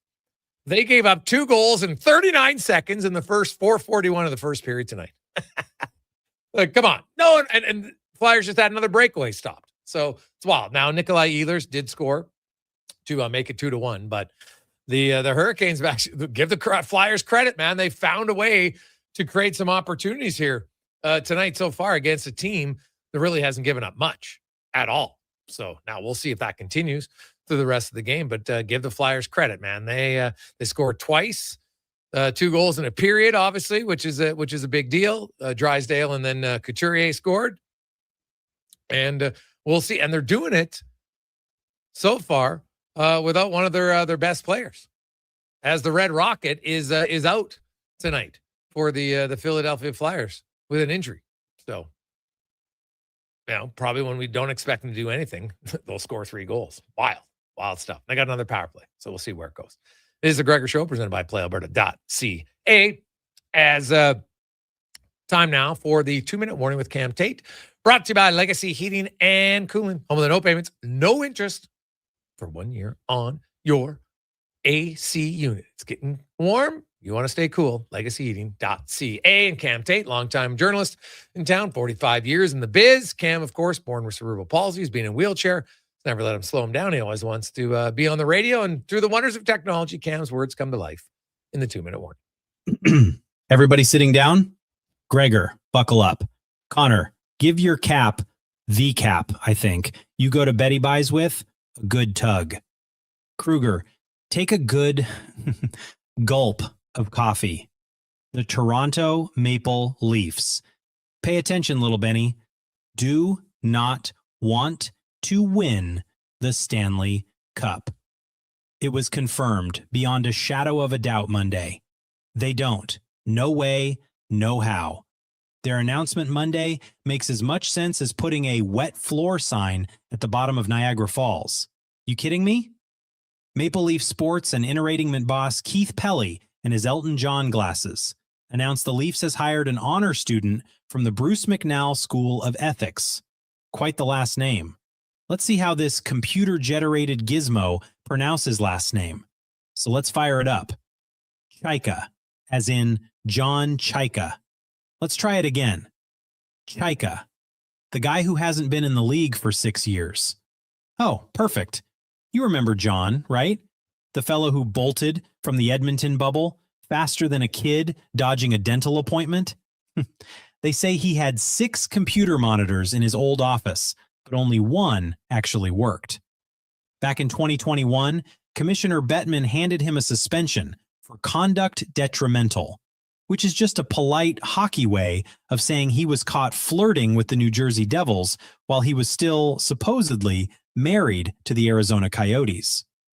Chaika was asked about the Arizona situation and gave answers that honestly gave me a headache. More importantly, though, he offered no apology. Interesting. If he tries that double dating act in Toronto, the fans will have him on the first flight to anywhere else before he can even find the on switch for his desk. But the real person I feel sorry for in this mess is Matt Sundin, the Toronto Maple Leaf great who's being dragged in as senior executive advisor, a 3-word title which should have been bodyguard, ambassador, and fall guy. Sundin certainly doesn't need this. Maple Leaf fans don't need this. And Keith Pelly, he needs to clean those Elton John glasses. Or, better yet, buy a complete new pair. 2-minute warning. Gregor, Halley, Kruger. Nothing funny here today. I'm Cam Tate. Yeah, it's an interesting one. Hey, we'll see how he does in his second tour. Now, if Steve Simmons claims of 20 executives saying the guy's a fraudster and a joke, whatever, what that does is it limits some teams' willingness to want to do deals with you. That's just human nature. So if indeed that's true, and I have no reason to say it isn't, I have no reason to say it is, right? But if 20, so that means then there's only 10, there's 11 teams then of guys that you didn't talk to who are like, and who knows, maybe all those 11 agree or disagree. I have no idea. Now, were the 20 executives from 20 different teams, or is it 5 guys from one organization? That's another thing, right? Yeah, I talked to the GM, the assistant GM, the other assistant GM, and pro scout, all these guys, yeah, they didn't like him. But if they're all from one team, it's kind of misrepresented. So we'll see how it goes. 833-401-1440, 833-401-1440. Hey, Gregor, with the injuries that you talk about affecting the team, the issue then switches to the depth, which again is the GM's job to maintain. There is part of the win now problem. You end up with no young high-end prospects. Dave. Well, Dave, I think you have to be realistic. When you're talking all 4 centers, name one team in the NHL that has enough depth to overcome their top 4 centers being out of the lineup or playing hurt. No one. No one has 8 center depth available, ready to go. Right? None. Like zilch, zero, none. So Edmonton, when you say you don't have high-end prospects, Matt Savoy, 9th overall pick. As a rookie, he just scored 18 goals, 37 points, with very limited power play time. I'd say he's a high-end prospect. Podkolzin, 24 years of age, a 10th overall draft pick, just scored 19 goals, all at 5-on-5. Like when you use the term high-end prospect, I think people have to be realistic. Edmonton isn't they still were able to trade for a 9th and a 10th round draft pick, and they gave up a 4th round pick and Ryan McLeod to get those 2 players. I'd say that's pretty good. Right? Now you got Howard. Now you gave up O'Reilly to get Howard. We'll see where Howard goes. But when you've got McDavid and Draisaitl, again, the Oilers' offensive depth is not their issue. Okay? Like, we shouldn't have to repeat that, guys. Pay attention. Watch the games. If you lose Draisaitl and McDavid, how the hell do you think you're going to have depth to replace them, realistically? Oh, and then Dickinson, now he has a fracture. Oh, now Henrique's out. And you think you're going to have depth? Come on. There's only so much depth any organization can have at the center ice position to think that you're going to overcome that. Like, name a team that could do it, right? There's none. Right? There's none. Just can't do it. Hey, guys, I'm curious, how much weight do you put on the noise the Oiler fan base as a whole for some of these players are playing? The negativity around Nurse. Do you think it would make a difference if the fan group was pumping him up and supporting him to build his confidence? Same with guys that left like Skinner or other current players. Curious your thoughts from Adam. Well, Adam, I've been at every Oilers home game. I don't think I've ever heard Darnell Nurse get booed in the rink. Stu Skinner, I might make a save. Stu, big chance. Right? Those guys aren't, if they're smart, they're not following, the average fan on Twitter. No offense, but why would you? Right? Why would you do it? Like, there's very little benefit.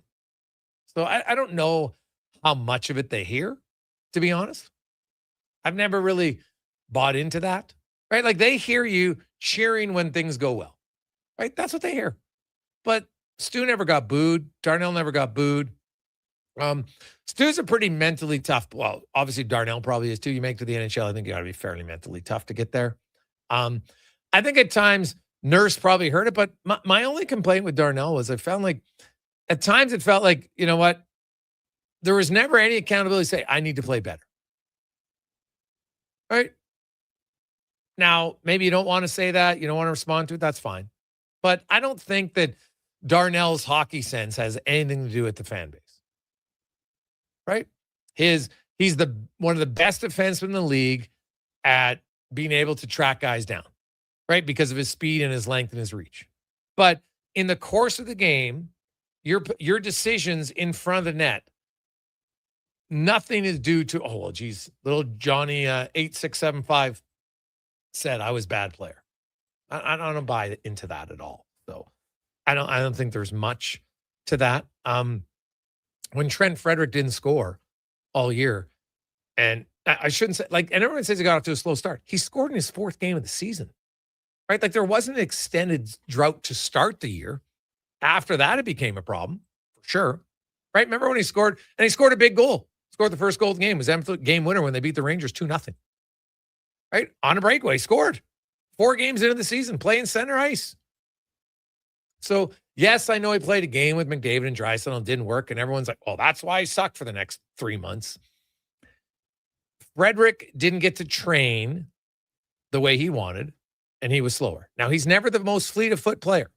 So when you're not the fastest guy, like when McDavid loses speed, he's still faster than everybody. That's his advantage. When Frederick loses speed, it's noticeable. So I think the organization has to look and say, how can, we got to give Frederick more of a role. And then he's got to give us, coming to camp in tip-top shape. Not best shape of his life, just high-end shape, because he doesn't have any injuries. That's why I made sure I asked Dan Bowman that question. Did any of the injuries something that you think will carry over to next season? None. Well, that's a good sign. So Zach Hyman comes in healthy. Trent Frederick comes in healthy. That'll make a big difference to your whole team. All your other players, barring an off-season injury, which can happen in training, unfortunately, That shouldn't be an issue for anybody. Nobody has an injury that will limit their off-season training for an extended period of time. That's good news for them. We'll take a quick break, come back, wrap things up on The Gregor Show, presented by PlayAlberta.ca. Hey, sports fans, we've got a clear choice for you. At Crystal Glass, we provide customers with the perfect glass for any job. From home to auto and even commercial, installation or repairs, we're your team. Call 310 Glass or visit crystalglass.ca. Crystal Glass. Good to go.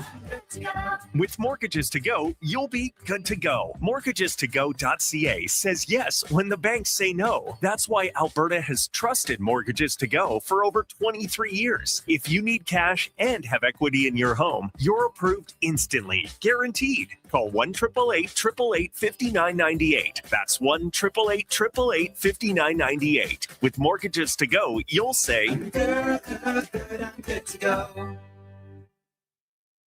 Novo Blinds is your home ice advantage for window coverings. Edmonton's own custom manufacturer with over 300 five-star reviews from homeowners, builders, and commercial contractors. Book a free in-home consultation at novoblinds.ca. There's still time to book your tournament at the Ranch Golf and Country Club. As one of Alberta's top tourney courses, the Ranch makes hosting fun and easy for any group or business. No matter how unique or unusual, they'll accommodate your vision for an event no one will soon forget. Start planning your tournament today at their beautifully landscaped course on the outskirts of West Edmonton. On-site event coordinators are here to help, but hurry, availability is limited and booking fast. Visit theranchgolf.com. You don't just need property services, you need problems handled. HireGood provides cleanup, debris removal, site monitoring, and safety attendance across Edmonton. We reduce issues on your property, keep spaces safe, and take pressure off your team. We resolve real problems for businesses while creating real impact because our team is built on second chances and they show up every day ready to prove it. Visit hiregood.ca or call and mention Jason Gregor for a first-time discount. HireGood. Stable jobs create stable lives. Bashaw Concrete Products. From concrete and septic tanks to blocks, precast water pads, Jersey barriers and aggregates. Farmers, contractors, homeowners. Plan your next project at BashawConcrete.com. Family owned, over 60 years pouring. Bashaw Concrete Products. Once again, start here. BashawConcrete.com.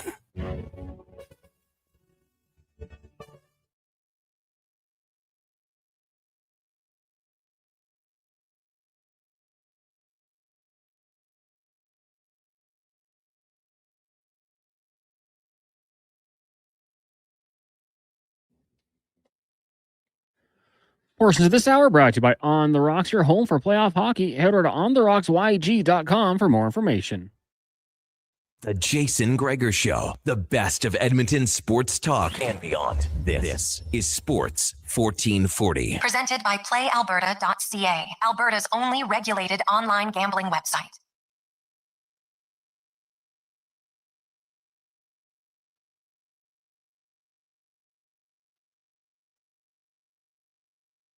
Jason Gregor, Connor Halley, as we return to the Gregor Show, presented by PlayAlberta.ca. Lots of texts again. I love it. And we'll get some phone line open again tomorrow, 833-401-1440, 833-401-1440. Got a lot of texts. Hey, Gregor, what were your thoughts on Subban and his order comments from MTR?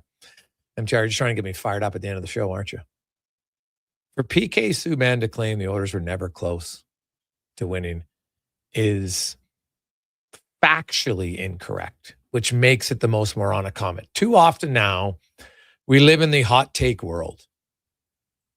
A hot take that is, an opinion's one thing.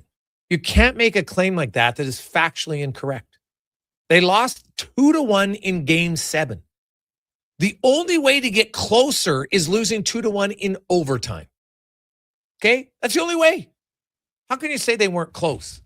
You lose Game 7 of the Stanley Cup Final. Not Game 7 of Round 1, not Game 7 of Round 2, or 3. Game 7 of the Stanley Cup Final. And the game was tied 1-1. It wasn't like it was 2-0 and they scored 1-0 late. Right? So it's just, I find at times, you have some people who are unprepared or just want to make statements to have you talking. And usually I don't fall for those ones. It's like online, like, hey, I like him, Whitney and Biz Nasty, but I give up on my team shtick, I find it lame, to be honest. If you're going to say you're a fan of a team, to just give up on them and if they lose this series, I'm not a fan anymore. Right? Like, come on. And you already gave up on them once. So now you've done it again. So what happens when they make the playoffs next year? And guess what? When the Oilers are in the second round, they're going to back on, and all other fans are going to be like, oh, great. And I'm like, you're suckers if you fall for it again. Right? And hey, I get it's a fun shtick. At least that's not harmful. That's not an accurate or completely unfactual opinion. For Subban to claim Edmonton's never been close is just dumb. Right? It's just dumb, and it's factually incorrect. And so we want to sit here and talk about, hey, coaches need to be held accountable. Players need to be held accountable. I have no problem with that. And I have no problem holding members of the media. And and the other thing is I hate when people use the term media. That's why I'll single out the person. Because he doesn't represent all media people. I can tell you right now, when I put that tweet, you know how many texts I got actually in notes from other people saying thanks? Because and any fan would say, media said this. No. Tell me who said it. Because they speak for themselves. They don't speak for me. I don't speak for anybody else. If I have an opinion on something, Connor Halley doesn't have to agree with me. He doesn't sit there, Gregor said it, so we all agree. No, it's not how it works.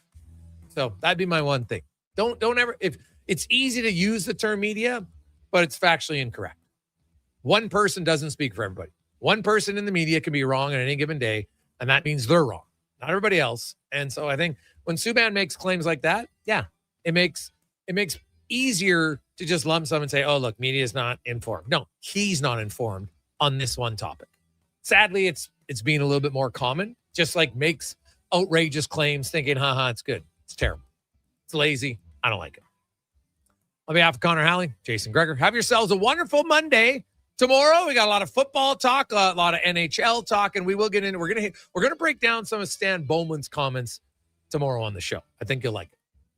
Let's get to the comment and a sports 1440 update brought to you by Fountain Tire. At Fountain Tire, they focus on your vehicle so you can focus on enjoying the drive worry-free. Book your appointment today at fountaintire.com. The Sports 1440 update. 2 games tonight in the Stanley Cup playoffs. After 20 minutes, Flyers up on the Hurricanes 2-1. Carolina leads in Series 1, game to none. Later on tonight, Game 1, Golden Knights and Ducks. Puck drop just after 7:30. In the association, 2 games tonight as well. Knicks 76ers get going in about 10 minutes time. Then at 7:30, got Timberwolves in Spurs from San Antonio. Major League Baseball, Jays in action, trailing the Rays 3-1 in the bottom of the 5th. We're joining that game in progress coming up on our AM feed only. Elsewhere, Mets on top of the Rockies 4-2. Tigers have a 2-0 lead over the Red Sox. Phillies up on the Marlins 1-0. And the Orioles at home trail the Yankees 2-0. Later tonight, Astros, Dodgers, White Sox in Anaheim, Mariners host the Braves, and the Padres taking on the Giants. That'll do it for us here on the Jason Gregor Show. Coming up next, Blue Jays baseball on the AM feed. If you're streaming, you get Fox Sports Radio. I'm Connor Halley. This has been a Sports 1440 update. It's Sports 1440, A Stingray radio station. broadcasting on Treaty 6 territory. Download the free iHeartRadio app and listen to CKJR wherever you go. With Play Alberta, backing the home team goes beyond the bets. That's because your picks have provincial impact. Play Alberta is the only app in the province that puts all revenue